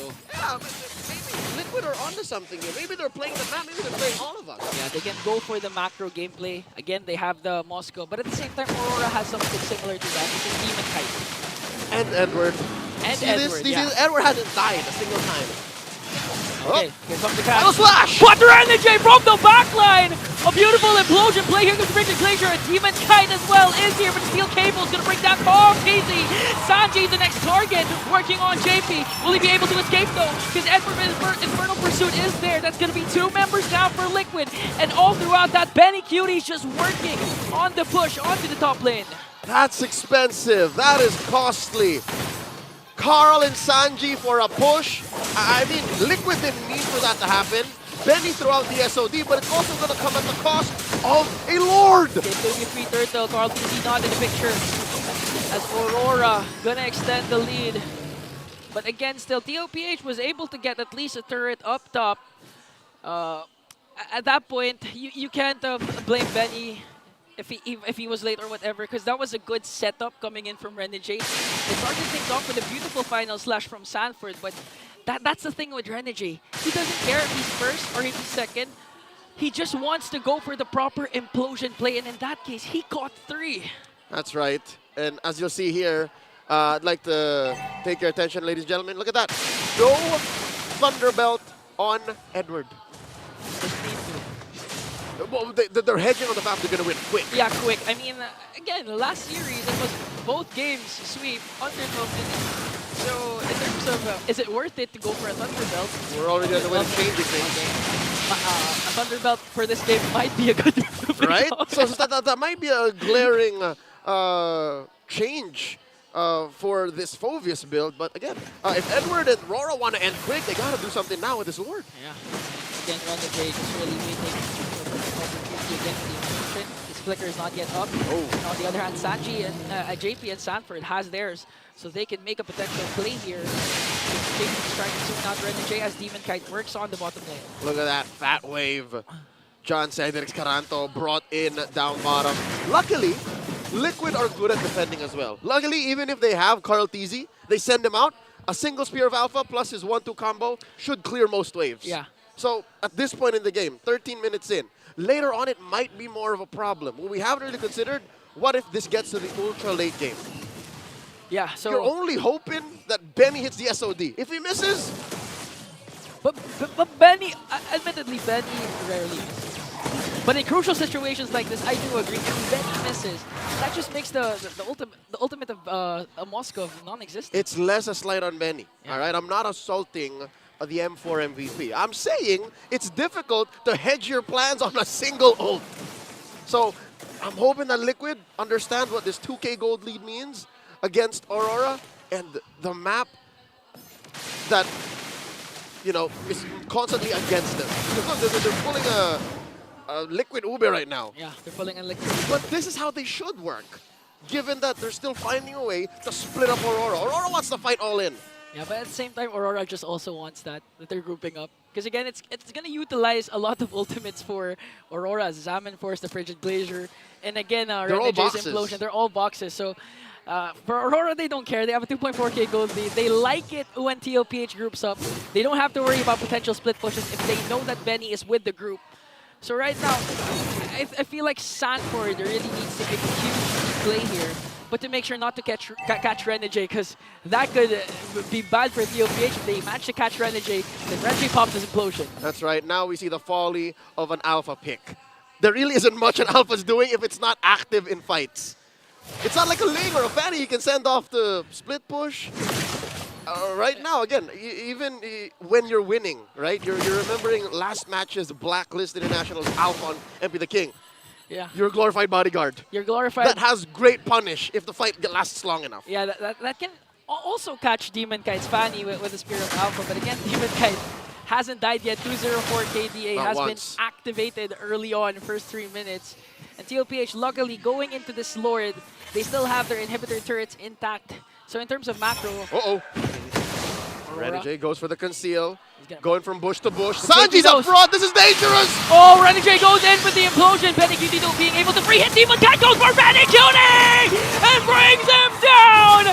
2 members of the cavalry nowhere to be found. Make it 3 as Carl TZ, the young goat, bows down to Demon Kite. That was too tight of an alleyway to gamble the engage. Sure, Sanji had to purify, he walks away scot-free, but what the rest of Liquid?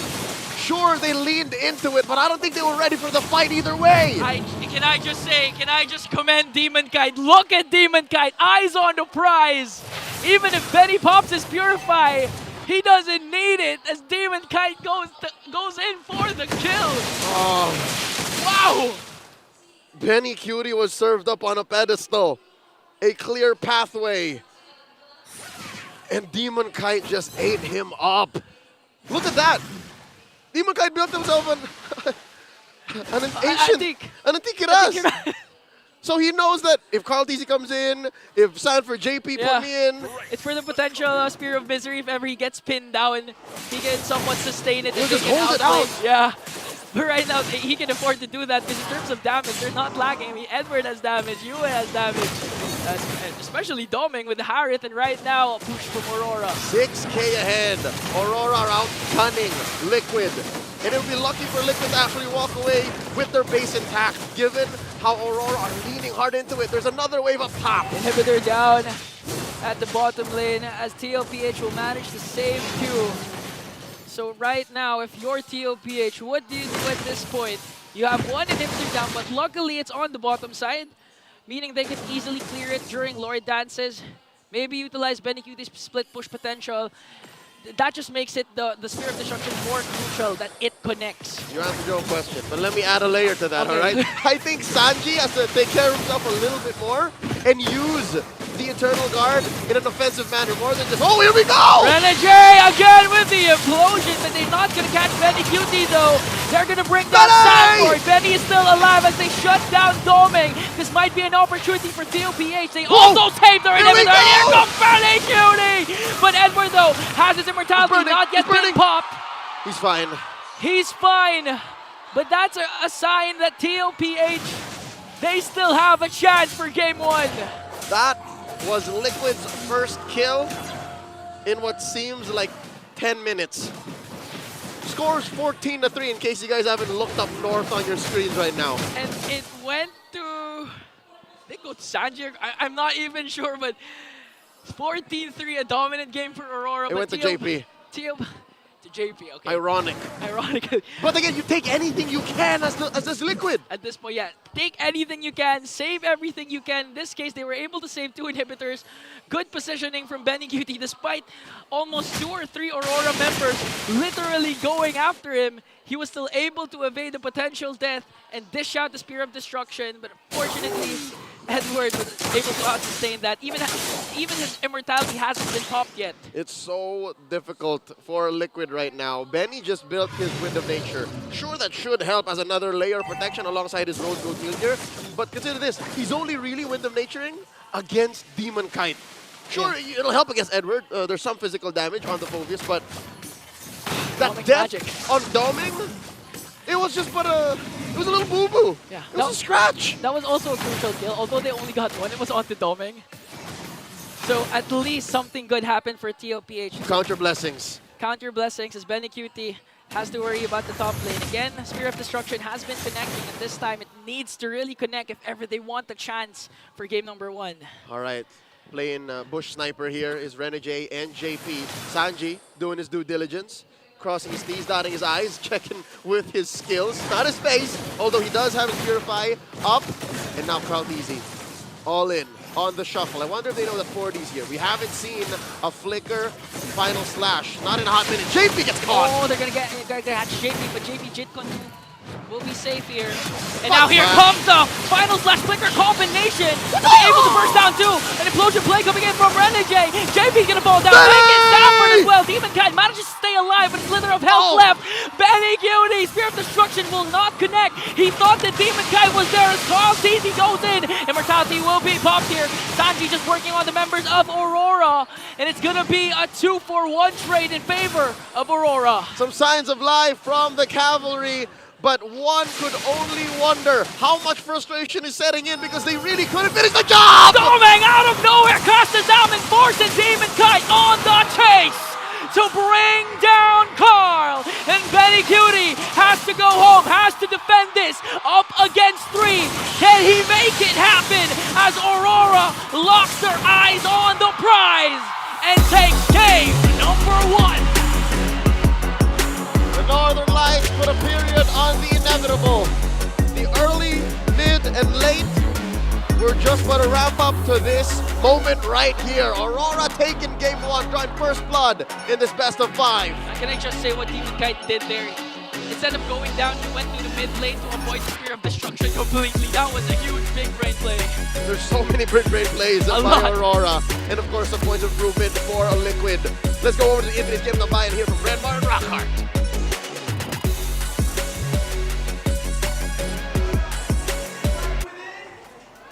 The Phovius and the Harith for Aurora both have an 85% win rate.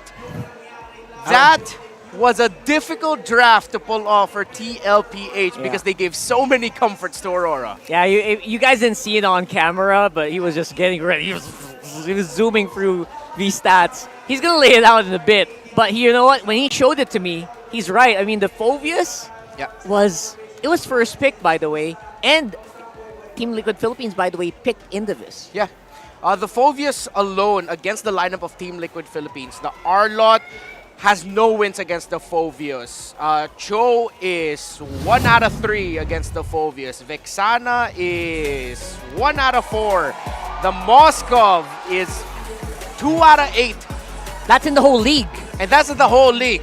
Every team, not just these two teams. And add to that, you give Renegade his signature Tigreal. 0-1 and 14 assists for the Hitman. I mean, I know it's an implosion hero, but he exploded in that one. He could not do any wrong. Yeah. Even in the moments that he looked like he was about to do some a boo-boo, you know what? He improvised. I'm gonna implosion right here. You know, you won't notice my slip up, but I made it work. Like he would move his implosion late with the flicker. Like That's crazy. He'll dash in implosion and then like, oh wait, I feel like I can get a better implosion from this. Then he'll readjust and flicker. After we correct the stats I mentioned, it's actually the Phovius and the Tigreal both have an 85% win rate for Together. Aurora. The Harith of Domeng is undefeated. No. The Fanny of Demon Kite is undefeated. You give 2 undefeated heroes to Aurora and you give it to the course. Oh my goodness, no way. 0 did. Wow, I didn't notice that. So Domi has how many times did he pick this? Like this is his 5th Harith game and he's 5-0 for the season. Have people not picked up on that? Interesting. People usually make it so that Domeng doesn't get the Harith. Usually so, right? Usually so. so. I guess it kind of just slipped all of our minds at this point. And Renegade on the Tigreal is just the stuff of legends, as you guys can see here. Not the rank, but you know, the legend. A legendary status. Yeah. This is exactly what happens. And I was surprised by how sharp Demon Kite was as well on this Fanny. It was kind of, you know, targeted as well by picks like the Cho. You kind of picked the Cho just because the Fanny is such a nuisance. I actually love the Alpha pick, regardless of what happened here, because Carl Teasy, when he was locked in, he was getting those turtles. He was getting the objective, the major objective. Yeah, that was Carl Teasy channeling the mastery he had for the tank roamers, the Akais, the Fredrins of the world, of him just like, I'm not gonna let go of this, I'm gonna get this turtle, you guys just try to get everyone else. It's like, as long as I'm alive, I can get this turtle. Yeah, I can get this turtle. But the problem is the damage profile, again, the key phrase is damage profile of TLPH compared to the damage profile that Aurora can dish out. With the Fanny and Harith together alone, it's clearly a much better draft for Aurora. TLPH, as you put it earlier, drafted into this. They picked Cho, they picked R-Lot into the Phovius. 2 heroes who historically have terrible win rates against the Phovius. Phovius, that one pick alone, already wins against the lineup of TLPH. Yeah, not to mention it also helps the Phovius, right? These heroes actually help the Phovius, like we mentioned in the draft. These dashes, the cooldown reduction is not insignificant. Yeah, it's big. It's really big. So the Phovius can just keep doing Phovius things. And Edward, as mechanically gifted as he is, can do more because of that. Yeah. It's just great timing and all of that. It was clearly TLPH. I don't know if they were trying something. I don't know if this was ego. But it really looked like if the call was, yeah, let's see what we can get, but give Aurora their comforts, which is confusing to me. Well, at the very least, it wasn't like Omega where, you know, the Omega game where it wasn't really, what do you call that?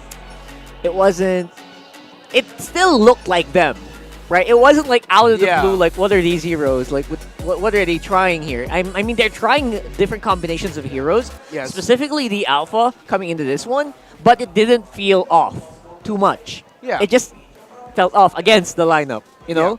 It still feels like a TLPH lineup, but it was facing a brick wall. It was going uphill. Yeah. Against a lineup that was really good against them. Again, we got to give credit to Team Liquid Philippines for even holding on that long. 20 minutes, by the way. And there was one team fight where it looked like if they could only get the key members down, if Demon Cat wasn't able to get away, they could have gotten that Lord because of a great flicker surprise final slash coming in from Sanford. That was a great initiation. Yeah. And it showed just how damn good TLPH is.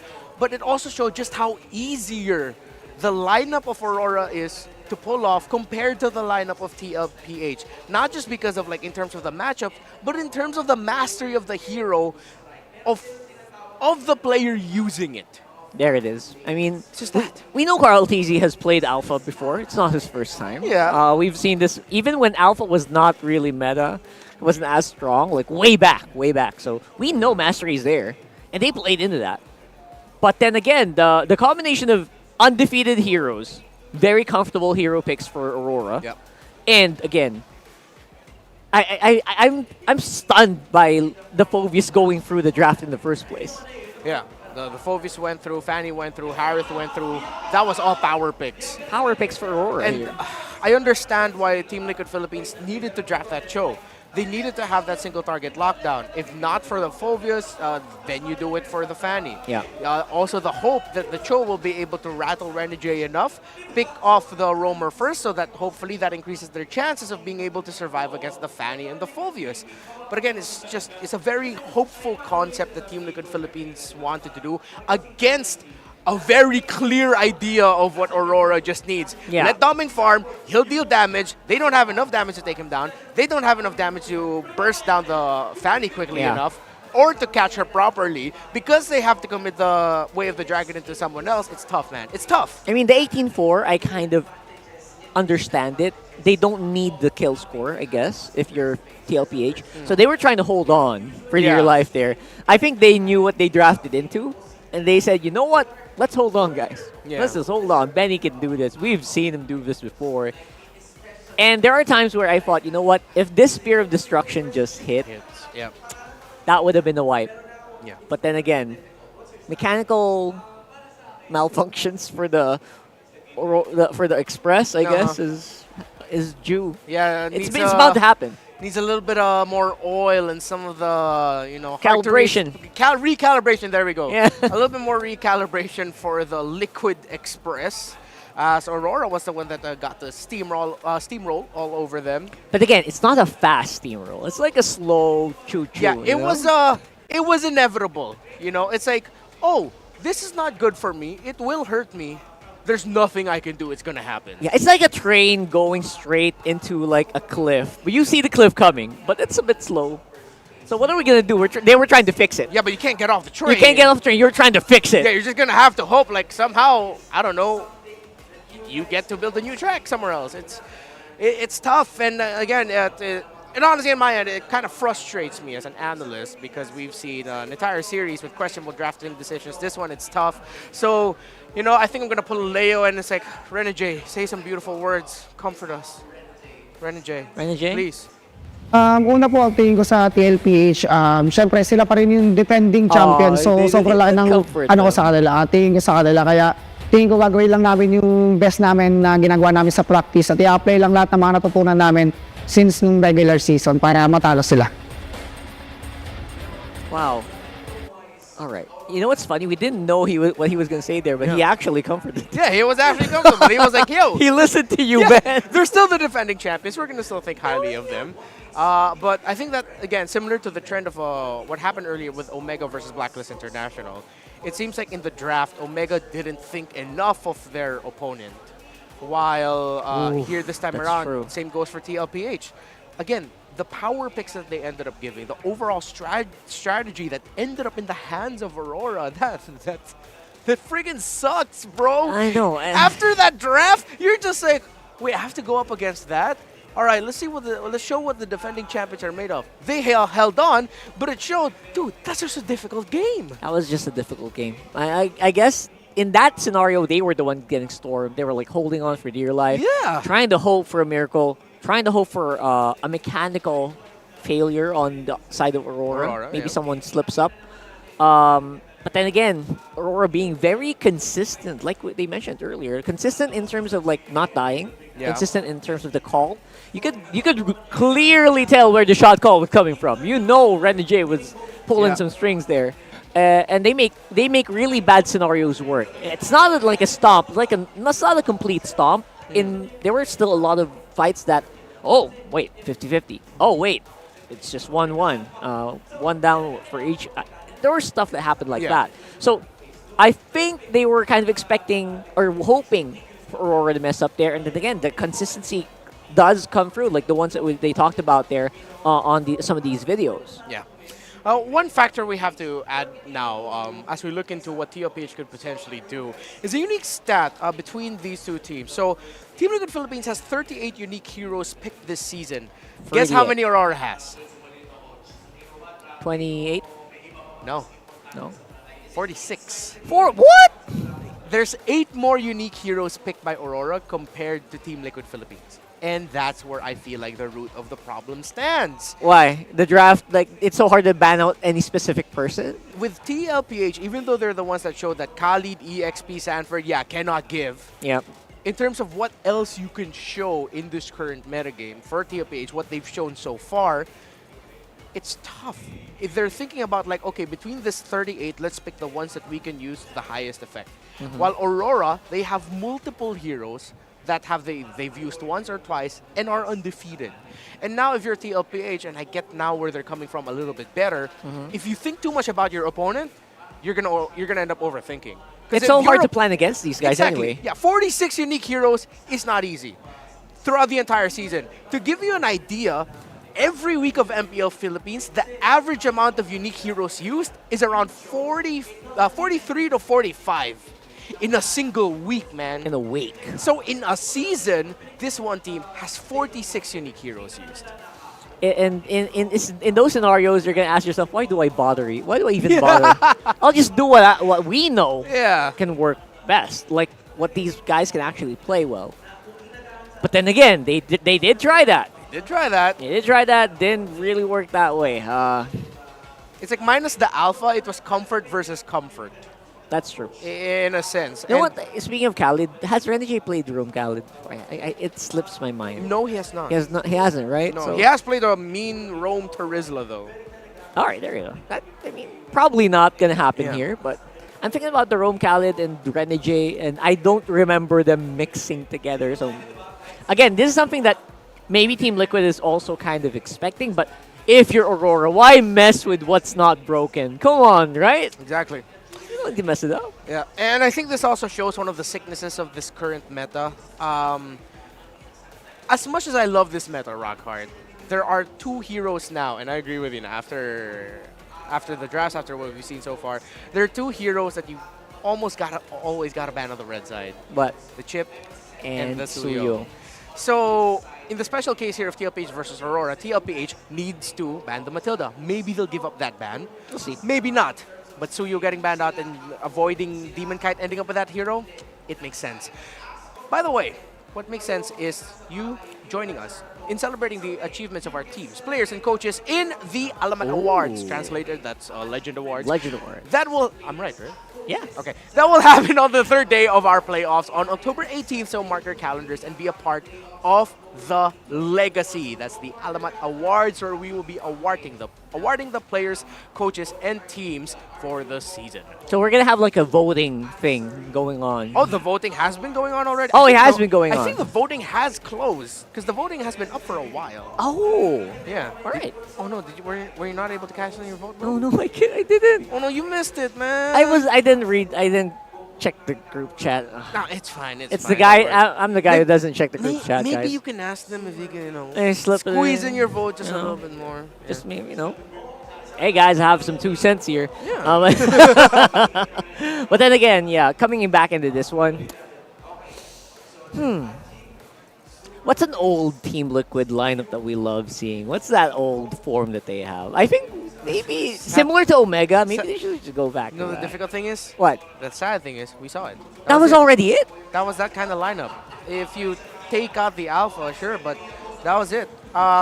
Might sense the Julian in somewhere there. Sans, the Julian in there. The difficult thing also is that Benny Cutie was, in the third pick, they ended up picking the Moskov. It felt like a Benny comfort in the first place, so. Yeah, somewhat. In terms of the playstyle of opening up the map, I get it, but Benny has not had the best season on the Moskov, actually. He's now 1-4-4, so that's around a 20%. Yeah, that's a 25% win rate. Yeah. His most successful gold laners are the Roger out of the meta, Carry, difficult to execute in the meta. That's hard to pull off, man. Yeah. Harith taken away from him, although that has no win also. Nathan, not going to be able to use a Nathan in that scenario. Oh, I missed the Benny bombs. 1-1, most likely going to get bursted down off of the face of the earth by that Fanny. MSC 2022, if you remember what happened there. Oh, sorry. MSC 2023, if you remember what Kyrie was able to do up against Blacklist International in the Grand Finals. That'd be something. If you know, you know. So, drafted into a corner. It really looks like they were just drafted into a corner. And it's weird to say that it's Benny getting drafted into a corner now, right? Yeah. I wonder if he's ready with the the Lunoxes here, right? Because that's what I'm thinking. Yeah. He was, if I'm not mistaken, he was the first to show off a Lunox up against Falcons AP Brent game number 2 in the first Clash of the Titans. There you go. But and again, in that lineup, they really did need that tower reaching guy. He was assigned to that guy. That's why they picked up the Moskov there. Yeah, Moskov was You can't Lunox in that lineup as well. Can't Lunox. Hard to Claude. Hard to entry. Wow, my brain is getting racked so hard I'm here. getting stressed for Team Liquid Philippines trying to think of drafts. Well, for Aurora and their army of picks, they're just like, hey, what do you feel like playing? I don't know. What do you feel like playing? What do you feel like playing, coach? Hey, coach, nice suit. What do you feel like playing? I don't know. Up to you. Just pick. You know, 1-1. Also thinking about the 1-1 here. Yeah. We'll get into that in a bit. All right. What side does Team Liquid pick? Of course, they're not crazy. They pick blue side. Blue side's still very much the side you want to go for, except if your name is Blacklist International. Yep. Everyone's win rate on blue side is like 90 to 80 right now. Yeah, quite high. Heading into this playoffs in the regular season of MPL Philippines, 55% is the win rate of blue side against the 45% of the red side. Where are they gonna pick on or ban? Are you gonna ban the Suyo? Are you gonna ban the Khalid? Are you gonna ban the Ling? Difficult thing is here, TLPH will only get one power pick. The Ling is what gets taken out. Is it Suyo or Khalid? What do you pick, Liquid? What do you pick? Now we're gonna see if Carl Teasy is maybe ready to play the Suyo. Let's see if we'll see it. All right, let's find out. You see a shout, and it looks Team Liquid. Team Liquid are happy. That's a Suyo. That's a Suyo. That's a very long voice line. Yeah. No, the way I saw this heard it was, I don't recognize this, probably Suyo. Oh, good point. Good point. There you go. That's Suyo. And again, he's not gotten the win here so far. It could have won earlier, but then Omega decided to divergent behind enemy lines. I have no recollection of this game whatsoever. Just wiped it off the face. I wiped it off, man. No, did not happen. Okay, let's go back to the idea of the multiple comforts of Aurora. They pick up the Edith, which is most likely going to the hands of Edward because that has a 78% win rate, 7 games played. That should be 7 for 9 or 7 for... math. A lot of wins, yes. That's a lot of wins. Now for the Hayabusa of Demon Kite, although, yeah, that has struggled somewhat. 4 wins, only 57% win rate. So that should be around 9 games or so. Oh, excuse me, 7.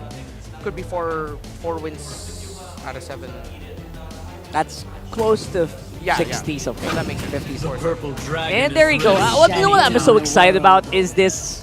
It's just the fact that Carl Teasy, the legend himself, the young goat himself, will be using the Suyo. This is the guy that I think everyone in the world wants to see play Suyo in the big stage.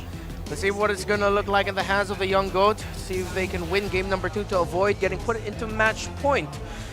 Another pair of KJ Riverlands heroes. You have the Cho and the Lo Yi. I'm trying to remember if that whole KJ Riverlands buff still exists. It's like 2 or 3. That's like a small amount of move speed for Ling, Lo Yi, Yuzhong, and Wan Wan. Oh, I don't think Cho is a KJ Neverland's. Yeah, he isn't. hero. He isn't? Okay. Yeah. He's from somewhere else. He's from somewhere else. I'm not. I forgot. I don't remember my magic chess, bro. Yeah. So for Team Liquid Philippines, let's look at their comforts and their win rates. On the hands of Sanji, it is this good news for you, Team Liquid fans, undefeated. It's in their DNA. That Lu Yi feels like it's in their DNA, right? It's such a liquid hero. Yeah. The Cho of JP was undefeated, but now it's 3-4-4.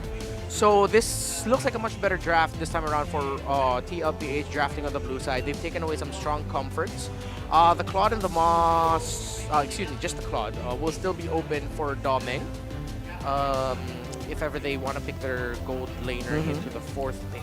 Funnily enough, it feels like a Penny Cutie Claude game, because that's the one that we kind of missed earlier. That might have been the Penny Cutie pick if they didn't go for Moscow. But for this one, obviously, we're still looking for gold laners for both of our teams. Yeah. Lunox is still something I'm thinking about here. Domeng, it's gonna have to go to preference here for this one. Yeah. Moscow's still pretty high on his priority list. Same with Benny. This is also very different from the drafting pattern of Aurora. Usually that Tigreal pick is saved, or the Renegade pick is usually saved for last. However, it looks like the mid laner is going to be shown up first, or if they really want to win the mid lane, maybe they're going to end up saving that for last. You still have the Nathans, the Claudes open. Let's see. Don't we all miss a Benny Bomb? Like, we all want to see a good old Benny Bomb come into play here, and I think it will fit. They do need to get some reach into this one. Novaria, wow! That's a throwback. It's been a while. It's Yeah. been a hot minute for Novaria. Vision. Control the jungle by getting Vision, and this is the first time Yue has played Novaria this season.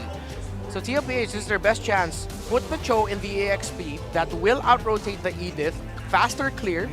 So get JP on a different hero. Get the Claude for Benny Cutie. Or if you want a little bit more magic rotation. Ready to engage. Oh, high loss It's for all right. Oh, sorry, for JP. There's the Benny Bomb. Much better draft this time around by TLPH. What do you think? Yeah, for this one, it's safe to go Moskov here. Banned. It's banned out. Oh, okay. Oh yeah, a second ban. All right. Huh. Claude or Carry? It's here, Claude Carry. All right. Yeah, but again, Carry has dipped out. Unless, is Domeng going to show us something different? I'm not too focused on that, to be honest. It's weird because I love the Novaria, because I'm thinking about the weakness of teams that go against the Lo Yi. It's the failure to check multiple bushes behind you and in front of you. So the Novaria kind of solves that, you know? It's kind of genius. I wonder if the boom Melissa. Or no, just Carry. All right. It's hard to pull off. Honestly, I think TLPH got ahead in terms of gold. It's an easier lane and easier to farm against. Yeah. It's just a little bit better. Looks great for TLPH, yeah. Looks much more competitive compared to the last one. Let's look what the lineup rating says. Just a little bit higher for Team Liquid Philippines. Early to mid-game potential, damage potential, survival potential, crowd control, push potential. Look at that. That is a lot of categories that they are leading in. So the numbers don't lie right now. But then again, the last key to victory, defy the odds. Before we head in, quick thoughts. Yeah, good luck to Yue again for this one, but Sanji's gonna he might actually just run circles around him. Let's see what happens. 2 Purifies on the side of Aurora. Let's see if that'll be enough to stop the tempo and control the tempo of Team Liquid Philippines. It's game 2. A better start and a better draft. Team Liquid Welcome to Mobile Legends. Season 13 Championship. Welcome to the bout. I can't believe they still opened up the Tigreal though. Yeah. Despite it being a better draft, quote unquote, I still think the MVP performance on Renegade is just going to carry over. Yeah, even during the regular season, you have to respect the capabilities of Renegade with this Sturgill. But I also like to commend with the lineup of TLPH right now. Again, as the panel mentioned, it's more competitive, especially Sanji's Luyi. And this lineup is actually similar to Game 3 of the previous series. 3 heroes from TLPH, right, from Omega, and 2 from Blacklist. Which for 90% of the game, the team that had the Soyo was winning, right? Yes. Up until one fateful diversion. Yeah, one fateful diversion that Haji was able to check out. But that's a different game, a different series, a different set of teams. Here we are now, game number 2. Quick check on the emblems for the squads. Here you'll see Doming picks up Benny's signature carry all this while. JP getting sandwiched. I don't know if he knows there's more than one here. I think he knows. He's not going to repeat the same instances of what happened during game number 1 where Renegade catches him with the Sacred Hammer. Might fall down easily as Demon Kite works on him. And just like that, Carl TZ was... Oh, Demon Kite goes in with a Shadow. Oh! But JP manages to stay alive. One more hit. A quad Shadow again for Demon Kite just to escape. And Renegade using the flicker but won't escape Carl TZ. As Carl TZ picks up the first kill.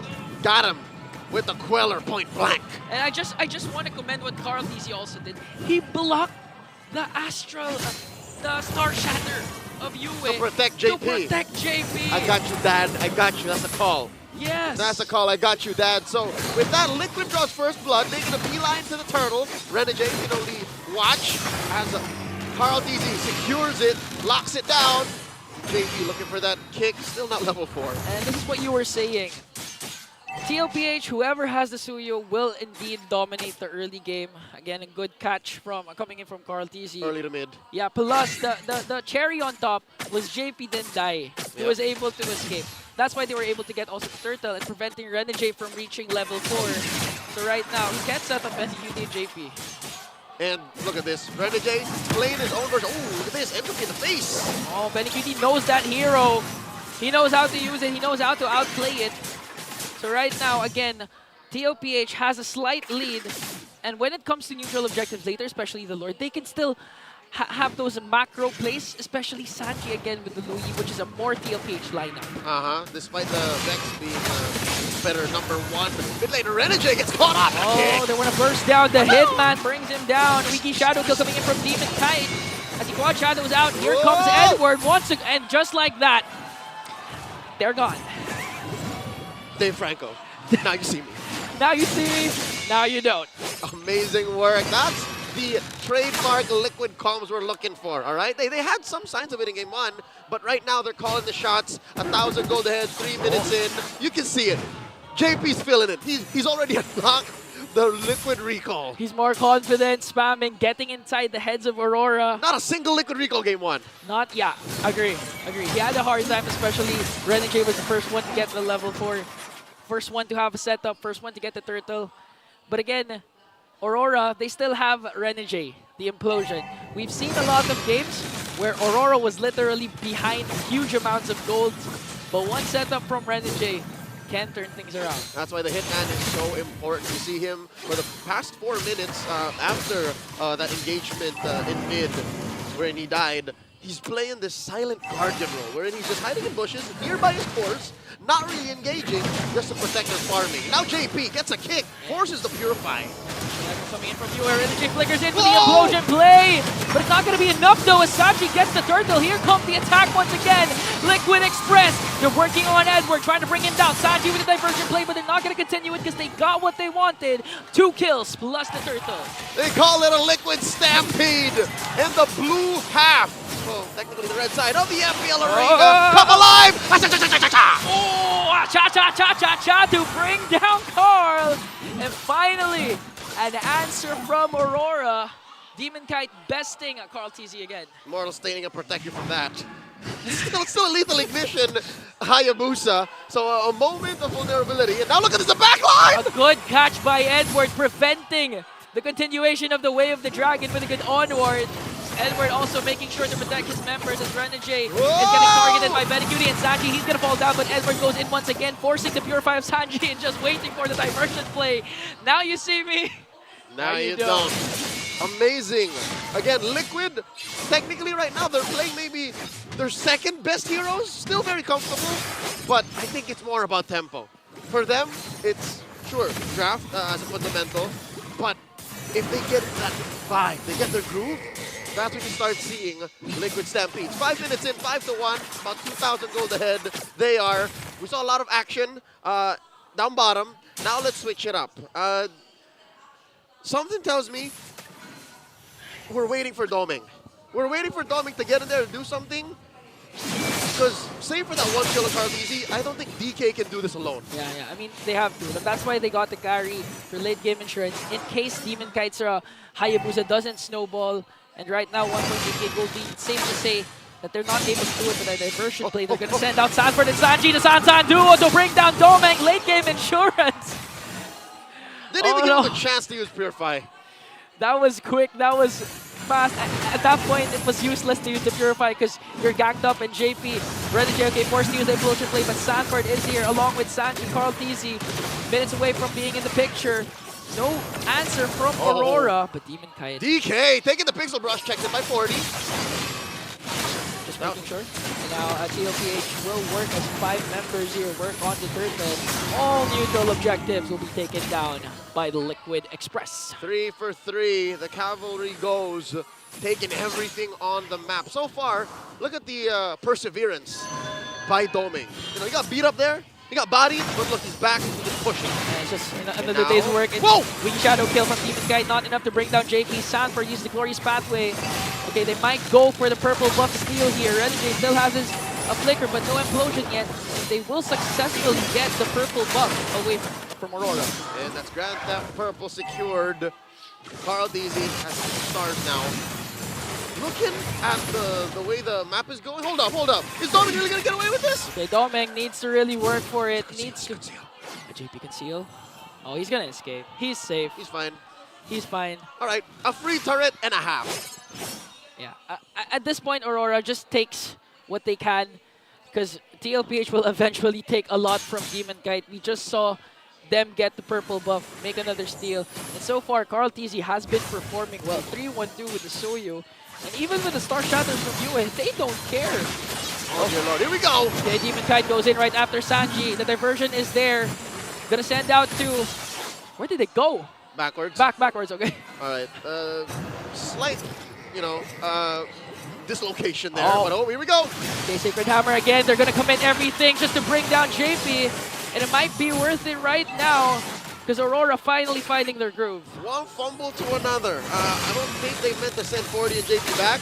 I don't think JP was expecting that many members of Aurora to be there. Yeah, and to commit a lot. And that was Sacred Hammer and Trojan.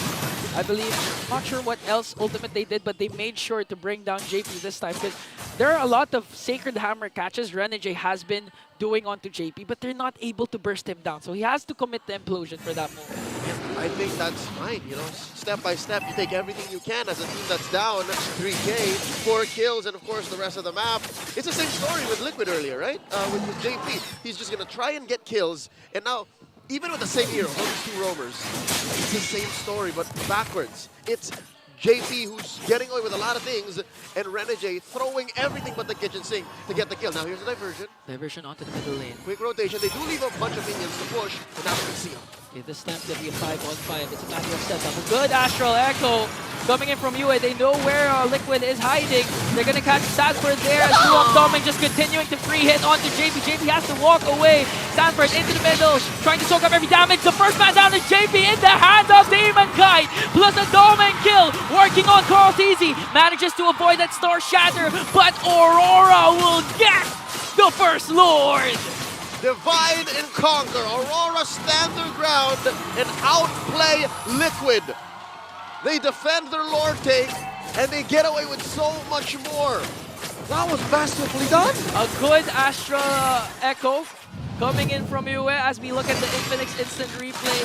A good catch also from Edward. They have perfect information. Perfect information, perfect micro skills. I like to commend what Legend Zero Edward did there. Upon entering the frame, JP, he was able to cast his Onward, disrupting a potential Way of the Dragon. That's why Aurora was able to counter-attack. And only because there was a 5-man Echo, that they were able to defend from the Way of the Dragon like that. You know, imagine Echo defeating TLPH. That's ironic. That's ironic. But folks, that's exactly why, if you'll remember from about a year and a half ago, y'all would wonder, why are the casters so ecstatic when they see a 5-man Ezreal Echo? There's no damage, nobody's dying. Now That's you know. why, folks. In formation. You can't fight! You can't fight if your enemy knows where you are. It's like having the high ground. And that's what Aurora did. Has the high ground right now, working on the top lane as the Lord marches up top. That's a push. Tier 2 up top taken down. Bottom lane's got a fat wave. Mid as well. Domi's getting hit here by the rotation, but just the same, definitely you can say Liquid is now on the back foot. They lost their control in the mid game. Okay, 10 seconds. Renegade's flicker is available. They're not going to force anything because we've seen Aurora be disciplined. Even though they were planning to end game number 1 as early as possible, that's why Edward didn't opt for a Thunder Belt. They're not going to force anything at this point because, again, they're respecting TLPH. We've seen Renegade's interview a while ago. They have a lot of respect towards this team because of the fact that they are the defending champions. And I think this is just the best form of respect, is to give them your best game. Give nothing less. And Aurora are doing just that, their best to make Liquid work for the chance to defend their title, to move on up through the brackets. Aurora up by 1 game, and despite that lead, they're playing everything perfectly. Okay, the beauty for TLPH's lineup is, again, we have to boil down to Suyu. As long as no one gets picked off before this potential Lord dance, Carl TZ can just sneak in and get the Lord away from Demon Kite. Again, with the second skill Retribution combination, if the Lord reaches 6,000 HP, you know TLPH can get that Lord. Yep, an average of about 4,000 to 5,000 off of the Sever alone. Yes. If the Lord is close to Retribution threshold. So, looking at the items right now, Carl TZ has a Hunter Strike, a War Axe, and a Blade of Despair. I would reckon that next item maybe is Prolific Roar, just to really put it over. Looking at the gold lane, Benny, maybe we're waiting for Benny. Look, he's up by about 200, 300. So maybe, that might be the key here. Diversion set up, wait. There's Benny QT and Sanji. Aurora works on the Lord. Look at the position of Renegade. He's showing himself right now. He has the flicker along with the flicker of Edward. Yue has a recall. Yue has an echo. JP also has his flicker. Now, one crucial Astral Echo from Yue can do the job. They're going to find 4 and Renegade finds 2! With a beautiful flicker implosion play. The Purifies will be popping. Sapper goes in with the Glorious Pathway. Demon Kite goes right after Benny Cutie once again, just like game number 1. Not quite sure who got the Lord, but the attack coming in from Aurora is still there. Carl did! Okay, diversion play. Carl got the Lord. A trade for Benny Cutie. I think that's worth it. For the long haul, yes. But it makes you wonder, how did that engagement go wrong? Benny Cutie put the entropy where it should have, and I'm guessing he just wasn't ready for the burst coming in from PK. Yeah, at that point, Yue's Astral Echo, it's not used for information. It was used for the slow. That's why Renegade was able to flicker in with the implosion. I'd reckon the slow and the hitbox growing. Yeah, the hitbox. It made Agree. the 4-man, 3-man implosion. Well, it was a key. It was an impactful 2-man implosion. Yeah, because they forced the Purify. They caught Benny Cutie. Here comes the diversion again. Okay, they're going to make use of this Lord. JP is trying to zone out the scene. They're going to get one turret down. All right, Liquid recovers, getting back their 2K gold lead. DK spots one. 1v1 between the young goat as Demon Kite again wins that bout, bringing down Carl TZ. Aurora making quick work of the Lord, and no inhibitor turrets will be taken down. 30 seconds on the clock for Carl TZ in Respawn City. How's about that? It's his turn to take a break. Ooh, how has Liquid not taken down this turret? Yeah, exactly. You got it, right? How is Liquid not taking down this turret in mid? Something tells me maybe they should have left that Lord and then worked on mid. I think that the plan was Carl TZ to bring down the mid lane, and Demon Kite knows it. That's so why he blocked it. That he didn't just block it. He killed took him. down Carl TZ. He just didn't deny the shot. He slapped it right in his face. He slapped it, blocked it. Not just a TKO, but a knockout. All right. Looking at the item game, about 400 between Doming and Benny Cutie. So again, it's because of this fact that there is a gap between these gold laners that I'm wondering, Why is it so difficult for Benny to find it? Something tells me maybe Benny should have bought either a Blood Wings already at this point or Winter Crown. Honestly, I think it's not the items. It's the Demon Kite factor. It's the positioning. It's the positioning. It's Demon Kite. Game 1, we've seen him, Fanny, literally go straight for Benny QT in a 5v5 clash, connecting with the cutthroat this time. He's got it in for Benny. He literally went for Benny QT again for that clash. He's trained for this day. Yes. He's hired dozens of RG grinders say, act like Benny QT. I'm gonna hunt you down. Man, before he sleeps, he looks at pictures of Benny QT. He studies his gameplay. You're mine. He knows, because he respects Benny QT. Of He course. knows that this guy has been the winning condition of TLPH, not to mention the M4 MVP. So you have to put respect on Benny QT's And name. that's why, folks, we are at a standstill. Despite Liquid getting away with so many good rotations, diversions, and obviously blowout plays, Benny's just not activated. DK just has it out for him. Okay, so Lord has spawned once again. I'm a left door for Doming. So Rotasi. here's the diversion. You're gonna send down two. Oh, hey. Whoa! They know Relic is there. Again, Astral Echo is gonna be casted. They know where 3 members of TLPH are, as Aurora continues to work for the Lord. Okay, that's the Echoes timed out. Lord here, less than half health. They find it! Implosion plus onward combination from Edward and Renegade, but Edward's gonna be bursted down. Not even have time to cast a Primal Wrath as he tries to go for a lot of members. What? Benny Cutie will fall down. Ayui gets a kill on to Sanji also.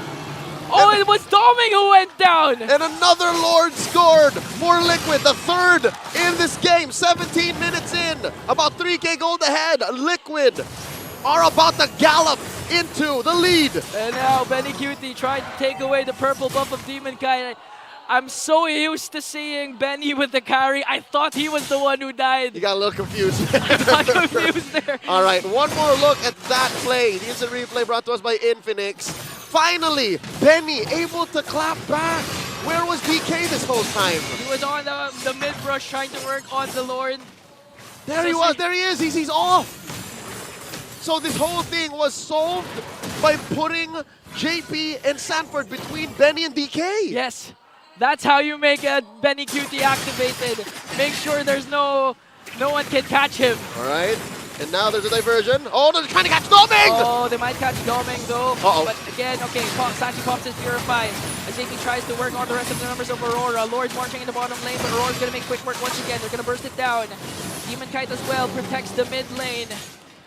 So right now, if you're TLPH, can you end this for the next Lord? Because again, the comeback potential of Aurora is huge. Renegade, if ever he catches someone again with the implosion play, it could be over. The Hitman always means business. So yes, I'll tell you now, Aurora, as long as they're breathing, as long as Renegade's on the map and that base is standing, Liquid cannot rest on their laurels.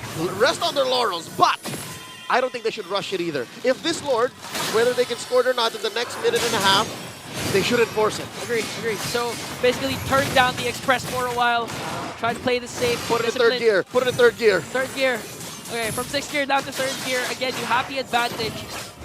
But looking at the towers, it's actually even 3-4-3 down to the kill scoreboard 9-9. Yep, it's very close. That's what I'm saying. It's still an uphill battle for both of these teams. And at some point, they're going to meet at the top. And unless you're ready to press on that clutch, then don't. All right, wait for it. Have perfect vision, which is why it's so much easier for Aurora to engage. You know what I mean? Because of that. Yeah. Because of the Astral Echo off of you. You remember that last Lord fight? They timed out the Echo. And Sanji and Benny weren't part of the Echo. Yeah, and they put bodies between Demon Kite and Benny QT. That too. So you see the layers? For Liquid to get away with things, for them to win fights. For Aurora, I hate to say that it's so simple. I hate to say that it's all just Astral Echoes, Renegade. Then Renegade, yeah. No, not Implosion, just Renegade. Just literally Renegade. Just Renegade, all right? So if they can get those two things together, Liquid's looking at match point. But if Liquid can time it out again, I hate to condense it to such a basic situation, to such basic terms, but that's why it's 4-0, man. In Season 14, that's why it's 4-0. That's why it's 4-0, and TLPH looking to even out the series to get their first win. They gotta get their first win. Again, this is the play-ins. One series loss means it's the end of your journey for S14. But also imagine the momentum shift. the boost in morale if Liquid are able to score one over Aurora, which they could not have done in the span of 2 months. Plus, in game number 3, if ever they extend this, they have the advantage of picking a side for game number 3 since they're the... No, it's actually Aurora, sorry. No, I mean, every even numbered game is for Liquid. For Liquid, yeah. So for game 4, yeah. But that's neither here nor there. Lord here, up already, in the shuffle. Edward comes in. They're going to find Sanford, not get casting the explosion, but Astral Echo will be casting. Demon Kite waiting for the perfect opportunity. Edward, though, soaking up the damage. He's going to fall down in the hands of Sanji. Demon Kite goes in with a Wiki Shadow kill, but not going to bring down Benny Cutie. 5 members of TLPH are still here, and it looks like this is an opening for Liquid. Edward out for about a minute and a half. A lot of spells, a lot of ults, resources spent to get this one-man advantage. But just the same, you see what I'm talking about, Ian? The fact that all it takes for RORA to be able to lean hard into it is an Echo and the implosion from Renegade. Just those 2 things are able to keep him up, and they're still fighting! And at this point, Renegade doesn't have his implosion ready. He has the immortality, though! He has the immortality. TLPH working on the Lord Demon Kite. Will he be able to do it? One shot, okay, DK, it's gonna be a retribution battle. Of course, CarlTZ will get it. Implosion coming in from Renegade. They're gonna bring down JP, but they bring down Doming as well. Now they're gonna work on Demon Kite. Does he have the shadows though? Oh, he shadow kill. But the Wither Crown play coming in from Sanji. Demon Kite's gonna escape. And this time, JP for a Lord, that's hella worth it. Not just JP for a Lord and Doming. And Doming. Lord spawning down in the bottom lane. About to crack that inhibitor wide open. Now Liquid's going to equalize. You see how they're sending so many bodies across the board? They want to turn the map blue. Demon Kite has been killing CarlTZ in terms of 1v1 bouts. But in terms of retribution battles, CarlTZ's been winning it, and it looks like this might be the key to even out the series. Dude, Sever's not fair. It's the key, man. It's all about that Sever. Look at Renegade. Look at Renegade's all the way to back. All the way on the back line. They can go for the implosion play. They're going to bring down Edward. Ready! Doming still not in the frame. 5 seconds before Doming is alive. They're going to work on the crystal, and it's an even ball game. 1-1 for TLPH. The Cavaliers come alive. Liquid's first win over Aurora in the span of 2 months. So the standing now is 4-1. I mean, big picture, yes, but now we have a series. Now we have a series. A lot has expected a very close bout, and they're not disappointing. A good performance from TLPH and a huge momentum boost for Liquid. Another slobber knocker is on her hands. Let's throw it over to Redmond and Rockhart over at the Infinix Game Tambayan. And there's the defending champs that there we you know. Are. But it wasn't easy. Oh US old signature, that Novaria, man, it still slaps. And they got slapped in the face multiple times with the Astral Echo. That's right. I mean, people really, if you're really high level, you know what that means. Yeah. 5 people on Astral Echo. Oh my goodness. Over and over. But just goes to show, again, never underestimate the heart of a champion. And in the beating heart of their rotation is this Low Yi. 3, 2, and 9. The MVP is though 1/2 of the San duo.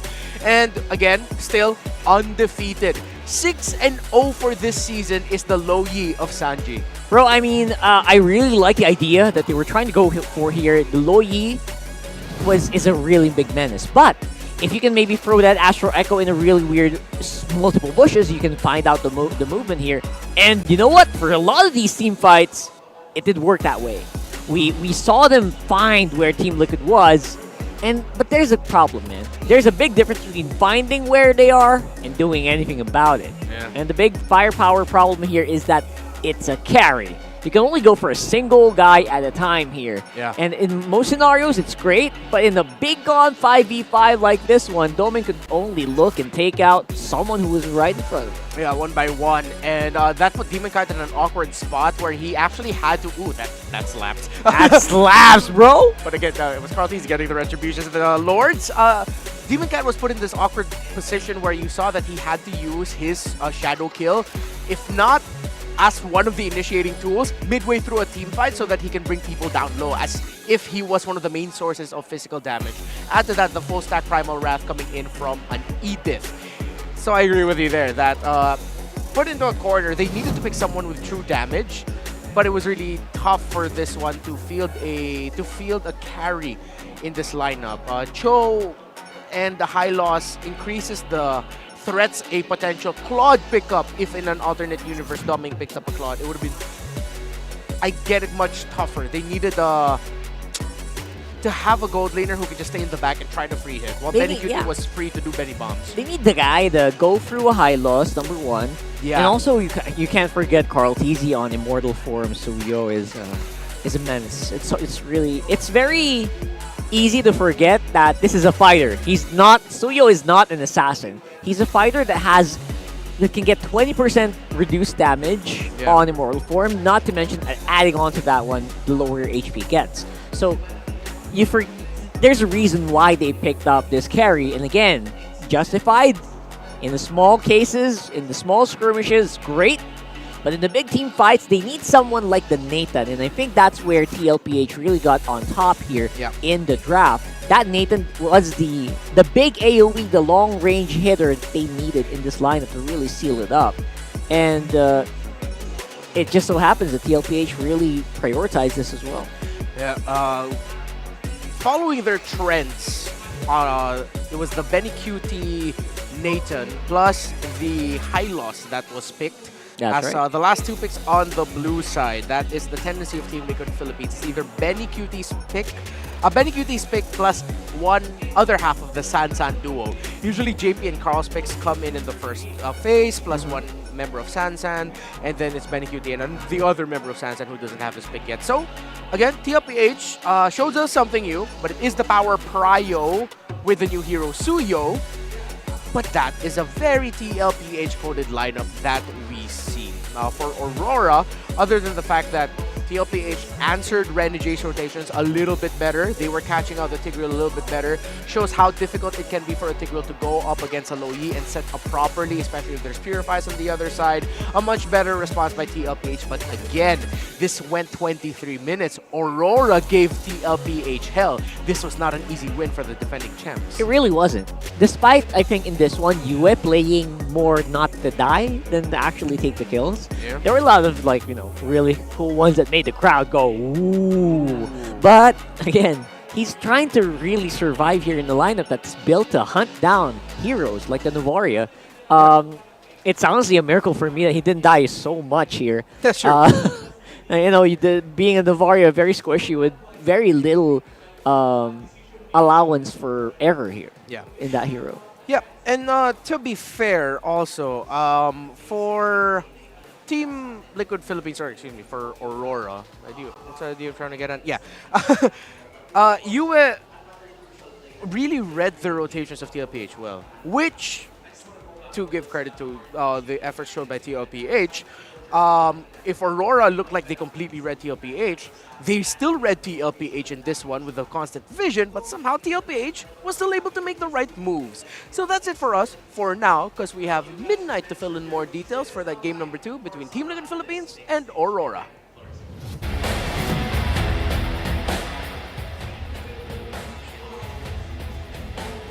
MLBB 1-1 is the score of the game right now. On the back of an amazing draft and performance as well from Team Liquid Philippines. Welcome back to the United Stand. My name is Spintan, and we're going to be breaking down the finer details of what happened in this game. Now, as we can see, yung objectives dito ng Team Liquid Philippines, it's all continuous. Hindi nag-stop yung kanilang momentum. They continuously took towers, and yung gold lead nila ay tuloy-tuloy lang yung pag-akyat.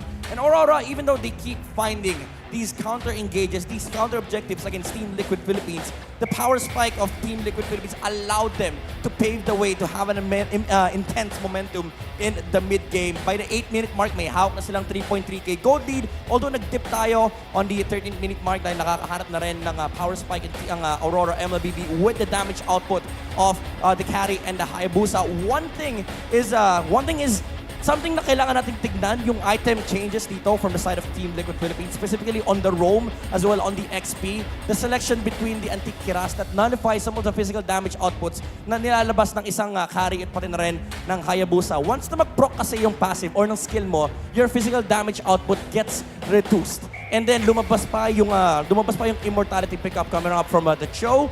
And knowing Aurora MLBB, specifically Rene J, he loves setting on those tank roamers on the other side. So the Cho was able to play aggressively against Aurora MLBB, getting the vision, getting the bushes because of the reset factor. Dahil nga may immortality yung Cho, pwede niyang tapatan yung Tigreal. He can look for the vision on the roamers and the important heroes on the side of Aurora MLBB, and it changed the dynamic of how Team Liquid Philippines was able to play the game. Kasi meron na silang taga-scout, meron na silang taga-silip ng mga heroes sa side ng Aurora MLBB, kaya naman hindi rin ganun kadali na makahanap ng opportunities to engage for the side of Aurora MLBB. Basically, it's in-game adjustments as well as the mechanical adjustments that came out from Team Liquid Philippines that allowed them to find an amazing momentum in the mid-game and then find a wonderful opening in the late game. Kaya naman hindi ganun naging kadali yung pag-execute ng Aurora MLBB na kanilang lineup, even though we keep saying that they have the late game momentum, specifically with the Novaria and Takari. Team Liquid Philippines found amazing answers,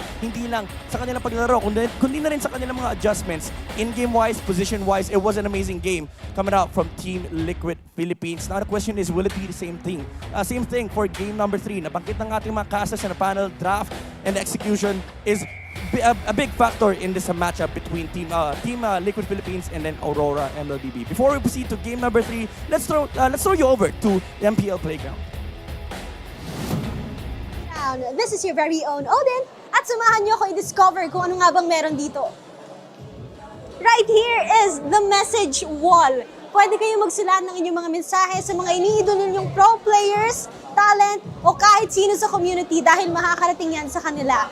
At pag tinignan nyo naman dito, ayan lahat ng merch booth at available ang mga limited edition merch na meron dito. They also have a lot of freebies, activities, at pwede kayong manalo ng iba't ibang papremyo. Meanwhile, doon naman tayo sa dulo. Kasi meron ako nakikita na nagpapasalon, nagpapaganda ng kulay ng buhok, at meron din naman nagpapapinta sa kanilang mga mukha. This is the Index Salon booth, wherein our fans can have their face paint or have their hair dyed. Depende sa kung sinong team ang kanilang sinusuportahan. Halika, tingnan natin. Uy, mukhang obvious na kung sino ang sinusuportahan ni ate. Wow! Ang ganda naman ng face paint by Index Salon. Makakakita rin tayo ng iba't ibang kulay ng buhok eh. Mapapansin nyo sila dito. But we'll proceed to our sponsor booth, which is the Infinix booth. At meron din tayo ditong GT20 Pro. Are you an MLBB player? Ma-experience nyo kung ano ang ginagamit ng ating mga MPL-PH Pro players dahil meron tayo dito mismo na GT20 Pro. They also have different prizes for our Fan Siklaban Challenge. Dito sa MPL Playground, ginaganap ang Infinix Fan Siklaban Playoffs din. Meron din tayong champion na mananalo ng 25,000 MLBB Diamonds. Grabe naman ang ating mga fans. And thank you MPL Playground para sa experiences na to. At hindi lang yan, they also have the chance to play with the pros. Yes, you heard that right? Pwede nila maka one-on-one ang ating MPL-PH Pro players. At dito sa ating stage, ginaganap ang meet and greet for all the teams na nandito sa playoffs. So abang-abang lang kayo. At sa dulo naman natin ay makikita natin ang ating smart booth. You can win a lot of exciting prizes here at makikita nyo rin ang kanilang ambassadors. Pwede kayo magpa-picture sa lahat ng yan, even our cosplayers. So, visit now MPL Playground dahil libre lang lahat ng experiences dito and even our watch party. So we can't wait to see you here again. This is your very own Odin. Back to you guys. Thank you so much to our very own Odin. I am a Reptar. Oh, I don't go by that name anymore. I was Reptar.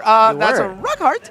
And here we are. I went by that playground, the MPL playground downstairs. Drop by, if you're going to drop by here at the Green Sun to watch. Please check out all the activities. Say hi to Odin, who's always there, spending a lot of time with the community. So it's really great. So thank you for the feature. And now we are back, though. 1-1. Thank goodness. I'm just happy Series, that it's finally. not another sweep. You know, I'm just happy it's not another sweep. much more competitive this time around. But again, the theme still stands. Yep. Seems like Team Liquid Philippines, if they want to win this, have to really earn it. They're digging deep. I mean, Yeah, right they now gotta they're dig deep, already dude. digging deep. Yeah. And them digging deep also kind of forced Aurora to dig deep Yeah. without Novaria Novaria pick. It was really a sight to see, honestly. It was a big treat, and it kind of is a reminder that, you know what, these heroes exist, guys. Still use them. Despite a really big hero pool that we have already, I'm surprised that we can still get surprised by Mia earlier. No. It didn't work. Spoiler. Angela Alice. What? Angela Alice. Angela Alice, Didn't work obviously. either. And apparently the Warrior didn't work either. Yeah. So were people trying new stuff or not? Yeah. You're not getting rewarded today. Yeah, but again, it was just difficult because like the damage profile of the gold laner for Blacklist International, it was tough to pull off and really make it shine. Hey, those look like those like members of the Royal Duo. So MPL Arena, it's time to give us your freshest look. There is a booth of the official supplier of MPL Philippines, Index Salon, at the MPL Playground. Give them a visit when you come over here, showing off the lovely faces of our crowd and our community here in Green Sun, Makati for the MPL Philippines Season 14 playoffs. And I'm happy that more people are less shy about it. Oh, look at that guy. He actually he's saying he got... He colored his hair blue. He colored his hair blue. For the sake of his sanity, I wish Team Liquid Philippines wins because he supported Omega earlier. I feel like this man will not be able to handle. Oh, like yeah, there he showed it. Was he was he green earlier? Oh yeah, that's a good question. Was he green earlier? Did he have green hair? Maybe that's something we can ask him later once we're done here. But yeah, for sure, 100% love seeing all the fans here. They offered to dye some hairs. Yeah. Surprisingly, they were dyeing hairs. Yeah. I didn't know people would be willing to dye hairs today. Apparently they are. And it's a Wednesday here in the Philippines. There is, it's good to see that people have taken, I talked to a lot of people, they've taken their leaves. They said, hey, I'm not going to work for a while so that, I could do this. By the way, speaking of people, we got special messages from all over the world. One of them from Indonesia, Team Liquid. It's Aaron Shiki. I wonder what he has to say. Tingin ko sa TLPH, syempre sila pa rin yung defending champion. So sobrang laki ng... Definitely not Aaron. Yeah, that's not Aaron. He starts with... Yeah, that's just a test. That's just a test for y'all to see if you that... guys are, still there on your toes. I wonder if there are people there going like, hey, Aaron Shiki looks a lot like Renegade. No, that was Renegade. No, that was Renegade, bro. That wasn't... and of course, these guys are kind of just getting ready. That's why we have to we're asking people what they think today. Yeah. And you know what?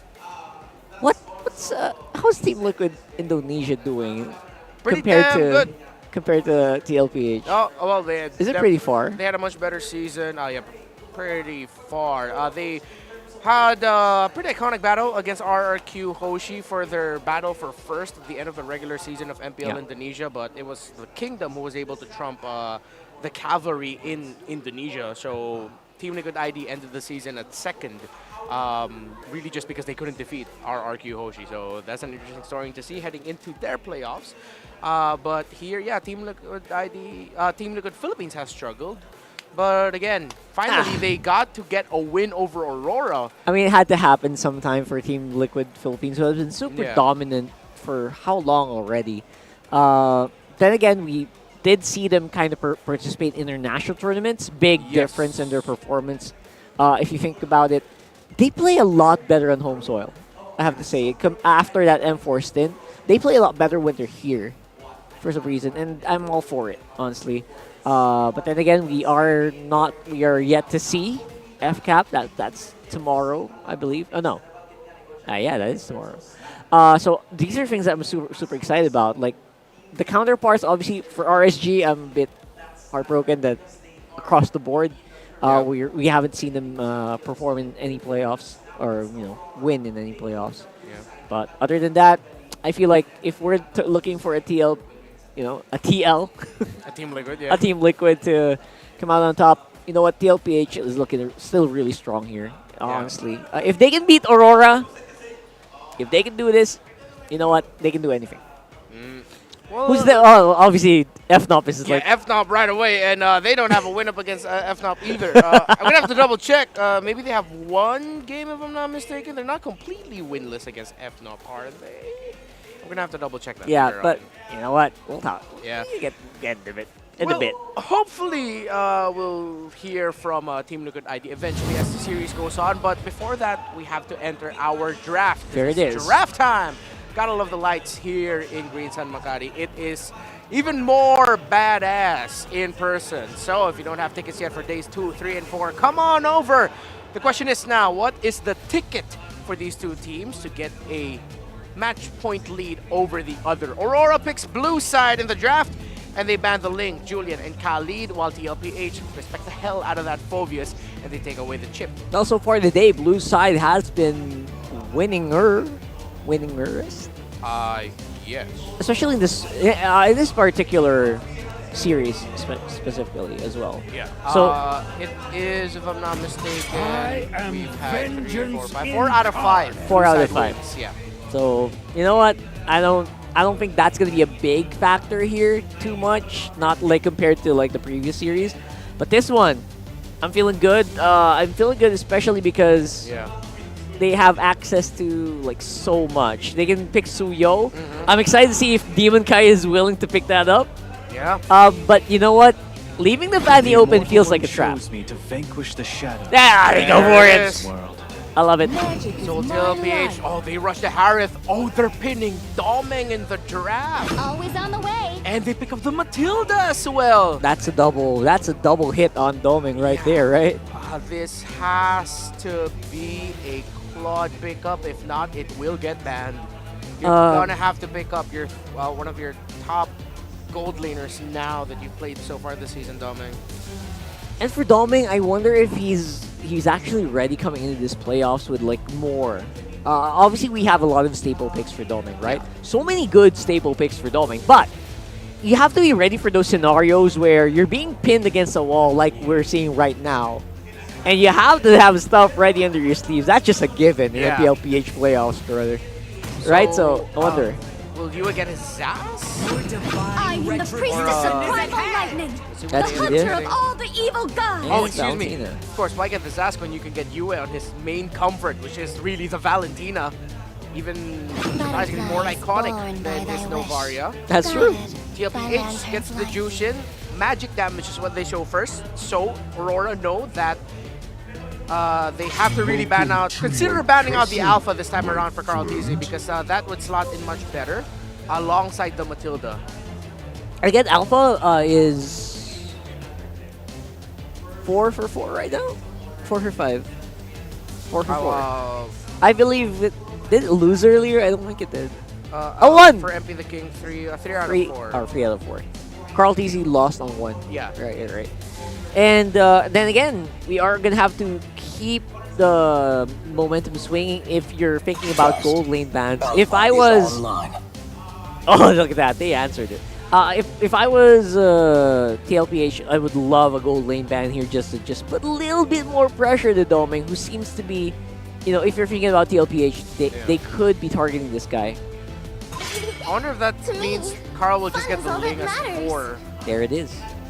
Another one. He might actually just get the Ling as the last pick. Pick up their EXP laner for 40. Oh, Ling's banned out. Oh, excuse me. Yeah. Yeah. Oh, you're right. Fanny Carl TZ. Just kidding. I know, guys. But I get why you would suggest it. I get Bro, who doesn't want to see Carl TZ play a Fanny, you know? But then again, yes, he's been very vocal about not being highly adept. There you go. Yeah. Highly adept on these heroes so far. Yeah. But that was like a few weeks ago. Who knows, right? Yeah. And Hayabusa's out too. I think RORA are forcing Carl to play the Nolan now. Yeah, Nolan's the top pick right now. Because they can't pick anything weird like an export jungle. Joy jungle doesn't sound good here. Julian is banned out as well. Banned out, so Nolan's like the last best option. So I think Sanford, just pick your Sanford pick now. So yeah, they go for the high loss. They need that tanky presence. So it's high loss, Harith, Jushin, Matilda. Very clear combo that you want. You have your formation breakers in the Matilda, the high loss, and the Jushin. You have crowd control set up for the Harith. This jungle might play a more utility role. What if it does end up becoming an export? Feels like a great combo. They need that big explosion in the middle of like the combo of the Hylos. Matrix. Wow, Dolming, he dug deep for this one. Oh, that looks like a Team Liquid draft. It does! Like, if we just adjust some things, that looks like Aurora going for a Team Liquid cosplay. Okay, great pick-off. They get the suppress, not just hard crowd control. And of course, it is the Nolan that's going to get picked up there. All right, didn't overthink that one. Love that for Team Liquid. If they don't overthink, I feel like they perform better. Like if they just straight up answer draft like this one, it does feel like it's going to be a more competitive draft here for both teams. Yeah. Let's see now, though. How will they be able to pull this off? So for Team Liquid, the lineup rating, it doesn't look good. They get countered. Survival, crowd control, and push potential all low. The coordination, again, looks good. Late game and damage potential, much higher for Team Liquid, but it looks like in terms of the survivability potential, the push potential, for Aurora just looks a little bit better. But they put a lot of pressure onto Edward as their main frontliner. The Kaja as the main pickoff. Matilda, we know, can actually frontline a little bit better than the Kaja. Yeah, and everyone's on Flicker, so expect a lot of blood here coming into this one. Oh yeah, this is going to be fun. I agree with you there, Rockhard. We're going to sit here and enjoy. Leo and Ingan will enjoy as well as the cast. Welcome to Mobile Legends. As these two teams will, as they take a page out of each other's book. And I kind of agree. When Renmar said this is an Aurora dressed up as a Liquid lineup, and how, despite the numbers being against Liquid, it's a very Boer-centric lineup, I think we're in for a lot of fun. And I also like that one of the few heroes who can go head-to-head with Demon Kite Suyo, the Kaja, as you mentioned, even during Series 1, is in the hands of Renegade. They picked it! They picked it. They covered up! So it might be a good catch, especially if you want to go up against a Nolan. Carl TZ has to deal with the Renegade Divine Judgment Flicker combination eventually. But so far, TLPH, they won Game 2, so they have the momentum. That's right, but just the same, you can see both junglers are cutting into each other's small camps. I just find my little eye. Do you see Demon Kite Suyu? It's rockin' Impure Rage. Impure Rage, not the instead of Warcry. Yeah, that's a little spicy meatball. Oh, they want to go for the instantaneous burst this time. I think it's not to rely on the hold sever. It's a different kind of Suyu then. Yeah, it's a different kind of Suyu. More leaning towards a Nolan type of a Suyu. That instantaneous burst. If I'm not mistaken, Suyu does not have mana. Yeah, that he doesn't. He will be healing off of the Impure Rage. Exactly. A little bit of sustain. Paired up with the damage reduction that Suyu has. I mean, it makes sense because there's really not much peel here. It's just Edward. Renegade doesn't count. Yeah, honestly, yeah, he doesn't count. So maybe it's more of a utility Suyu. I'm in for it. I'll let him cook. Oh, let's see. Let him cook. What's gonna happen? But again, Sanji has one of his great heroes, Jushin, that can easily out-position Aurora, especially Renegade. And when it comes to positioning, you know that Kaja needs to really get a good position to go for the Divine Judgment plays. And now Sanford goes in with the Glorious Battle. It's going to be a retribution battle, but Yue will get the turtle as Carl TZ picks up the first kill. They want to go for more. Going after Edward. They might be able to burn him down, and JP will get the kill onto Edward. 2 for none. Make it for 1. There is a kill on the board here. Rather, no. No. Liquid just got away with everything. They did concede the turtle. Yue got the turtle. Exactly. So that was 2 for a turtle. Yeah, but it's T4T. It's a sideways trade. Because Aurora, sure, is happy to get the turtle, but they didn't get it on DK, and DK died. DK died, yeah. It was really crucial, and as much as possible, you want... Yeah? So you want? You want Demon Kite to actually snowball instead of getting a first death. And that's crucial to the kits that Suyu has, but right now, Circling Eagle, they're going to try and really go for Dom and put a lot of pressure on the next standard. Speaking of, the next standard just picked up its first item. You see that? The Sky Piercer. Oh, okay. So is it just me or is that new tech? Demon Kite has an Impure Rage, not rocking the Warcry. Domeng picks up a Sky Piercer. So what does Aurora have in store? I would reckon it's because of Renegade, right? Because of the Divine Judgment, you want to burst, and then you want to snowball from there. So will we see a Wesker? A Wesker Divine Judgment play? That, or Nibiru works too. Again, in small bursts, right? In small bursts. Sometimes it's just that one little bullet that pulls the trigger and just, you know, pops. And that's all you need. Yeah, and it actually goes well, especially up against a Matilda, because as much as possible, you want to burst down your enemies when there's a Matilda. Because again, the guiding wind can save them at any given moment. That's right. No, it's HP over shields. HP so it'll over still shield. look at the threshold. It'll still kill you. So it doesn't care about the shield JP does provide. Interesting. And even the Crimson Beacon from Sanji. And Beniku. The tech. And Benny QT. Oh, yeah. The tech. Well, we'll see if it works. I mean, that's the fundamental. That's the theoretical. That's why you build the Sky Piercer on the Beatrix this early. But now the second turtle is up. Approaching half health. Let's see who gets it. A while ago was you. And here comes the Divine Judgment play. And they're going to bring down JP. This time Aurora Sanford goes in with a glorious pathway. Benny QT, though, has the cast of Samus towards the end. And here comes... They want to go right after Sanford. Sanford has the vengeance. That's why they're able to bring down Edward. Now Sanji working on the members of Aurora. Here comes the Nimmer Fashion coming in from Doming. Going to bring down a 3-4-3 trade and a double kill for Doming as Demon Kite still works on Benny Cutie. The whole Sever will not be able to bring down Benny, but they also got the Turtle plus 3 kills. It's a mini heart attack. You see that hold surge? Whoa, whoa, here we go! Whoa! A circling eagle combination paired up with a flicker just to go right after Demon Kite, but Demon Kite is quite tanky. Benny Cutie doesn't care. One more hit and look at the sniper! Oh my goodness! Doming! Blank! Point blank Renner! That's why he went for the Sky Piercer. And just like that, in less than 2 or 3 minutes of us asking the question, Doming says, lo and behold, I now have 4 stacks. And to top things off, Renegade goes in once again. Serving him up to Edward, forcing his glorious pathway out there. They're not going to be able to bring down Sanford just yet. Instead, they went for the Hitman, bringing him down. Sanji, on the other hand, with the Lantern Slayer, going to catch Edward eventually. They might be able to bring him down. It's a double kill coming in from Carl. TZ, they're going right after Yue next. Domingo has to walk away as Demon Kite goes in, brings down JP, but Carl TZ answers with a triple. That's roadkill. That's roadkill, 3 for 1. They ran through him like the liquid stampede that they are, and they go for the turtle. It's like TLPH is going up against TLPH with the way things are going.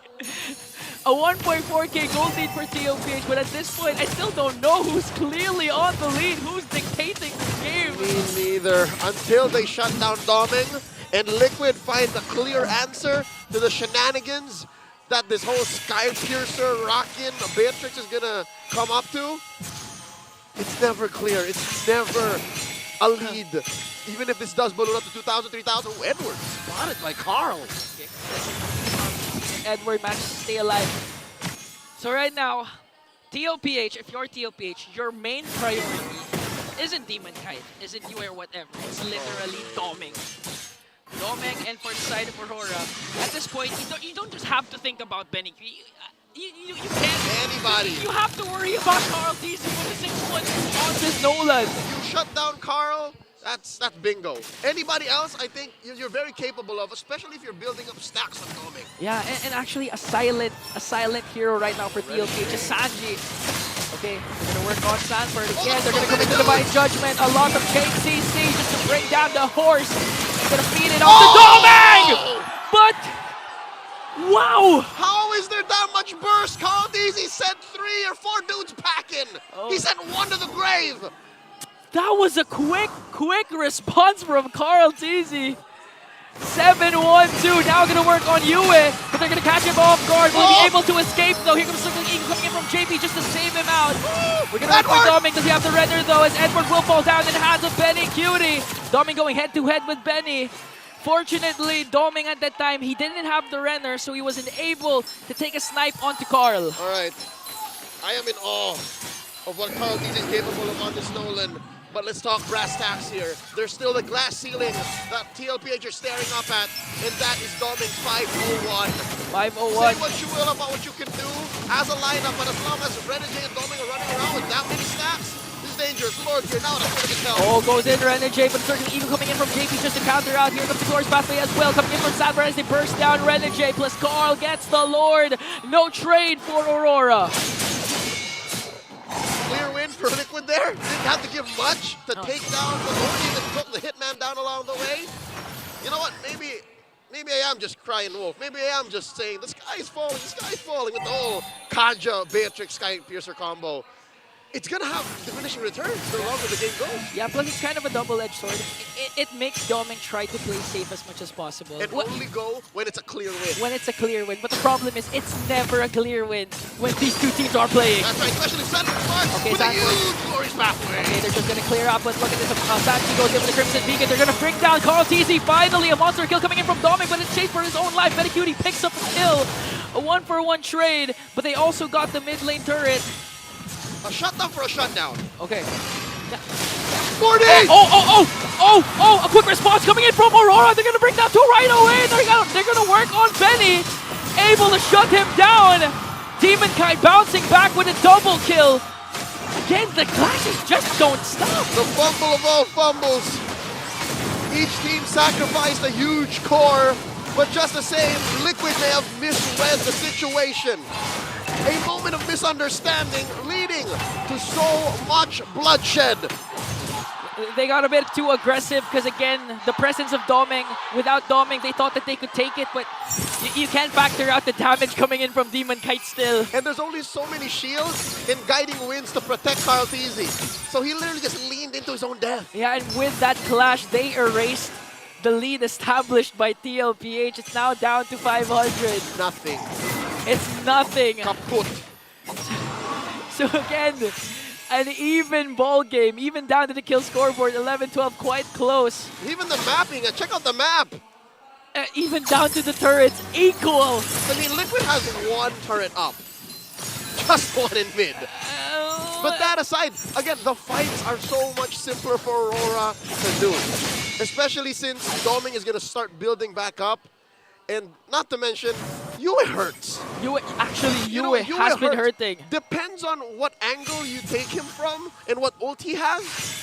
Yue plays a different role every time. You know, I'm actually confused right now as to what Yue has been picking up. Is it the Glorious Pathway? He picked up a Circling Eagle in the last time. Circling Eagle at the last time. That's why they were able to counterattack. Yeah. Yeah, okay, I remember and then that. It would also be solid if he picked up the Glorious Pathway, yes. And I don't know about Crimson Beacon, though. It helps him reposition. Yeah, but as much as possible, you don't want Yue to just reposition. You want him to initiate, counter-engage. And I do agree, it's more simpler for Aurora, because again, their strategy is quite honest. A Renegade flicker in for the pull, serve him up to Doming, and after that, disadvantage in terms of numbers, Aurora's going to go all in. It's the Northern Lights pick off. And all this while, Demon Kite was just playing a hybrid utility killer. And you know what happened in game 2, right? With Carl TZ on the Soyu. It's so easy for him to steal Lord or to secure him. What more now? Exactly. Again, in terms of neutral objectives, Aurora has a huge advantage. So TLPH needs a good pickup, needs to activate Carl TZ once again. He's been doing it for majority of this game, down to 12 minutes. If they can pull something off like that again, they're going to win this game.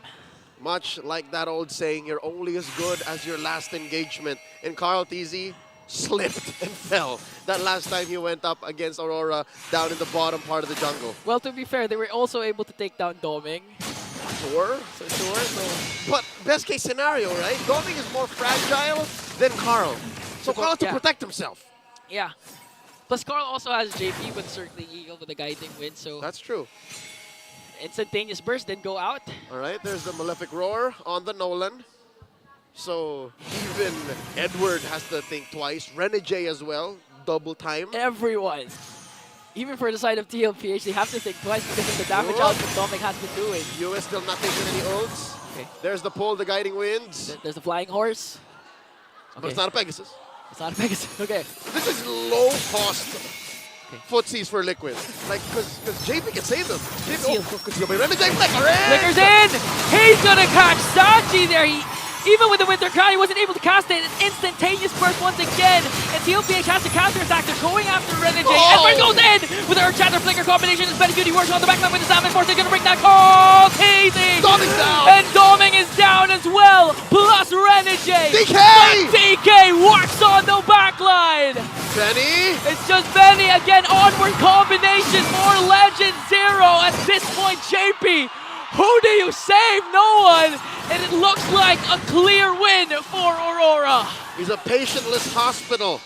A patientless ambulance. JP just roaming around, taking vision. The best he can do is watch and say, yeah, guys, they got the Lord. They got the Lord, and they got more than what they wanted. 4 kills to their name. The gold lead now taking away the purple buff of Carl TZ. What a huge win from Aurora. Okay, I need to see this replay. Let's check it out again. The instant replay brought to us by Infinix. Huge knockups. And it's clear to me about 2 seconds into the engagement that Liquid may have overstayed their welcome. Maybe they forced themselves to find kills and they overstretched their capabilities to get the key kills. I think they should have been happy with the 2 for 2. But in the heat of the moment, I get it. In the heat of the moment, as long as you kill Dome and you keep going, then maybe that was enough. But with Yue, Edward, and Demon Kite still on the map, yeah, that was enough damage, CC and Peel. I mean, I get why Benny QT did that. I mean, there's no catch, but unfortunately the onward for Honor was too close. As Sanford goes in with a glorious pathway just to delay the Lord's push here. Lord gonna eventually burst down this mid lane turret. Still standing. Still standing, though. They might be able to burst down Sanford. But the Lord's still standing. Yue gets the Primal Wrath just to also burst down the mid lane inhibitor. And now the base of Liquid is exposed. That's permanent damage dealt to the camp of the cavalry. A fraction of a second, too, between that Lord still surviving and the turret standing. Could have gone either way. And now another glorious pathway to help defend. Okay. Yue has his own glorious pathway. Oh! Renegade, okay. Sanford also has the glorious pathway. Renegade has the flicker. He's going to pull Sanford there. They're going to burst him down. In hands of Doming. That's one member down, but TLPH was able to save their inhibitor. Free pick off for Aurora in Liquid's efforts to defend their base. The window of opportunity for Liquid is shrinking slowly.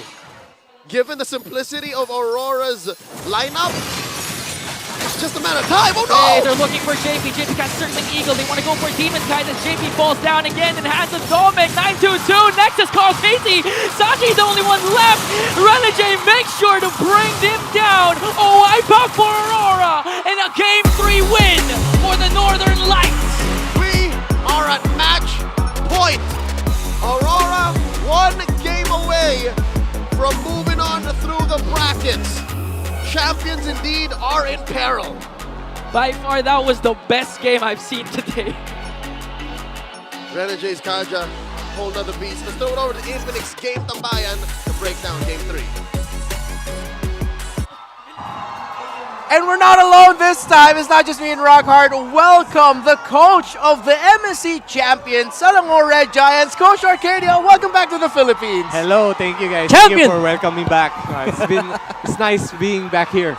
Yeah, and it's always great to share an analyst area with you. Oh, yeah. You got to talk a lot here, and there's one man that we will focus on a little bit more later, but what do you think about the performance by Domeng on that Beatrix? I think that game was absurd, bro. I think he really performed really well. And I think props also to Renegade for making him set up those skills, because those skills basically open up the game. Yeah, and it opened up a lot for the Beatrix. Rockhard, you were watching that Dominic performance and going, Sky Piercer stacks. No way, right? Yeah. First item, Sky Piercer, and he survived the onslaught of a lineup that has a Nolan. Give that guy an MVP, bro. 10, 2, and 4, great positioning. So, with the performance of Domeng here, I want to see if there are ways for you to link his performance in this game with your very own gold laner Innocent. Were there parallels that you saw between the two young men? I would say these two players, Innocent and Domeng, they both like Beatrix. And to be honest with you, not a lot of gold laners can play Beatrix, because Beatrix is one of the hardest hero in the gold lane role, because you have to make sure that you can hit your snipers. Yeah. You have to make sure that you use your grenade launchers at good timing, because once you release those skills, you're basically an open target already. Yeah. And we saw it here. TLPH did everything they can to reach that Beatrix. You even pointed out to us that come to the mid to the late game, it might actually be hard for Dominic because there's just going to be a high loss standing in front of him. But you said to us also, Renegade needed to go God mode here. And you did. Right here. The free display of the game, this is the turning point. Because as you see, what Renegade did, it's actually a very hard play to execute because there were still two towers left, which is the first tower in mid and the second tower in the mid lane. And it's hard for you to take a flanking position if both of those towers are present. Yeah. But what he did is just go YOLO. Yeah, YOLO! It's like the equivalent of Renegade going, just pick Roger, coach. I'll pick them, coach. Yeah. So, wow. Aurora now puts TLPH at that match point. Rockhart, where do you think it went wrong for TLPH here? Honestly, it felt like it shouldn't have gone wrong, right? Because of the lineup. It was so beefy. It was so good in terms of, you know what, this is the lineup, you know they can reach the late game. And on the other side, it was very glass cannon, but it also had like really big potential because of the early Sky Piercer, because Demon Kite was going crazy, and because Renegade just does Renegade things. He was, like you mentioned, Coach, like he's like the X factor for Aurora here. Yeah. So for TLPH, Coach Arcadia, so we got Rockhart take on you. Do you feel like there were times where TLPH should have just committed the play? Were they too aggressive or were they too safe at times? What do you think? I think there were just one play that I feel like they didn't take the fight. Because as you would see with their lineup, just like what Rockhart did, me personally as a coach, I believe there was no team that got outdrafted in this game. Agree. I think both teams, their hero compositions, both can fight. And both have their own winning condition. Which is, if you would look at TLPH lineup, their lineup is like more on like in the early game. They want to box up and then try to take team fights. And then Aurora, because of the hero composition of TLPH, it's not easy for them to fight in the early game. Yeah. But once come mid game, that's the time that they can fight. And like what we talked about earlier, Renegade just need one good pull.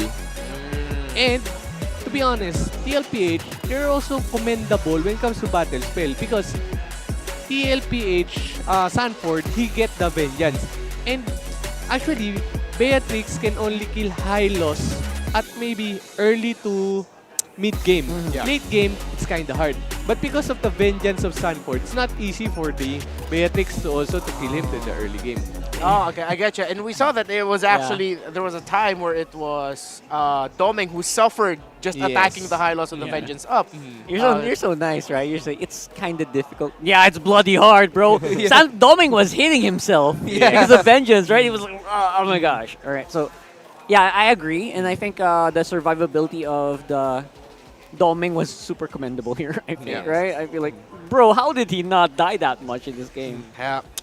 In this metagame, and even before that, Beatrix, difficult to use, as Coach Arcadia said, but Doming just made it work. And I think that was a great example of what Irad of RSG Philippines was talking about before the start of the series, that Aurora just fights different. Something about them making plays we don't expect them to make, positioning at the right time. So that's Aurora, this is Coach Arcadia. The series is not over yet. He'll be joining us all throughout. If not here, you can find him in the Philippine area or maybe with Midnight, who will throw to right now for even more in-depth analysis. Aurora MLBB is 1 point away from advancing in the playoffs and 1 point away from eliminating the defending champions of MPL Philippines team, Liquid Philippines. Welcome back sa ating analyst stand. Ako nga pala si Midnight. And natin i-breakdown kung ano ba yung mga malalalim na details na pwede natin makita dito sa laro ng Aurora MLBB. Well, first off, it was very evident and obvious that TLPH were leading the early to mid game. Unfortunately, there was a swing in the late game aspect of their game. As you can see, Aurora MLBB, yes, lamang sila for the majority of this game. I mean, TLPH lamang sila for the majority of this game. Pero when it comes to the net worth, nakakahabol pa rin ng Aurora. Hindi ganun kalayo yung lamang dito ng TLPH. The highest that they got was 3K gold lead by the 9-minute mark. Actually, 8-minute mark pa lang. 3K lang yung hawak ng gold lead na TLPH. And knowing na binangkit ng ating mga classes, late game is a thing for Aurora, specifically when they purchased the items that they needed. Doon na nagkaroon ng swing of momentum dito for the side of Aurora MLBB. The kills, the objectives, they were going in favor of TLPH. but unfortunately, it wasn't enough. The deficit wasn't really enough for TLPH to capitalize towards the late game. And Aurora MLBB were able to find these key moments to be able to execute their late game power spike. We are gonna be looking into the item selections dito ng ating mga players. One thing na magandang i-highlight dito is yung Skypiercer build ni Beatrix na natapos siya ng 2 minutes 45 seconds. It allowed Aurora MLBB to at least be able to fight their ground against Team Liquid Philippines because of the burst damage that could come out from the Beatrix as well as the combo from the Divine Judgment na pwedeng ilabas ni Rene J. And lalo lang na-amplify ito ng 10-minute mark. By 10:25, meron ng fleeting time na hawak yung Kaja. Meaning, higher chances of being able to counter-engage against Team Liquid MLBB. It came to a point where they were just constantly finding the kills on the highest, and that allowed them to reset the game. The timers were 9 minutes and 10 minutes. Doon tayo nagkaroon ng momentum swing for the side of Aurora MLBB. That's why they were able to mount a comeback against Team Liquid Philippines and take game number 3. We are going to be looking into game number 4 just a bit, but before that, let's watch a short video from Team Liquid ID, Aaron. Menurut gue mereka ya lumayan kuat sih, karena tim Liquid PH tuh biasanya di playoff lebih sangar, jadi gue nggak bisa terlalu berkomentar tentang mereka di regular. Ya gue nggak tahu lah, TLPH mungkin lagi struggle kan sekarang, cuman menurut gue mereka pasti ada simpan suatu strategi yang gue nggak tahu. Menurut gue sih ya, gue nggak tahu TLPH bakalan gimana, cuman menurut gue pasti bisa ketemu mereka di series, sebisa gue masuk juga. Lumayan kandidat kuat lah. Terlepas. Alright, there you go. So we finally got to hear from Aaron Shiki of Team Liquid ID, thinking that, of course, the Team Liquid Philippines, if ever they both make it into the M6 World Championship, will be strong contenders against one another, but they are in the cusp of getting eliminated by Aurora after Domeng decimates the Cavalry with a Beatrix that only had 2 deaths, 10 kills, and I lost count of the assists, but the important matter of the fact is the kills, and Domeng barely died. And again, surprisingly, he could do that in a lineup with Carl Tizzy on 7-0. He was 5-0, 7-0 on the Nolan. And again, you can kind of attribute that just to the teammates, right? Yeah. Why Aurora is strong is not, I don't think it's in the lane, right? Who would say they dominate lane, except maybe Demon Kite who dominates the jungle? Yeah. I think they just dominate because they're just so good at staying together. Yeah. Right? Because that was the only way Domin could have survived there. He was always coordinating very well with the Kaja, making sure that, you know, before Domin takes a step, he knows what's on the left, he knows what's on the right. So stuff like that, I feel like, just goes together well for Aurora here. Yeah. So the next standard secures match point, and again, this was the very first game MVP performance of Domeng of MPL Philippines Season 14. Prior to this, he was not able to get a game MVP performance. Good and job. He got it at exactly the best time you could get it, which is to secure match point. Just when your team needs it the most. Yeah, exactly. Right. Wow, that is kind of... It's poetic. It's poetic. Yeah. I love it. I love it. At the same time, question is, can you keep doing that? Right, that's always the question. Yeah. And that's always the question of Aurora to themselves. Like, can we be consistent enough? We can do some really flashy stuff. We can do some pretty crazy stuff. Can we do it consistently? Yeah. Right? I feel like that's something that they need to answer in this one. And again, if you're doing it against a team like Team Liquid Philippines, who are definitely still considered the one of the Titans of MLBB, you're on the right track, right? Yeah. And a win here, just a reminder for everyone, is going to secure you 2 lives into this one, into the bracket. So that's a pretty good place to be in if you're a Aurora fan. You secure yourself top 4 at the absolute least to end MPL Philippines Season 14, one of the most competitive, surprising, and unpredictable seasons we've had. To be able to say that you ended that season as top 4, it is a tall order, and they have a chance to do it here. And they have a chance to do it by eliminating the defending champions in Team Liquid Philippines. That is the story of the hour for Aurora, this newly formed team made up of veterans. you kind of forget. Like they keep calling themselves rookies, but yeah, they're a new team, and they're gonna be the ones to eliminate a champion. Yeah. Come on, man. What kind of who's writing these things? Right? And again, if we go back to the story, one of the main headlines that we have is that Demon Kite has yet to eliminate Carl Tizzy or defeat Carl Tizzy in the playoffs. All of their previous playoffs matches that they got to face, Demon Kite has defeated Carl Tizzy. However, the members of Aurora that Demon Kite are playing with, who, as recent as the latter half of last year, eliminated Carl Tizzy and then Echo, talking about Edward, I'm talking about Yue, and I'm talking about Rene J. The former members of Blacklist International were the ones who shredded the hopes of the Young Goat to make it to the world stage for M5 when they were still with Blacklist International. That's why I say it's the same demon, but a different team. And again, this is a demon that's surrounded by people who seem to be, who can just kind of just go with his flow better. Yeah. Compared to, I mean, no offense to the previous teammates, but, results speak for themselves, right? Sure. And the results here are kind of overwhelming in favor of, Demon Kite is, they're playing fast, and the rest of the team is keeping pace. Yeah. And that's very rare to say. But back when he was in RSG, a lot of people would say, you know what, it was a different era. Tanks jungles were the thing. Didn't shine as much. But now he has a chance to do it in a really fast pace in his meta, their meta, Carl Tizzy and Demon Kite's meta, and it's just basically a race at this point. Yeah. The coaching style of Coach Master of the Basics, Coach Dexstar, I feel like it's perfect for someone like Demon Kite. Wherein, again, it was Irad himself who mentioned that Demon Kite is a safer type of jungler. You don't see him take that many risks. If he's going to take a risk, it's because he knows he has an out. Carl Tizzy, he's the type where I will take this risk. If I get my kill, but I have no escape, cover for me and make sure you get the kills while they're chasing me. Trade me out. So that's the difference in their mentality, right? And we didn't see as much of that trade here, which is surprising. I was expecting Carl Tizzy to really dominate. He was invading. He was actually cutting into the jungle around maybe 12 minutes or something. Yeah, no, that exact play, that's the reason why I brought that up. The one that you're mentioning right now, that's it. That was like one of the times where it was Carl Tizzy going, hey, I'm going to go here. Try to do something. Try to do something. I'm going to pull their attention. Just come follow. And Team Liquid Philippines followed. And they did. They were able to get something out of it. But then when you take Team Liquid Philippines from their control, then you take them out of their zone, that's where it looks like they get uncomfortable. And a string of like 2 or 3 major team fights led to Aurora eventually just winning the series. The game number 2.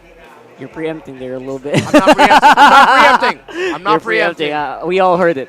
But then Come again, on, man. But then again, we've talked about this exact storyline, I think, before the season ended, that you never really underestimate the heart of a champion. Right? So that's something that's going to come into play here. Carl Tizzy, I saw in the mic check or in the replays earlier, he looked pissed, man. Yeah. I don't want to face a Carl Tizzy that's that pissed, especially on the brink of elimination. Who would have thought we'd see Carl Tizzy, the guy, stuff of legends, get into this position? Yeah, coming again from a season where he was the champion. After suffering strings of defeats in international series up against Falcons, AP Brand, and just not being able to get that champion trophy, you come back home and see that home looks different. You see that everyone has upped their game. That the guy that you always used to eliminate has now joined the team that eliminated you back in Season 12 and stopped you, or the members of the team that stopped you from making it to M5. That's rough. This story tells itself. Let's go back to the pick, so let's look at that draft. Game number 3.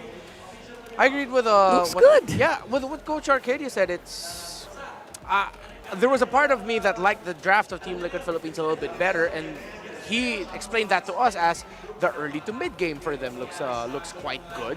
Yeah. It's bully ball. It's a bully style lineup. Basically, this is a lineup that can get you early control. Yeah. Because it's not hard to just throw your skills into the enemy, throw these bombs, throw the high loss in their faces, and then just get away with the early game. Then just snowball from there. But the lineup is really, it just feels like it's a lineup that took a risk, but then failed. Then, you know, the risk paid off, rather. Yeah. If the lineup of Aurora doesn't get their key condition earlier, which was get that main pick off, if it's not the Jushin, it's the Harith. You have two jobs. Get one of those two, and the team fight becomes significantly different from Team Liquid Philippines because your Beatrix has already gotten stacks for herself with the Sky Piercer, as you kept pointing out behind the scenes. So Aurora was just like, even though they had that main condition as a, felt like a big weight on around their ankles, for Renegade it was like, I'll take this weight off, I got this. And he made it look easy. He got that pick. Yeah, and he made pick-offs that didn't feel like it should have happened. Like the Sanji getting picked off earlier with from mid out of nowhere. Yeah, the two towers that there. Was insane, man. Again, if he can keep doing stuff like this, I mean, they could really put Team Liquid PH against the wall here, especially in draft for game number 4. In a day where there have only been 2 losses on the red side, RORA will try to end the series here from that side. While Team Liquid Philippines, the odds are in their favor. But again, the key to victory, defy it. Still watch, Can RORA run defy it and eliminate the defending champs as they take away the possibility of a Link getting picked up? Will TLPH get the Suyo? The Immortal One chose me to vanquish the shadows that plague this They're gonna go for it.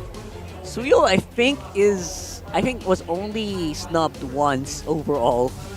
I think there's only one draft I don't remember is Suyo I am coming not in. the only one. Other than bound by that, these he does chains. feel like he's still a very powerful pick. But then again, Coach Arcadia did bring up that this guy is not immortal. Contrary to his skill name, that's immortal. You know, he does have a lot of glaring weaknesses. I guess one of them is that he's quite kiteable in certain scenarios, and he doesn't really have that crowd control that you're kind of rely on. Yeah. Yeah, I'm sure there's something else I'm looking forward to that I haven't found out yet. I get you. And the Phobius seems like a good response for now. They get US Heat Comfort on the Valentina. They don't rush the Harith because TLPH cannot pick the Harith in this scenario. But we're going for blitz drafts here. We're getting comforts. Sanford will get his Edith, and Sanji will get his undefeated. 100%. So far, undefeated Lo Yi. All right. I mean, Coach CJ, if you're ever Coach Sire, if you're ever gonna plan for this, if you're ever gonna throw this hero out, now is the time to do it. Honestly, this is it. But then again, you have to think about the front line. You have to think about who's going to go with the Lo Yi here. And that's super crucial. And whether or not these invades are actually going to be possible. You also think about the picks for Benny Cutie, which is probably going to get narrowed down here. Yeah. I wonder if they're going to pick Doming now. Highly unlikely as the Hayabusa. There it is. It's still open. So they get their jungler, they get their XP, they get their mid. Roman Gold is what's lacking for these two teams. Although TLPH still might consider flexing that Edith Rome. However, history shows that Edith Rome kind of struggles for Valentina. Kind of struggles against the Valentina in the early to mid because you're essentially empowering the lineup of your opponents by picking up a Edith Rome and using it against a Valentina.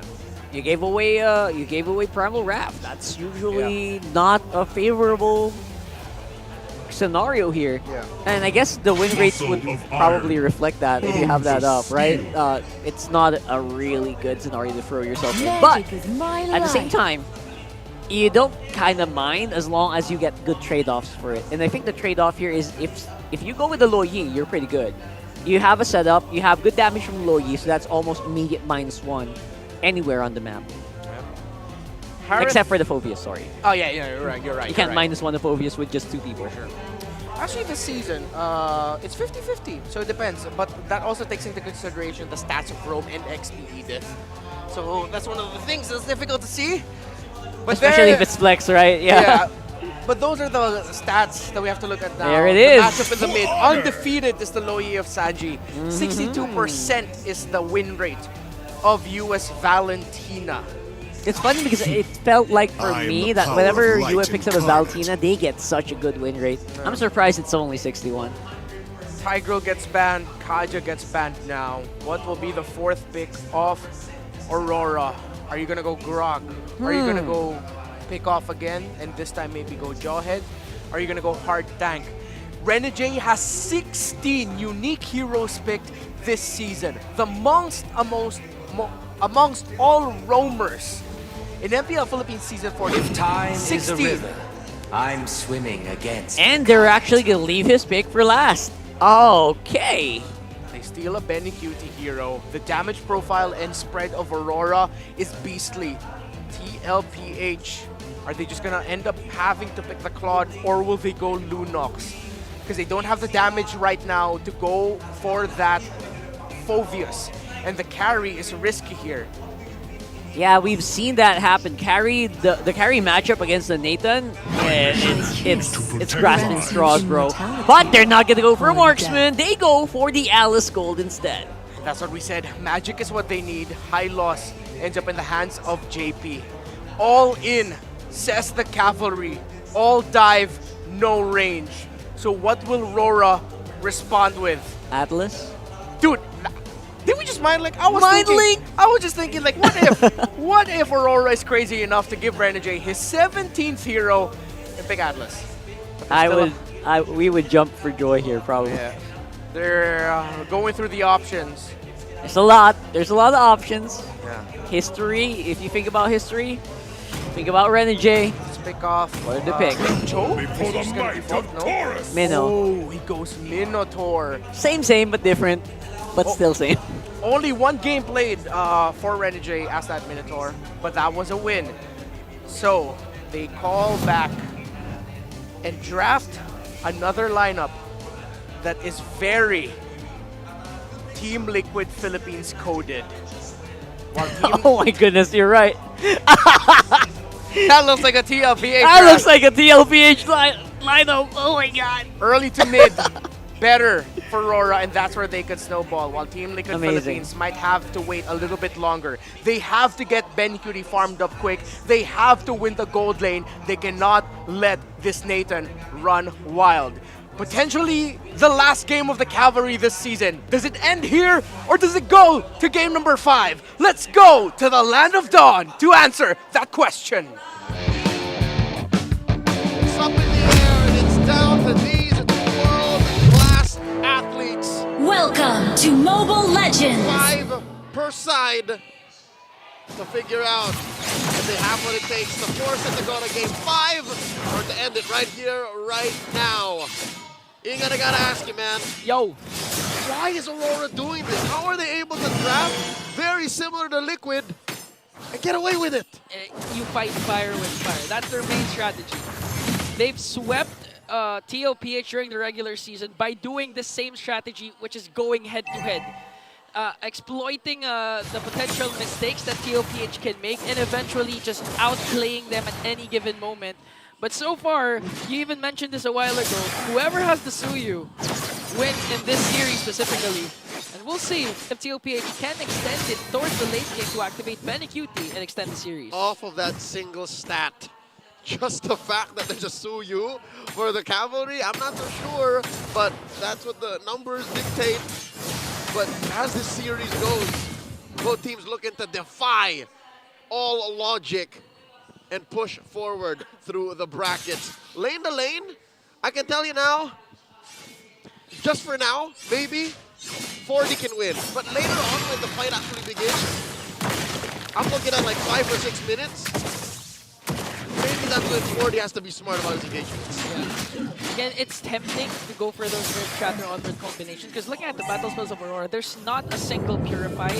It's all flickers. And they can actually burst down whenever Sanford manages to catch someone. But again, the Renegade factor is also there. Assuming Aurora can always counterattack, especially with the we know it's always a reactive type of role. And for the first time in a while, same you can say about the Minotaur, A Hylos is in row. Look at this. Burn down on himself. Okay, but this time Maltese will get the first turtle. No response yet from Aurora. They're going to be disciplined enough to back away and not force anything versus TLPH. Here's but the combo of a Sever Retribution. Could have sworn Caldi's had 2 fingers on his screen. 2 fingers, yeah. I mean, that's the luxury of having a Suyu again. A new hero, quite imbalanced yet for many people, and so far it has been securing a lot of At this point, you're dealing like 3,000, 4,000 in one go, right? The Retribution plus the Sever. Honestly, that's huge. You didn't need the Retribution. You do, but he did. You have a major advantage.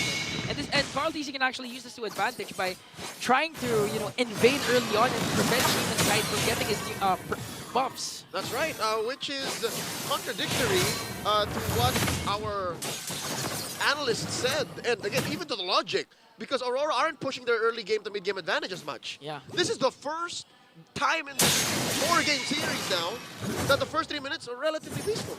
I think it's really the Suyu factor that you have to factor in. Right? Like Carl TZ easily activated level 3 is all you need. And this all is to the benefit of one Alice. Yeah. Well, you could say the same for Doming and the... Oh, wait, whoa! Okay, that's why they want to go for JP this time with the Shadow Kill, forcing out the Glorious Pathway. JP's going to escape though, but at what cost? That was Glorious Pathway and Revitalize. Something JP really needs coming into the second turtle fight. 30 seconds away. As you can see from your mini-map, Doming constantly bullying Benny Cutie underneath his turret. He's popped the cap sword. I think that's what, half on the shield. Yeah. And you can actually expect this to happen again, the range from Doming with this Nathan over Benny Cutie that has to come in with the flowing blood. And just faster early to mid-game damage output. Yeah. So right now, the goal for TLPH is if Carl TZ snowballs out of control, they can end it early. But at the same time, they also have late game insurance for Benny Cutie's Alice to be activated later on. But it's that mid-game that they have to worry about. Yes. When Aurora hits their power spike as well. Second turtle already up. The shuffle. JP not easy. JP drop in. Starting off with the Glorious Pathway, making sure with no Aurora will be able to contest for this turtle as Carl TZ again secures the turtle. So okay, right now we can see that it's not as aggressive compared to the last 3 games, but the right Doming instincts though flickers out right away out of Harp's reach. FRF, that was an early lane swap by Aurora, sending Doming down to the XP lane to make up for lost time in those first 2 turtles. So I don't know if the clapback's gonna happen now, because Sanford spent his flicker. So agreed. That could happen, but okay, so if this is how slow the game is going, for TLPH, this is what you want, right? This is the best. This is the best scenario that you can, again, Aurora not utilizing their power spike as much as possible, trying to put a lot of pressure onto Doming. Even if they don't shut down Doming, just give him enough hard time. Benny Cutie can eventually, outplay Doming. Worst case scenario, Doming dies. Right? Yes. If Carl TZ finds him, any combination of Sanji, Carl TZ, and 40 and JP. Worst case scenario, it's a TKO or the pressure's off of Benny. Right? That's it. Scenario, like just mid-ground, it's a TKO. You send Doming back home and you force DK to spend like this. Okay, look at the JCC from Sanford. Onward, Earthshatter combination to bring down DK. And despite the statistics, Carl TZ goes in. Saki as well with the diversion. They're going to get the purple buff. Now JP popping Glorious Pathway to go for 2 more! Lord. A double kill from Carl TZ. Despite the early mid potential spike of Aurora, TLPH just threw that away. And they're just saying that we have the early game spike. Hesitation is the enemy of progress. And Aurora sat on their hands for the better part of the past 5 minutes. Yeah. I'm not saying they could have done better. It's just, what were they thinking? What was the game plan? Maybe as a main 5, they weren't ready, and they were hoping that maybe Liquid wouldn't do much in this early game, because we know that they're hedging on Benny, but Benny hasn't moved, man. You see that little icon right there? Benny hasn't moved. Yeah, that's the alarming thing. At this point, Carl TZ got 3 turtles. They got 3 kills, all without Benny Cutie. They don't need Benny so far, but Sanford needs his Earthshatter to bring down Demonkind. 0-2-0, not a strong start for this Hayabusa. And on TLPH at this point, you don't even need to go for the late game. this early on, 5K gold lead with the lineup that you have, you can end this right away. The late game at this point, 7 minutes in, 5K ahead, Liquid. It's not even a late game. It's just a game. It's just a game. Just there, and you're making the most of this early game snowball that you have over Aurora. And a part of them must be wondering, like, when are they gonna kick in? When are they gonna decide the fight back? Because we haven't seen Aurora do much. Yeah, even if you don't start things off. Just a good counter initiation from Renegade might do the job, assuming that Doming doesn't get picked off or that doesn't get crowd controlled. They can actually counter attack, but again, with TLPH, but the way they're playing, it's like it's unpredictable with how they're moving. Rather, it's alien to me because given the lead, what is that? Almost 5.5. What is that? 2,000 between almost 1,000 and change between Benny and Doming. Oh, I think Benny's just gonna rush the Holy Crystal because of how little threat is on him. Yeah, he does. Aurora hasn't been paying much attention to Benny QT. With that, Benny QT wants to make sure that Aurora will indeed look after Benny QT as they try to go for the purple buff. Again, that's crucial. A Hayabusa with a purple buff, 8 minutes in, 0-0. At this point, what can Demon Kite do? On top of what can Demon Kite do, as an Aurora, let's ask the question. Where do they find the clapback? Do they find it off of a massive Minoan Fury? Do they find it off of Edward extending the fight long enough while Yue takes Primal Wrath? Is that the case? Okay. I think it's a really... I think it's a good setup from Renegade. Right? Number checklist, right? Because when you're good down setup, this bad, you have to have a grocery list now of things to do. Yeah, and maybe Yue gets his own glorious pathway as TLPH gets the Lord. They're just, continue. Okay, so the checklist, Renegade, good counter initiation. 1. Yue ideally get the glorious pathway to counter out JP. That, not the Primal Wrath. Yeah, not the Primal. 2. For me, it's just to make sure Doming has enough space to free hit once he casts the end. More peel, okay. Yeah, for the peel. 3. As Liquid continues to ravage the map. Edward disrupt the formation of TLPH with Infernal Pursuit. And then Demon Kite clean up. And then Demon Kite clean up. And this is assuming that TLPH just lay down and take it. Yeah, this is assuming that Sanford doesn't get picked off or Sanji doesn't cast a good diversion play. Folks, you have to understand why Ingen and I are, counting down on the many things Aurora need to do, and the flummox tone in her voice. Whoa, wait, Doming! Oh, Doming, luckily he has the entropy. Able to escape that. He didn't pop his flicker, so they can still defend this first Lord. Because it's uncharacteristic of Aurora. For a majority of the series, they were in control. Okay. But now they're struggling to fight back. The Renegade finally casts Minoan Fury, not going to connect onto anyone. He has the glorious path dealing at Sanford. He gives damage with the Primal Wrath. Eventually, they're going to burst down the Lord. No inhibitor turret's taken down yet, but this might change in the middle lane. Successful defense, but Liquid aren't letting go. Mid lane inhibitor up next. The Renegade doesn't have his open. It is damage. Minotaur can't out-sustain that as much as possible, so right now they have to play it safe. Doming pops his entropy there as TLPH works on the bottom lane turret. But it seems to be in vain as Liquid refuse to go home. Relentless in their siege. They're staying here, applying pressure in mid. The glorious pathway by Daddy JP. Glorious pathway this time just to make sure they got to clean up drawn to the middle lane, but this time JP's going to fall down. Demon Kite goes in, but he shadow because not going to be enough. Benny, on the other hand, goes on to Doming and brings him down. Edward in with the Infernal Pursuit. Eventually going to bring down Carl Teasy, but Benny Cutie answers right back. A double kill for Benny. 3 for 2, but Aurora continues to defy the odds. I mean, as messy as that was and how many bodies lay underneath this inhibitor, the fact is the base is still standing. And the inhibitor is still standing. So one could argue that was a successful defense. I don't know who has more persistence, TLPH for not going home in the entire time, or the mid lane base turret for not going down. I'm counting down on this turret, by the way.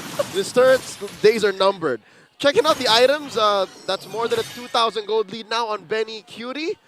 And, of course, Carl Teasy as well to Doming. That's where a good chunk of this 8K gold lead is, about 2K apiece. Yeah, just look at how confident Benny Cutie is. All attack items, all damage items went literally beside the crystal just to catch Doming's entropy and eventually burst him down. So right now, Aurora, you still have an inhibitor in the middle lane, so that's good. You lost the one on the bottom lane, but that's where the Lord spawns, so you can manage... Diversion. Diversion play. They take it!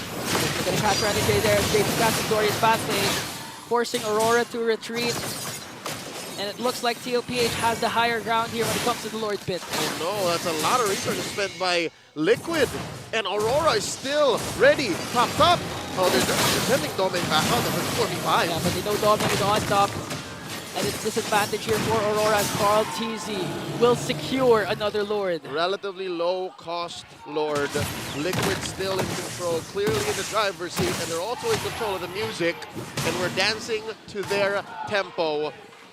Ingan, I could have sworn this turn was going to fall, but there it is, still standing. Still standing. The perseverance of this inhibitor turret. You know, if Aurora eventually wins this or manages to win this, that inhibitor turret's the real MVP because no enhanced minions yet onto the middle lane. But right now, Aurora, there is. There is now. They have to worry about this Lord. How big that siege minion was. It's almost as big as Hylos. And that's a big problem Aurora has to worry about. Even the damage. JP just soaking it, doesn't even care. He still has his Revitalize though as they work on the top lane turret. Eventually he's gonna fall down and Lord marching in the bottom lane as Dominic tries to burst it down. He has his entropy, he's gonna escape, but Cutie catches him. Here comes the counter attack coming in from Renegade, forcing out the flickers. And Dominic, Minoa and Fury coming in from Renegade, connecting on to Fast Teaming goes in right after Cutie, but is it gonna be enough though? Edward with Infernal Pursuit, eventually he's gonna fall down and has to call TZ. That's 2 members down. Dominic doing his best to clear out the minion, but against 5 members of the cavalry, it might not be enough as we will go to a game number 5. The Cavaliers go wild, and so does the MLBB universe. These are your M4 world champions, your defending season 13 champions, defying all odds and climbing up a mountain backwards. What? They take down Aurora and they force us to go all the way. We'll throw it over to the Infinix Game to Bayan to break that game down. Tremendous! Wow. A game 5, a fated matchup. The rivals, Aurora and Team Liquid Philippines. And Team Liquid Philippines did it with a hero that I was just reminded, Rockhard, earned Benny Cutie his Bagyo nickname in the first place. In the first half of 2021, there was a lot of things happened then. A lot of things happened. Y'all know what happened. But there was a storm that came in, and Alice was in the meta.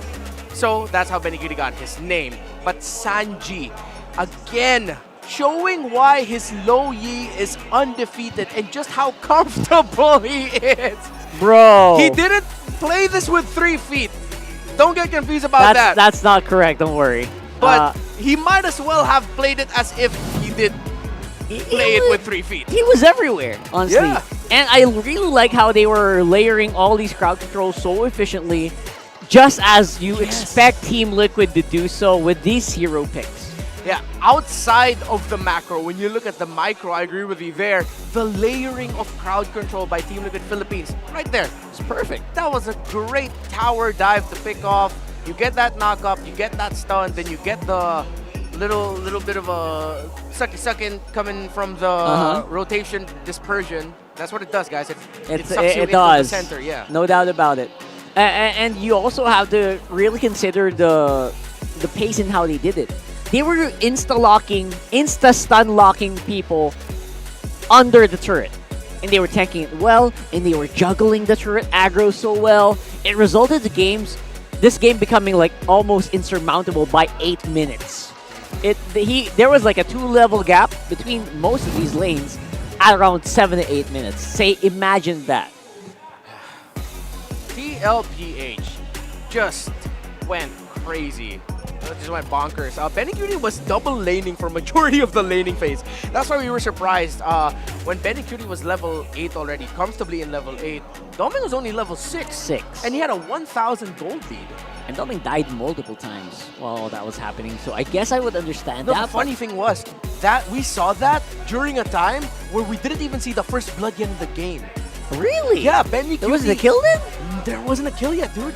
Benny Cutie was just straight up farming so fast from the gold and the mid, then back. If I'm not mistaken, he would even get the scaled lizard from time to time in his purple side, and Carl TZ would just give him that, and then he just ballooned from there. And it's so easy to just go around the map if you're Benny Cutie. Damage profile was great here. As usual, Hylos is just a beast. in controlling the map early on, which led to them just taking each and every objective so easily by the time they were level 4. So after that, level 5, level 6 arrived. The only reliable damage source that Aurora actually had was that gold laner. It was that Nathan who was starved so much in this game. I was, no joke, man. I'm not come out disrespectful. I was thinking, you know what, these are games I would surrender at 8 minutes, 7 minutes. I would not play these games. But you know what, they played it, they tried to defend, and exactly what you should do. But it was that dire, it was that bad. Yeah, just to make the point that how much it took for Aurora to eventually get the damage profile that they're comfortable with, or the damage amount. But by the time they got there, TLPH could actually withstand it. I thought JP, or if I'm not mistaken, it was Benny Cutie that might have would have been taken down by Demon Kite in the last few moments of the game. But then, no, they were able to survive through it because the Shadow Kill just didn't have enough damage, even though it was hitting the target at the right time. If they had a little bit more. But it was just TLPH going back to basics of what they are comfortable with, which is dominating. Sanford dominated the lane and was able to dominate the portion of the jungle he had to invade, which was always constantly getting invaded by Sanji and JP. I mean, Demon Kite already realized that he wasn't doing as much because I saw him build out the Sea Halberd. Again, way too late because it wasn't easy for them to get gold anyway. So they knew the problems that they were facing, not gonna lie, and I still maintain Atlas would have done better there instead of the Minotaur. Because that would have meant they would be able to fight earlier, even with just Yue and Edward. They didn't need to include Doming there.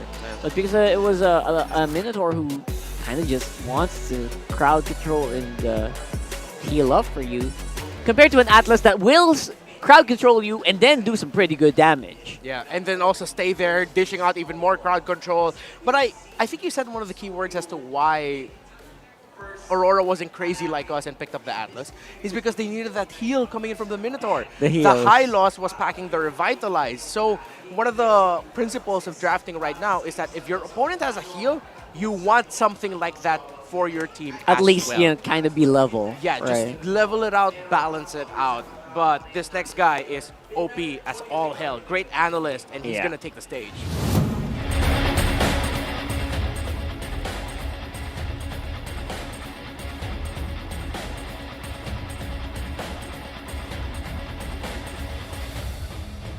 For that, let's review what happened in game number 4. Welcome back to The Understand. My name is Midnight, and we are going to be looking once again at the gold graph and, of course, the item progression of both teams for Liquid Philippines and Aurora MLBB. Now, as you can see, Liquid Philippines took everything. Aurora, they only got 1 tower, and that is because of the fact that early to mid-game, TLPH has the momentum. They have the advantage. Tulad nga na binabanggit ng ating mga panelists and pati na rin si Coach Arcadia, they have a strong early to mid-game lineup that allowed them to propel into an amazing momentum that, you know, they utilized to be able to, I would say, destroy Aurora's chances of winning the late game. Now, looking at the gold graph here, kitang-kita natin na 7 minutes pa lang, may 5K gold lead na ang TLPH, and that syncs up with the power spike and the timing of the two heroes, the two key heroes in this lineup of TLPH, the Suyu and the Alice. Dito na lumabas yung Hunter Strike War Axe build ni Carl TZ, and of course the Clock of Destiny Starlium side ng Alice, and it allowed them to be able to group up and fight as 5 people, the 5-man squad of Team Liquid Philippines. Even though sometimes we see Benny Cutie split pushing the map, the advantage of having a Louis is you are able to play as 5 even if you split. So in reality, even if Aurora decides to go for the split push, because of the massive gold deficit, they weren't able to match the split push that TLPH was doing themselves. So all in all, parang wala nang option dito yung Aurora. Kahit yung split potential was negated from the side of Aurora MLBB, and TLPH just bulldozed the lanes and decided to go for the objective takes once they've established a huge lead against Aurora MLBB. We go to the last game, we go to game 5. Before that, let's look at what the 2 junglers of both teams have to say, CarTZ and Dimitai. Tingin ko sa RORA bilang playoffs contender, sobrang lakas silang team. Pero di kami magpapatalo sa kanila, bibigyan namin yung best namin. chance namin wala sa kanila 100% kasi gigil na talaga kami makabawi. Para sa akin 50-50 kasi alam namin sa sarili namin na magpe-prepare din talaga yung TLPH. Tsaka ayun, bibigyan lang namin sila ng magandang laban. Siguro yung discipline in game, ayun talaga yung pinakakailangan para maging smooth yung laban, yung mga laban namin tsaka mas madali yung maging laro na. Well, those are the stars, the two junglers, Demon Kite and Carl TZ.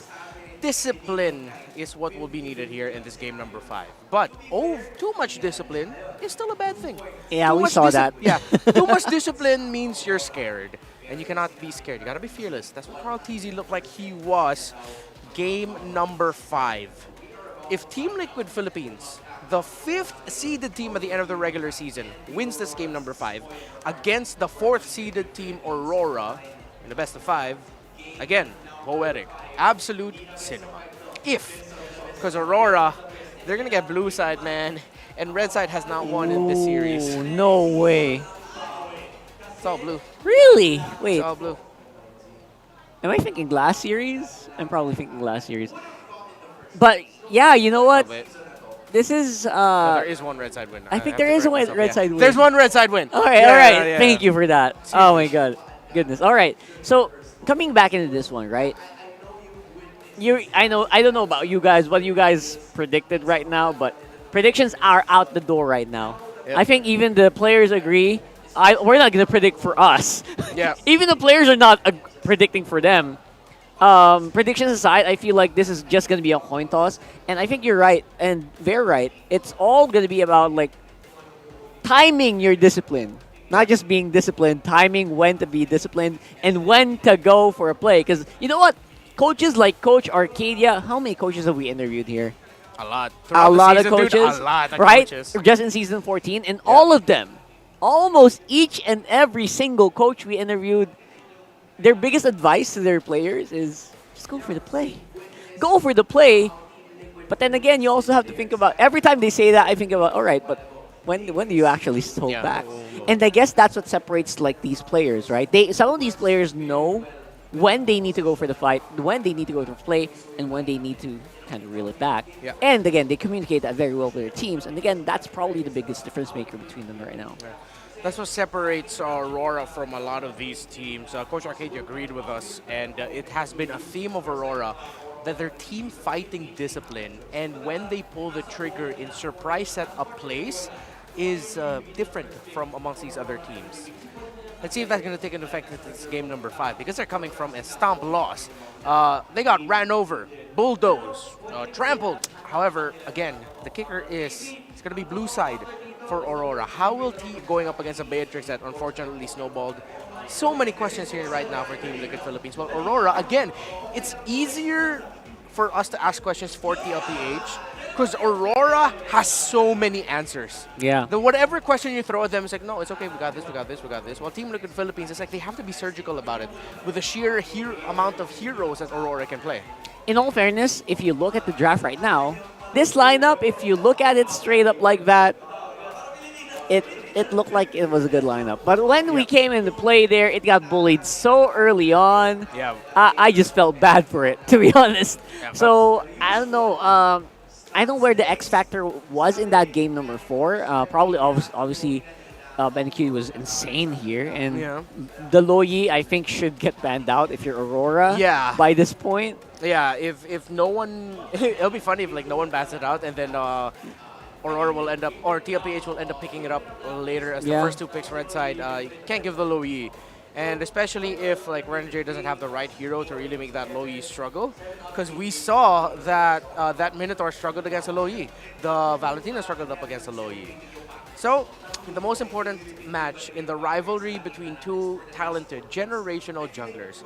The 2-time world champion young GOAT, Carl TZ, currently a defending champion in Team Liquid Philippines, will try and not get eliminated by the guy that he has constantly eliminated since the franchise era started every time they met in the playoffs. 2022 MSC, is that 2020? Excuse me, 2023. 2023. MSC, no, 2023 was Onyx.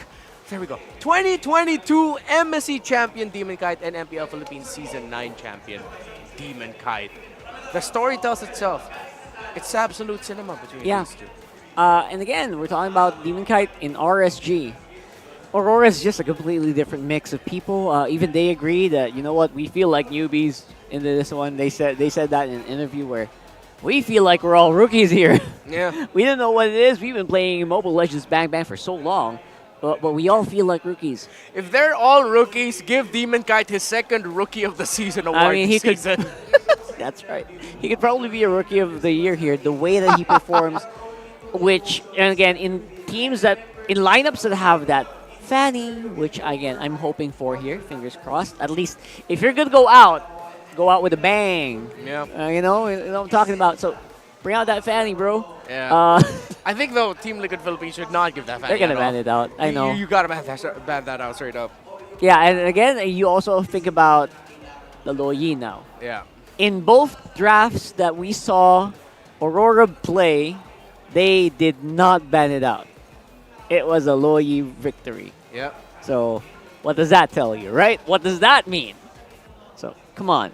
If you're Aurora, it's time to put it down. Yeah. And you don't want to save it for, oh, we'll ban it on second rotation. No! It's going to get picked up on second phase. First phase here, probably around second slot. Yeah.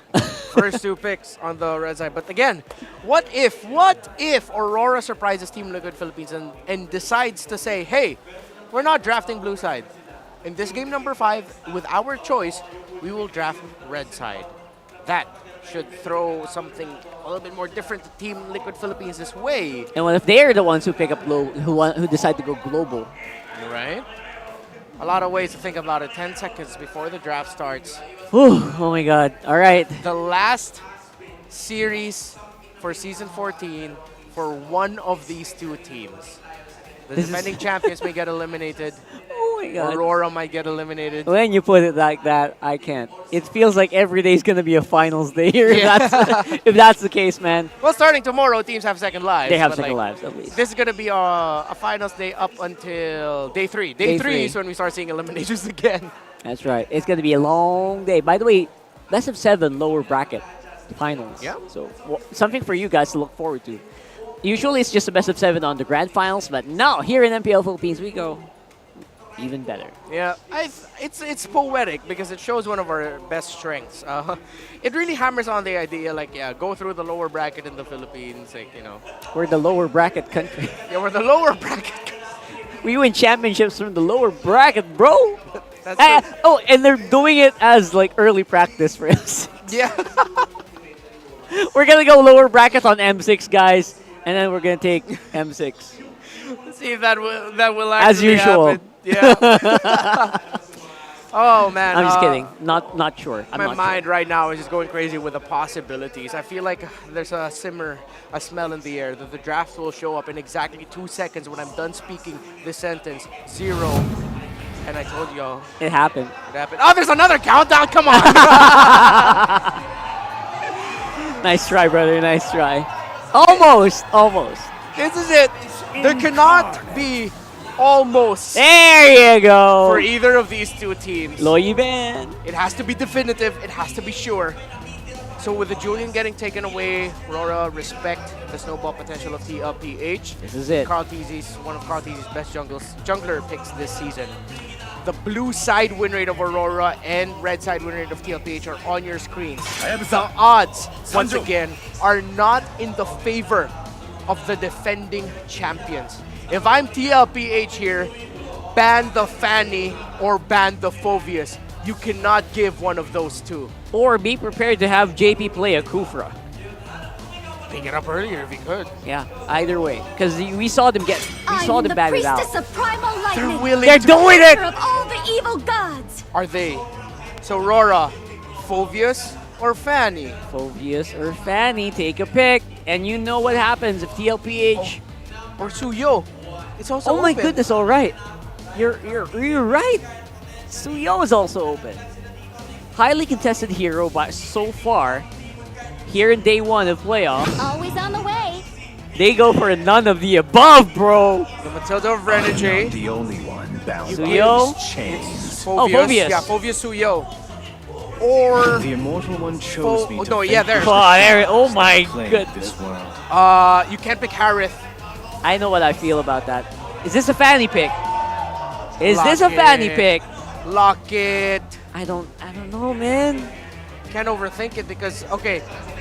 Oh, they have the Fovis now, so the Cho will look good as a slot 3 pick for TLPH. Or they can even go Kaja. Has Edward played the Cho XP this season? Once, but it lost. Right.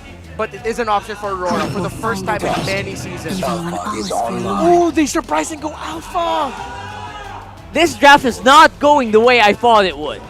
It's the Alpha Matilda. RORA taking a page from Blacklist book, or is it Blacklist taking a page from RORA's book because the DNA between those two teams are very similar. Now it's TLPH playing Aurora cosplay. Yeah, Aurora can snowball with this lineup. If TLPH loses a major team fight twice before the 5th, 6th minute mark, Aurora controls majority of the game. Benny Cutie calling the shots right now and being active in terms of what picks. Is that gonna be Alice? Don't necessarily need to go pick off here. Nathan! Go ahead and pick it up. Alright, that's, I mean, I heard the other panel through my ears. Is this good? I don't, yeah, you're right. It doesn't feel like... They're taking away, they're hard focusing Doming. So what's next? They ban also the Melissa? Because whatever pick that TLPH decides to go for, a Melissa will do really well. I mean, Doming doesn't have history with it this season. It would also be great if they just removed, like, the Melissa. Yeah, you're right. Or the Claude, then force him on the carry. Which is really bad for Aurora, but it's a pretty good place to be in. Sushin out means mid lane's still... I don't know. It still feels pretty open. It has to be an Aurora for Sanji. That is his next most successful hero this season. I've been waiting for Carries out. Take away the carry. Are they forcing Claude? Claude, Bea, Lunox. Bea? The damage profiles right now are not enough to deal with the Phobias. Harith gone. No. Still open. They're willing to give the Harith because they have the Phobias with them. I mean, they've shown actually in this whole series they can win that gold lane duel at whatever stage of the game, except maybe on like really good team-up games.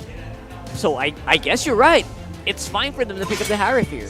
They banned the Faramis, and that leaves the Zask and the Aurora as the main options right now for Sanji. Is to trick. It would be devastating if they decided to go for something like an Eve. Not now. Not now. Oh no, please. They've done that before, and it has not resulted to a good result. I mean, that's technically correct. You're right. But yeah, man, that was... rises when I give the word. Khalid. Okay, Khalid, welcome to the playoffs. Rome Khalid, EXP Phobius. Domen cannot go Harith. Oh, shoot. First Khalid of the playoffs, and now... Edward should go Ruby. Or Edward should... Sounds about right. Not Arlott, you don't want to give that against the Phobius. Oh, but even the Ruby has those little dashes that... Yeah. Resist the demonic force. But I'm thinking about it, the second skill, the crowd control the Ruby pushes out, should be able to make Phobius Kali struggle, but no, they go for the Terizla instead. Alright, I guess that's the lesser evil, right? Tanky front. If you're gonna jump into me, jump into the penalty zone. That's what Edward's thinking. Is this 4 protect 1? Beatrix, Harith. They still go for the Harith. Why are they celebrating? That was funny. And Sanji will get his Aurora. Alright, so... You can clearly see Aurora feel a lot lighter in their shoulders. Yeah? TLPH look a little bit tense. Once that Harith showed up, Aurora laughed. I mean, why would they laugh at that? That's so funny. Maybe they just thought, you know what, this draft went exactly the way we planned it. Early to mid-game, late game, damage potential, survival, everything is in favor of Team Liquid Philippines. But again, the numbers don't lie, but these two continue to defy the odds. Only one of them can defy the odds. Let's go. Let's just go. Let's just go, Let's man. just go. Screw the drama. Let's see these two teams fight. One last ride for one of these teams, and the other drops from the playoffs. To Mobile Legends. Welcome to Game 5. It's Aurora MLBB versus Team Liquid Philippines. And after that, let's just say, forgettable Game 4, we now have a draft that's stretching from both sides. Man, the Matilda first pick onto the blue side really needs to pay off here for Aurora. Renegade has to be somewhat like Perks, aggressive. Matilda, not just be defensive. Of course, like game number 4, what happened with the Minotaur. Again, you can't blame them because Carl TV had the Suyo. They were aggressive as possible. So let's see how this boils out. Renegade number 1 in first bloods drawn among all roamers. Among all roamers. So if anything, Perks had to watch Renegade. Literally the hitman.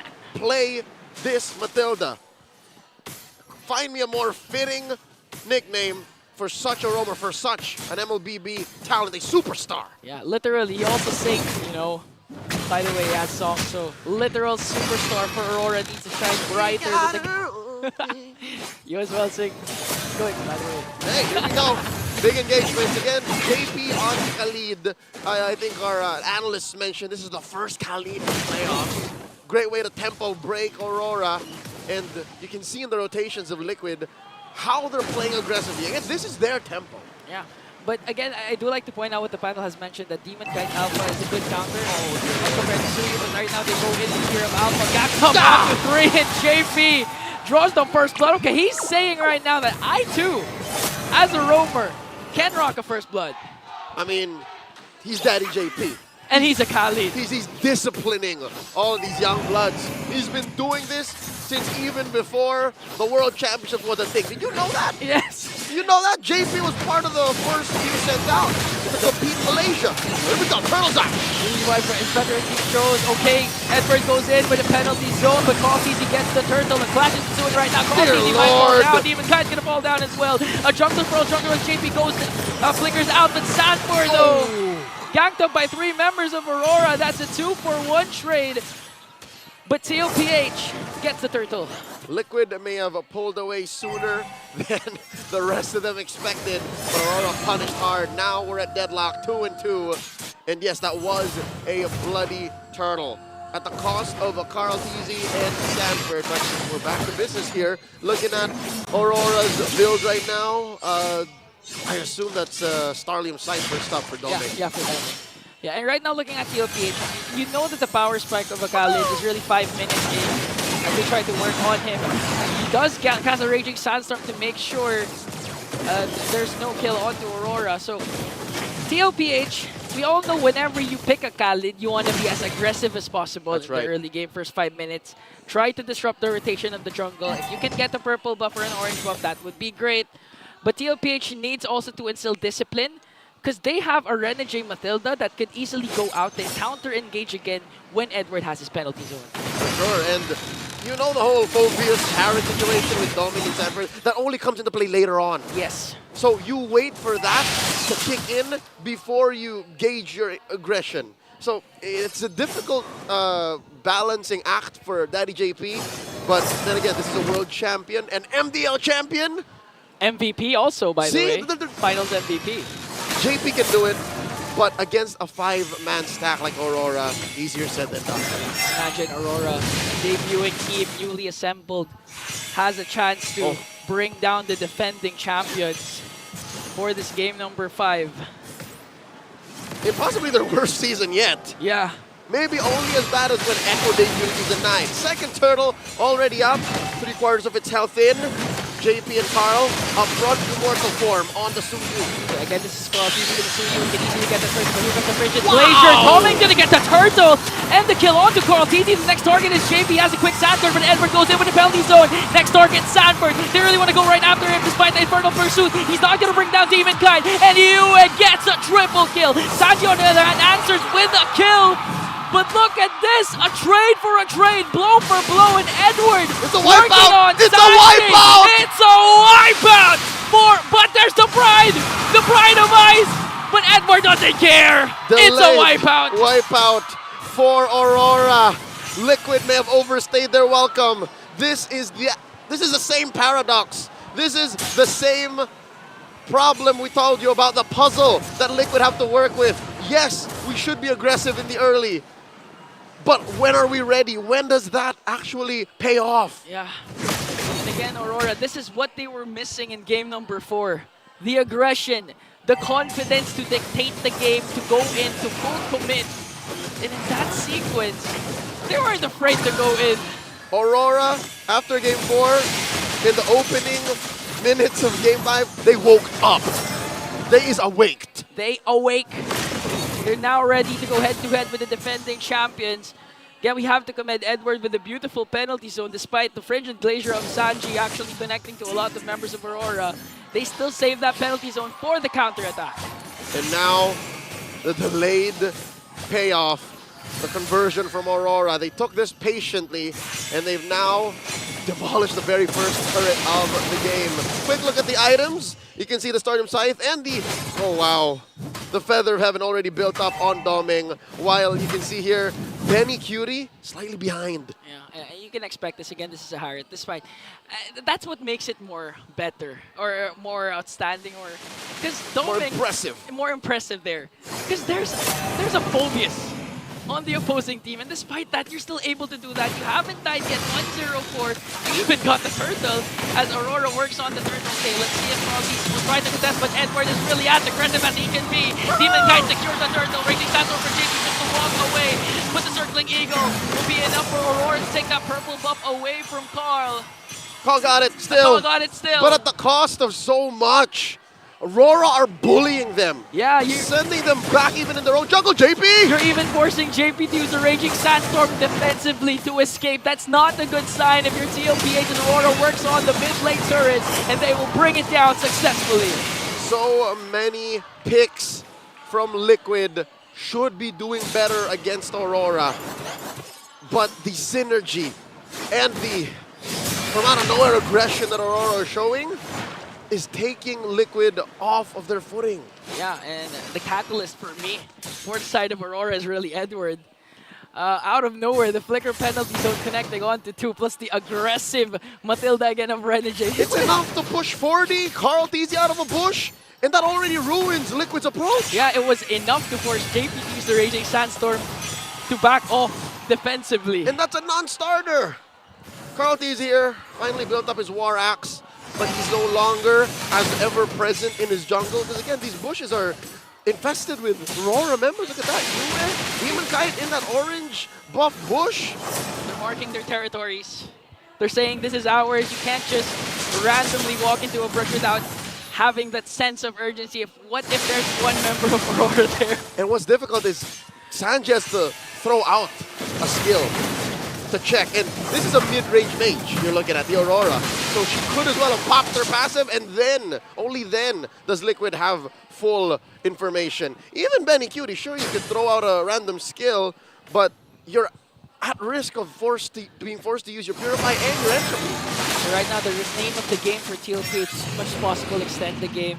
Try to back one fact that you have Benny Cutie that at any given moment towards the late game can deliver a huge Benny bomb with the Nathan.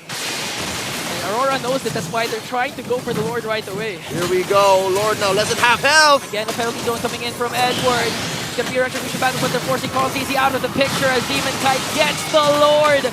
No casualties, but Aurora extending their lead to 3K plus the Lord. It's not even a contest. There was no retry battle. Carl Teasy couldn't even get in range of a fully charged Queller. That's how hard it was for Liquid to break through. But there was a long, slow push down bottom by Benny Cutie. So there's some consolation there for the Cavalry. 3K ahead. Aurora sitting at about 9 minutes and a half. It's difficult. There's nothing Aurora's letting Liquid through. Yeah. Whether defensively or offensively, Liquid have to play to Aurora. Yeah, they're really reactive right now. And as much as possible, if Sanji gets a huge Frigid Glacier, you see the battle buff, there's no Purify. That could easily turn things around for TLPH. But with the way Aurora is playing, it's hard to even land the Frigid Glacier. Exactly, because again, the whole casting animation of the Frigid Glacier is enough of a window for Aurora to reposition. Yeah. Especially they have Renegade again with the Matilda guiding wind is more than enough. That too! That too! Okay, so Lord marching in the bottom lane. low health though, so they're easily gonna burst it down. But their holy shields will be popped in the bottom lane. And let's see if Aurora will force something out again. Edward has been doing wonders with the flicker penalty zone, but discipline will instill for Aurora. Legend Zero has been phenomenal on this Terizla. In the recent weeks, Terizla actually slowed down in his appearances. Not for Edward. Right here, right now, this is the key pick. This is the game changer for Aurora MLBB. Looking at the items right now, about 800, 700 between Benny and Doming. And, all right, say what you will about Carl TZ struggling, but at least his farm is still slightly higher. Yeah. But is that enough, though? Is that what you need as the Suyu? He just built his Sea Halberd. Is that going to be enough to pop Renegade? Well, at this point, that's better. That's not the worst situation. It's more than... I see nice. the worst situation already. What's the worst situation? Sanji. Oh. Sure, all right? Best case scenario, you catch people with the frigid glacier. But what does that do? It just freezes them. Yeah, okay, so... He doesn't have damage right now. He's on his way to Holy Crystal, but how far away is he? So if that's the case, if the frigid glacier doesn't land, so what will Sanji do next? Exactly. What's the next part for TLPH? Bottom 4, the way Aurora's playing, effectively disabled Sanji. They're contributing. This is not the Sanji we're used to seeing. It's not the mid lane genius. It's not the mid lane genius. They're really having a hard time with how Aurora has been playing. And now, so at this point, how do you extend the game if you're TLPH? What do you do? Do you try to go contest for the neutral objectives like the Lord, or will you just try and take a page from Omega's book and just defend until eventually Benny QT is able to deliver a huge Benny bomb? I'll say it's the latter. This is the right move in the right direction. The fact that Liquid just allowed Aurora to take this Lord, despite the soft reset there. Because there's no way Liquid can break through that. So, best case scenario, they get enough farm on Sanji, they get enough farm on Benny, and then they defend inside the base. That's the best case scenario I'm seeing right now. Because even with Demon Kite at 0, 3, and 4, he's playing utility alpha right now. He doesn't need kills. He doesn't need to. It's all literally on Edward, Doming, and Yue. He's literally a bodyguard. That's why Renegade, you can enable Renegade to be as aggressive as possible because Demon Kite's eventually going to soak up the damage. If Renegade is in trouble, rest assured Demon Kite will just pop the Spear of Alpha. I'd reckon if it makes it to that point, if Sanford gets his D-Ice before everything is just upside down for them, maybe there's a chance. Because something tells me if there's enough peel for Liquid, then maybe Aurora's forward aggression could stop. Let's see if it's even going to reach up to that point because the Lord will eventually burst down inhibitor down bottom. Benny QT doing his best to clear out the Lord here. They still have their holy shields in the middle lane. Minions up top for Aurora. He's doing his darndest, and it seems to be enough. The wave up top cleared, another one in mid, and the Lord has been slain. Mid lane hitters Look at defending, Edward. but just barely! Edward goes in with a penalty, so here comes the frigid glacier connecting on to 3 JP though. Sanji has to walk away. No casualties yet for TLPH, but Aurora just out-sustaining the damage. The Pride of Ice will be casted, and Domeng will bring down Sanji. That's one member down. Aurora on the verge of taking down the defending champions. Flicker still up. Battle spells and ults. Now Domeng! JP's in trouble! Domeng with a huge blow! And we are moments away from witnessing a defending champion bowing down to a debuting team, a newly assembled team, as Aurora shines bright over the cavalry! You see the giant smile on Demon Kite's face, finally, after years of being in the MPL, he has dropped Carl TZ. Sweet victory for Demon Kite. And just like what we witnessed in S12, it's the same 3 people, Renegade, Yue, Edward, eliminating TLPH. The Cavaliers sit still, silent in awe. Who would have thought that the defending champions would fall in the first round?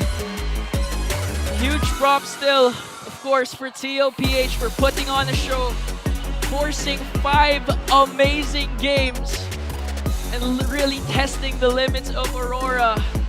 Still have to commend TLPH here. It's lights out for now as the Northern Lights shine bright. The cavalry has to reconvene as rivals and comrades and friends shake hands and embrace, and our defending champions take their final bow this season. Unfortunately, TLPH will be part of M6. We're gonna go over on stage. Maracino is with Team Liquid Philippines.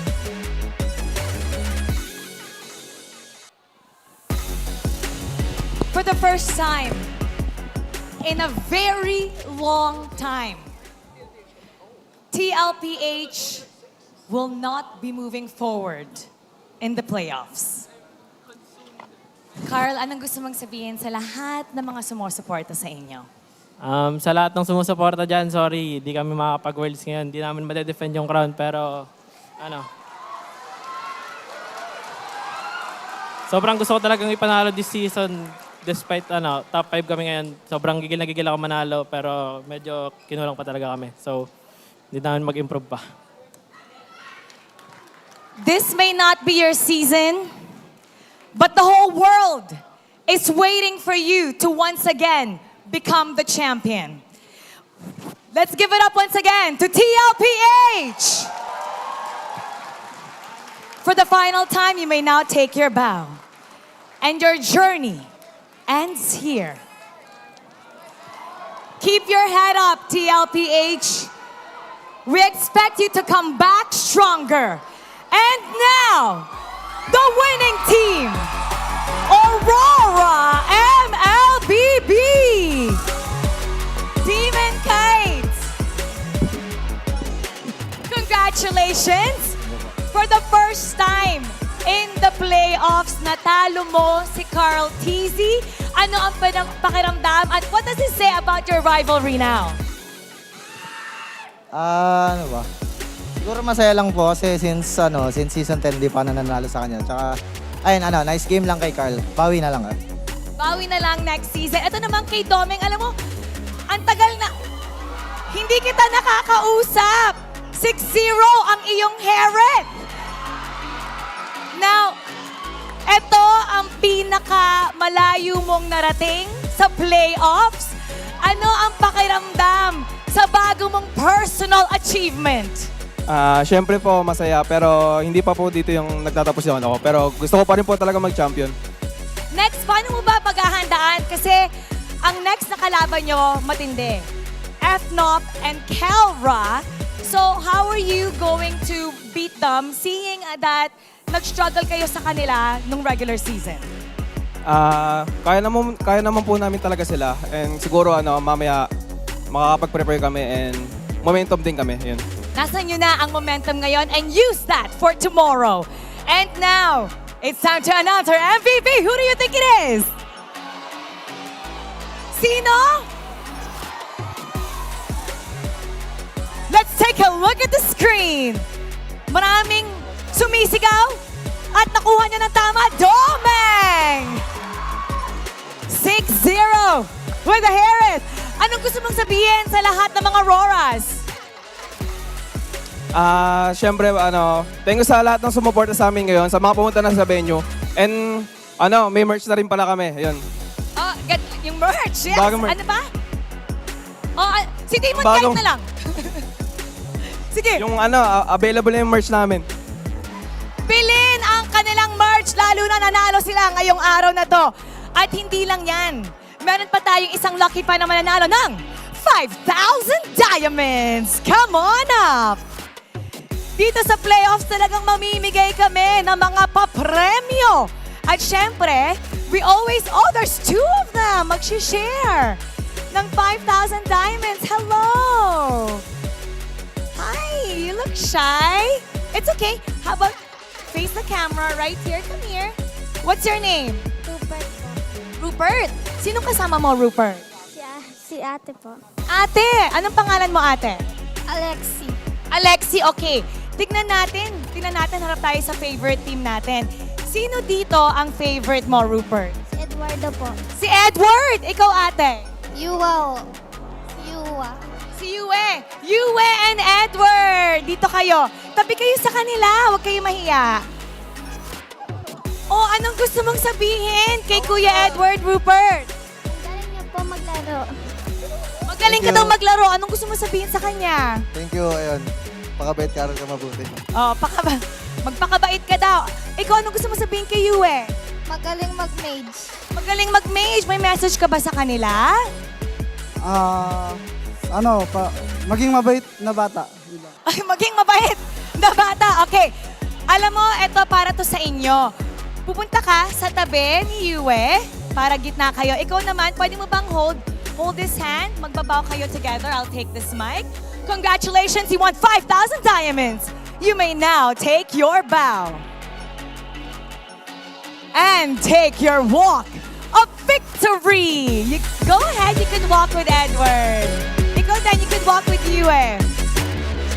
Congratulations to our lucky fans. Sila ay makakauwi ng 5,000 diamonds. Congratulations to Aurora MLBB. What a series that was. Pinatumpa nila ang ating defending champs and we're gonna break it down for you. So we're gonna head back to our panel. Pasok. Kite has finally exorcised the demon that has haunted him for multiple playoffs in MPL Philippines, defeating Carl TZ, helping Aurora eliminate the defending champions. This ensures that there will be a new champion for MPL Philippines. What a performance by Aurora. And again, finally, Domeng gets recognized. He went into this with no game or series MVP. Finally, in a crucial matchup for survival, Domeng delivers a series MVP performance. And in those scenarios, it looked like he was just cool as a cucumber. Oh, Because yeah. it didn't feel like he was phased at all. Despite, facing off in a very, I would say, one of the most intense matches of this day of the playoffs so far. Yeah, of the season. Of the season. I'll give that. I'll give that. All right. Maybe Omega F not would give you a run for your money, but Sure. I think that was the key here. I mean, just staying calm and just taking these dubs when you can and not reaching too far. Yeah. Right? Which we did see a little bit happen earlier in Game 4, although the TL weren't punished for it. Yeah. Again, these are things that you kind of always have to keep in mind whenever these fights happen and you feel like you're in a good lead. Yeah. You always have to look out and you always have to keep your focus. That's what happened here. We actually saw a glimpse of this. I don't know if they showed that replay where it felt like RORA had the Lord. They went into it knowing that they were going to have to defend, probably. That's why, let's go Lord, guys. Oh, wait, let's back off. Yeah. When it was clear that there was no one, no RORA, no Team Liquid there. Because they were also, like you mentioned out, they were timing out the Lord spawn. Yeah. But at the same time, they were also clearing, making sure that there was just no room Yeah. for TL to come back. Yeah, and a lot of this game was spent for Benny Cutie with a third pick Nathan. They decided to pick the Nathan over the Harith and left the Harith open, the undefeated Harith of Domeng. He spent a lot of time farming, and they eventually recognized or acknowledged the fact that TLPH are just gonna not control the early game. It's gonna be tough for them. They suffered a massive loss on the second turtle. That was before 5 minutes. They lost 4 members in that team fight, and that was devastating because that was the gateway game. And the healing, the shields that Aurora has, the shields most importantly, came in big against TLPH, and the well-timed layering of crowd controls. That's what TLPH did in game number 4. That's what Aurora did in this game number 5. It does feel like it's so easy to execute. It's so easy to just throw your bodies out there, throw out your skill. And this is against the current MPL Philippines champions, at least for Season 13. Now, like you pointed out, it does feel like it's going to be a completely different landscape. And it just sank to me like right after Mara announced it. No Team Liquid or / Echo in M6. It's so heavy, man. Yeah. But of course, the Auroras have to be proud of what this team has shown. A potential, again, heading into the season, super team was the label that was plastered on them. Eventually, they realized we're not super just yet. It took time for them to get to the point where they are now, to the point where they could eliminate the defending MPL champions. One of the things we also saw here is, I feel like this is a note for all of us in the future. Matilda and the Vexana will actually give a Khalid Rome hell. JP was getting the vision, but he would always sacrifice a good amount of his health. The amount of damage he can do in the early game to annoy the Vexana and annoy the Matilda, it's there. But with well-timed Terrifies coming in from the Vexana, well-timed shields and pokes coming out from the Matilda, a combo from the Vexana will piss off that Khalid, bring him low, force him to use the heal early, or force him to go back. Yeah, Khalid up against a Vexana Matilda is actually difficult to pull off. Yeah, we have to, and I'm sure the other teams that are going to play tomorrow are probably watching that and say, you know what, you're right. This Khalid is not like a cover-all like what we treated it in the past few weeks of MPL Philippines. This Khalid had a really tough time, and he was healing, he was surviving, but that was it. Yeah. Now we are going to be welcoming a very special guest into the MPL Philippines Infinix Game Tambayan. It's Deadeye, fellow caster from MPL Singapore. Online. Deadeye, welcome again together with our English panel. There's Renmar and there's Rockhart. It's nice to see you again, man. How's it going? Yeah, thank you so much. Thank you so much. And what a series, guys. Parang nakita ko yung first day of playoffs na intimidate agad ako, guys. just super. I mean, honestly, this really has been a tremendous performance by both of the teams. Renmar, Rockhart, you guys would probably want to start this off. Oh, yeah, for sure. Deadeye, man, instantly, right out of the gate. I want to ask you about your goals Apparently, there. Yo, they can't hear us. Hello? Okay, do you hear them? That's why. hello. There we go. All right. So yes, Deadeye, I want to ask you about your boys there. You're defending champions back to back. Is it 3? How many now for NIP Flash? Three-peat for NIP Flash. Why are they so good? Along with, okay, let's take away they're just really good with so many cheesy draft picks. What else makes NIP Flash shine as a team? Okay. Basically, guys, they have the experience when it comes to international scene. And I think NIP Flash, one of their strengths is chemistry. They have been together, I think, for over 10 months already. So many international events, of course, tournaments, they have been together. So this season, actually, sa lahat ng mga teams, sila lang yung pinaka-solid and the same roster ever produced. And of course, the casters themselves, yung mga MPL SG casters, all of us are in unison and we are all agreed that this is the MPL SG's best team ever produced as well. So this is, NIP Flash, the three-pit guys. So pagkakita ko nga yung day 1 pa lang, man, top 4, top 5 teams ng MPL-PH, parang good luck, man. Good luck, MPL SG.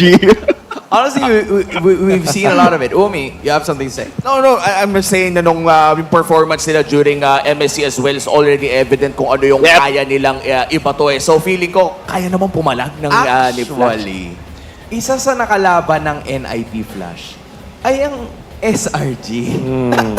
Tama, di ba? Coach, your thoughts? Coach Arcadia. Coach, Deadeye, meet Coach Arcadia.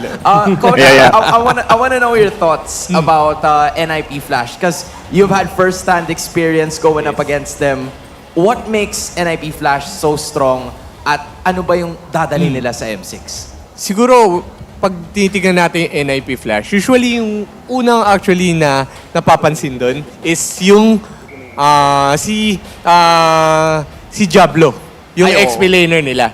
So usually, yung mga teams, tina-target bans na yung heroes ni Diablo.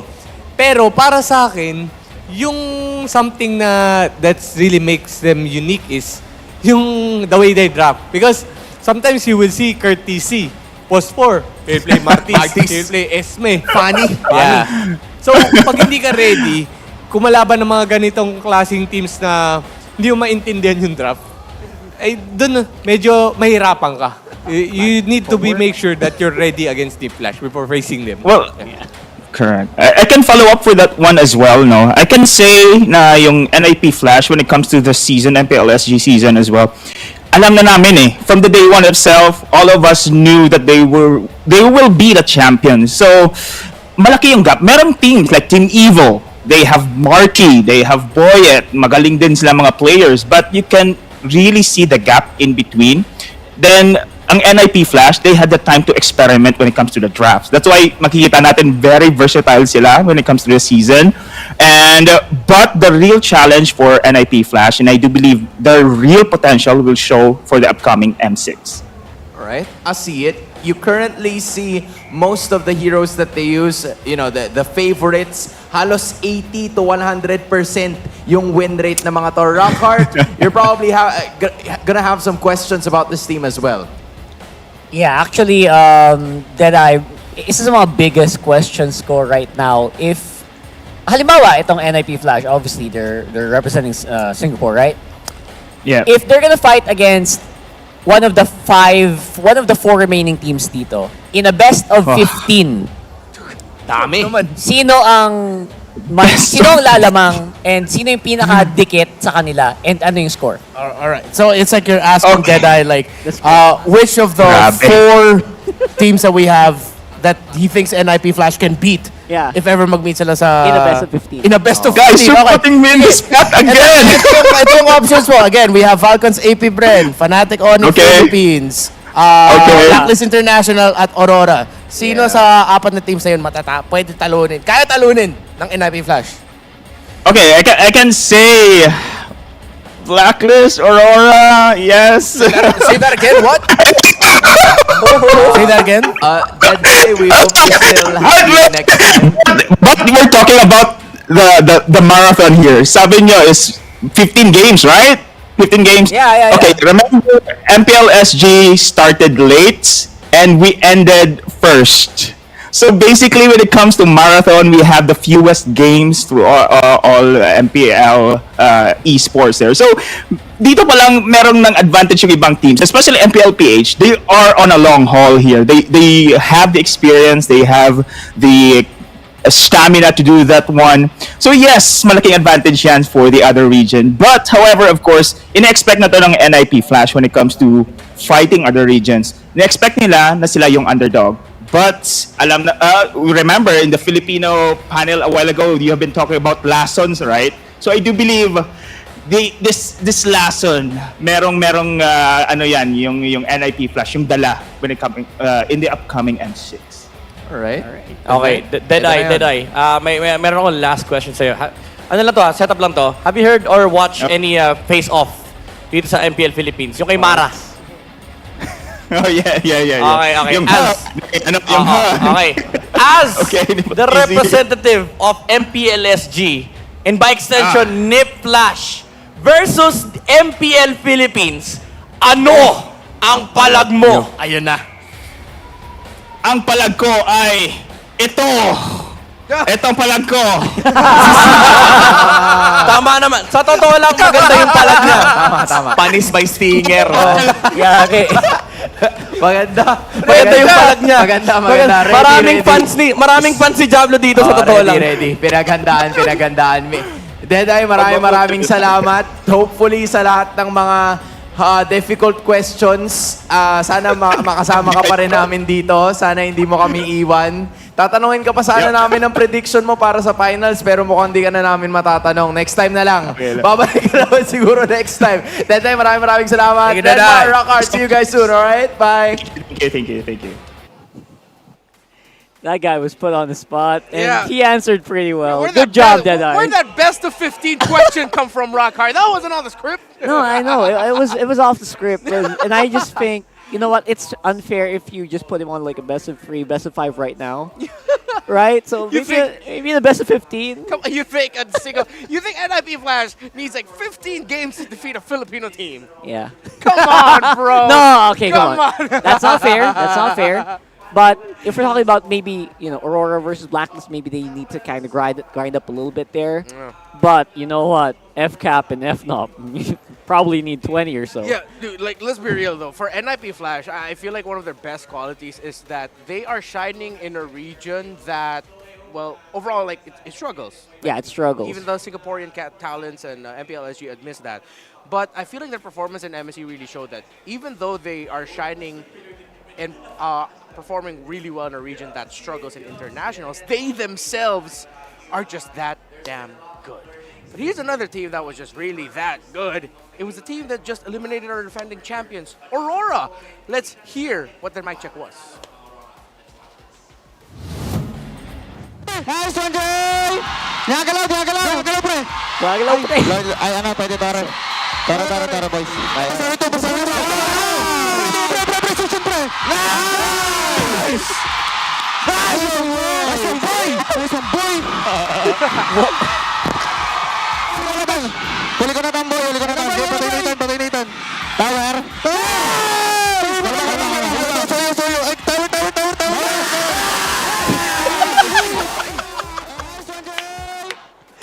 Nice one, boy!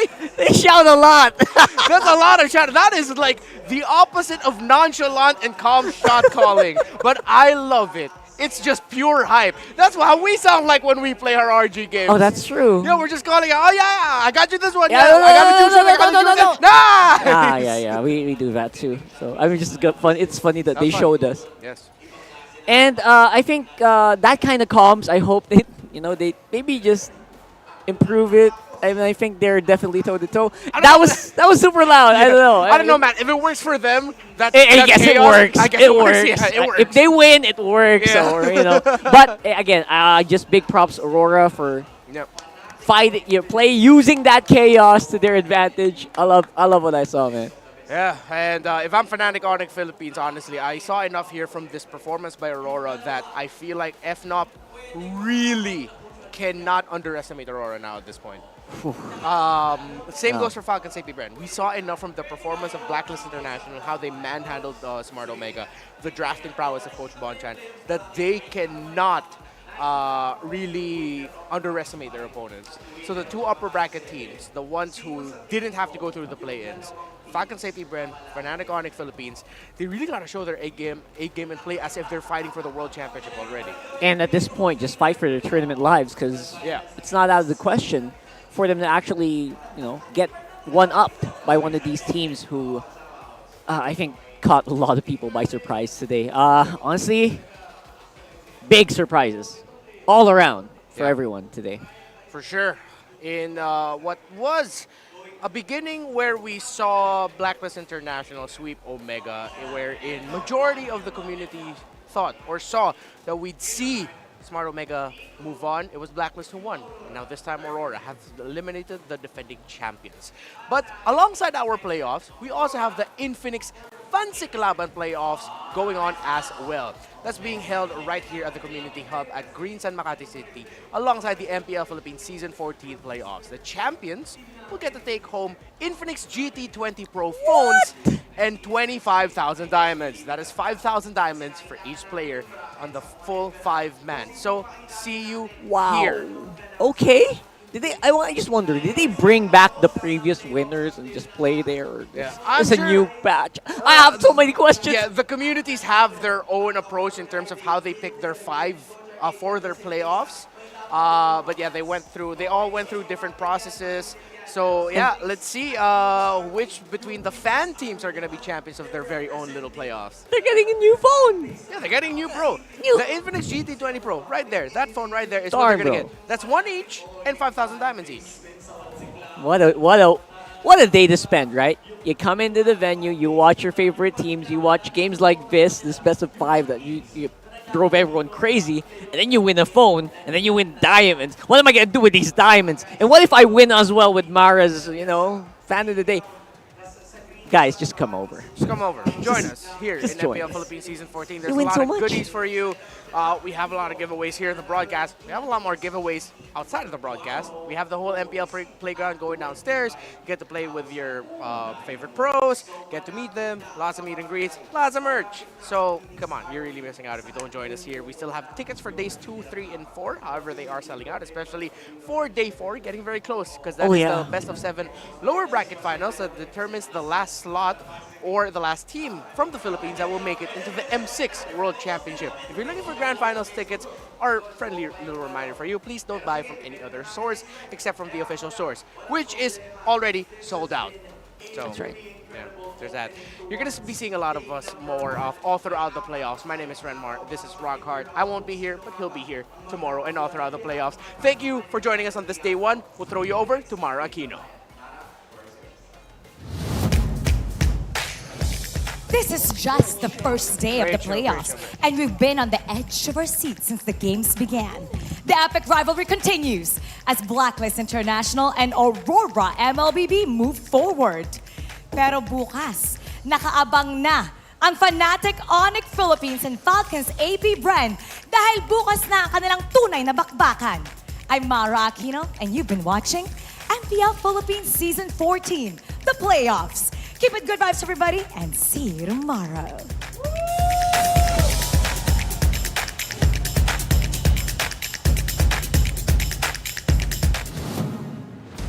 The 14th season of MPL Philippines is brought to you by the following sponsors. Smart, the official telco partner of MPL Philippines Season 14. The official tournament phone of MPL Philippines, Infinix GT20 Pro. Official supplier, EMC Asia and Index Salon. Don't miss any MPL action by following our official Facebook and subscribing to our YouTube channel. Follow MPLPH on TikTok for more content. Experience the Lakas ng Pinas playoffs of MPLPH Season 14 action live at Green Sun Hotel. Grab your tickets now via official MPLPH website. You can also get a chance to win 1,000 diamonds by sharing your hashtag MPLS14 live experience on Facebook and TikTok. And to ensure the equality and fairness of our games, MPL Philippines is also monitored and supervised by the Games and Amusements Board.